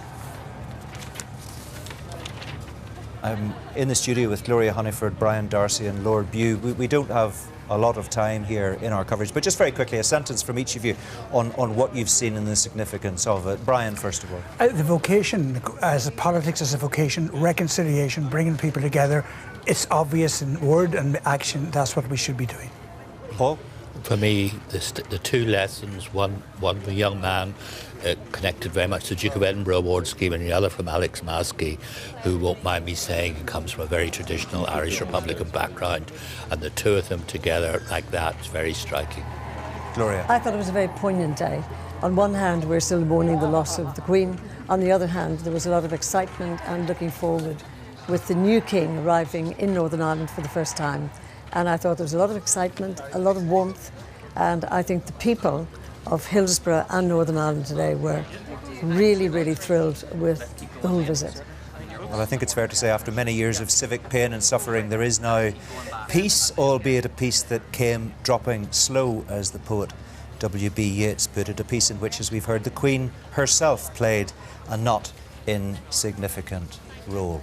And that's really the theme of today, Brian. That's really the theme. Her Majesty left as an example, and she did her piece for word. She has passed it on now to King Charles, and it's up to all of us to work and lead by the example that she has given. Work for peace and bring Ireland forward, bring Northern Ireland to its proper place. Thank you all very much indeed for being with us today. As the King continues his walkabout, our coverage of today's historic events in Northern Ireland draws to a close. Immediately following this programme on BBC One's Sophie Rayworth will continue our coverage as Her Majesty the Queen's coffin leaves St Giles Cathedral in Edinburgh and travels back to Buckingham Palace in London. There's been a great deal of talk today about grace and peacemaking and building on the legacy of what has gone before. We've been given much food for thought. It's certainly been a day the people of this place, in particular, are unlikely to forget for a very long time to come.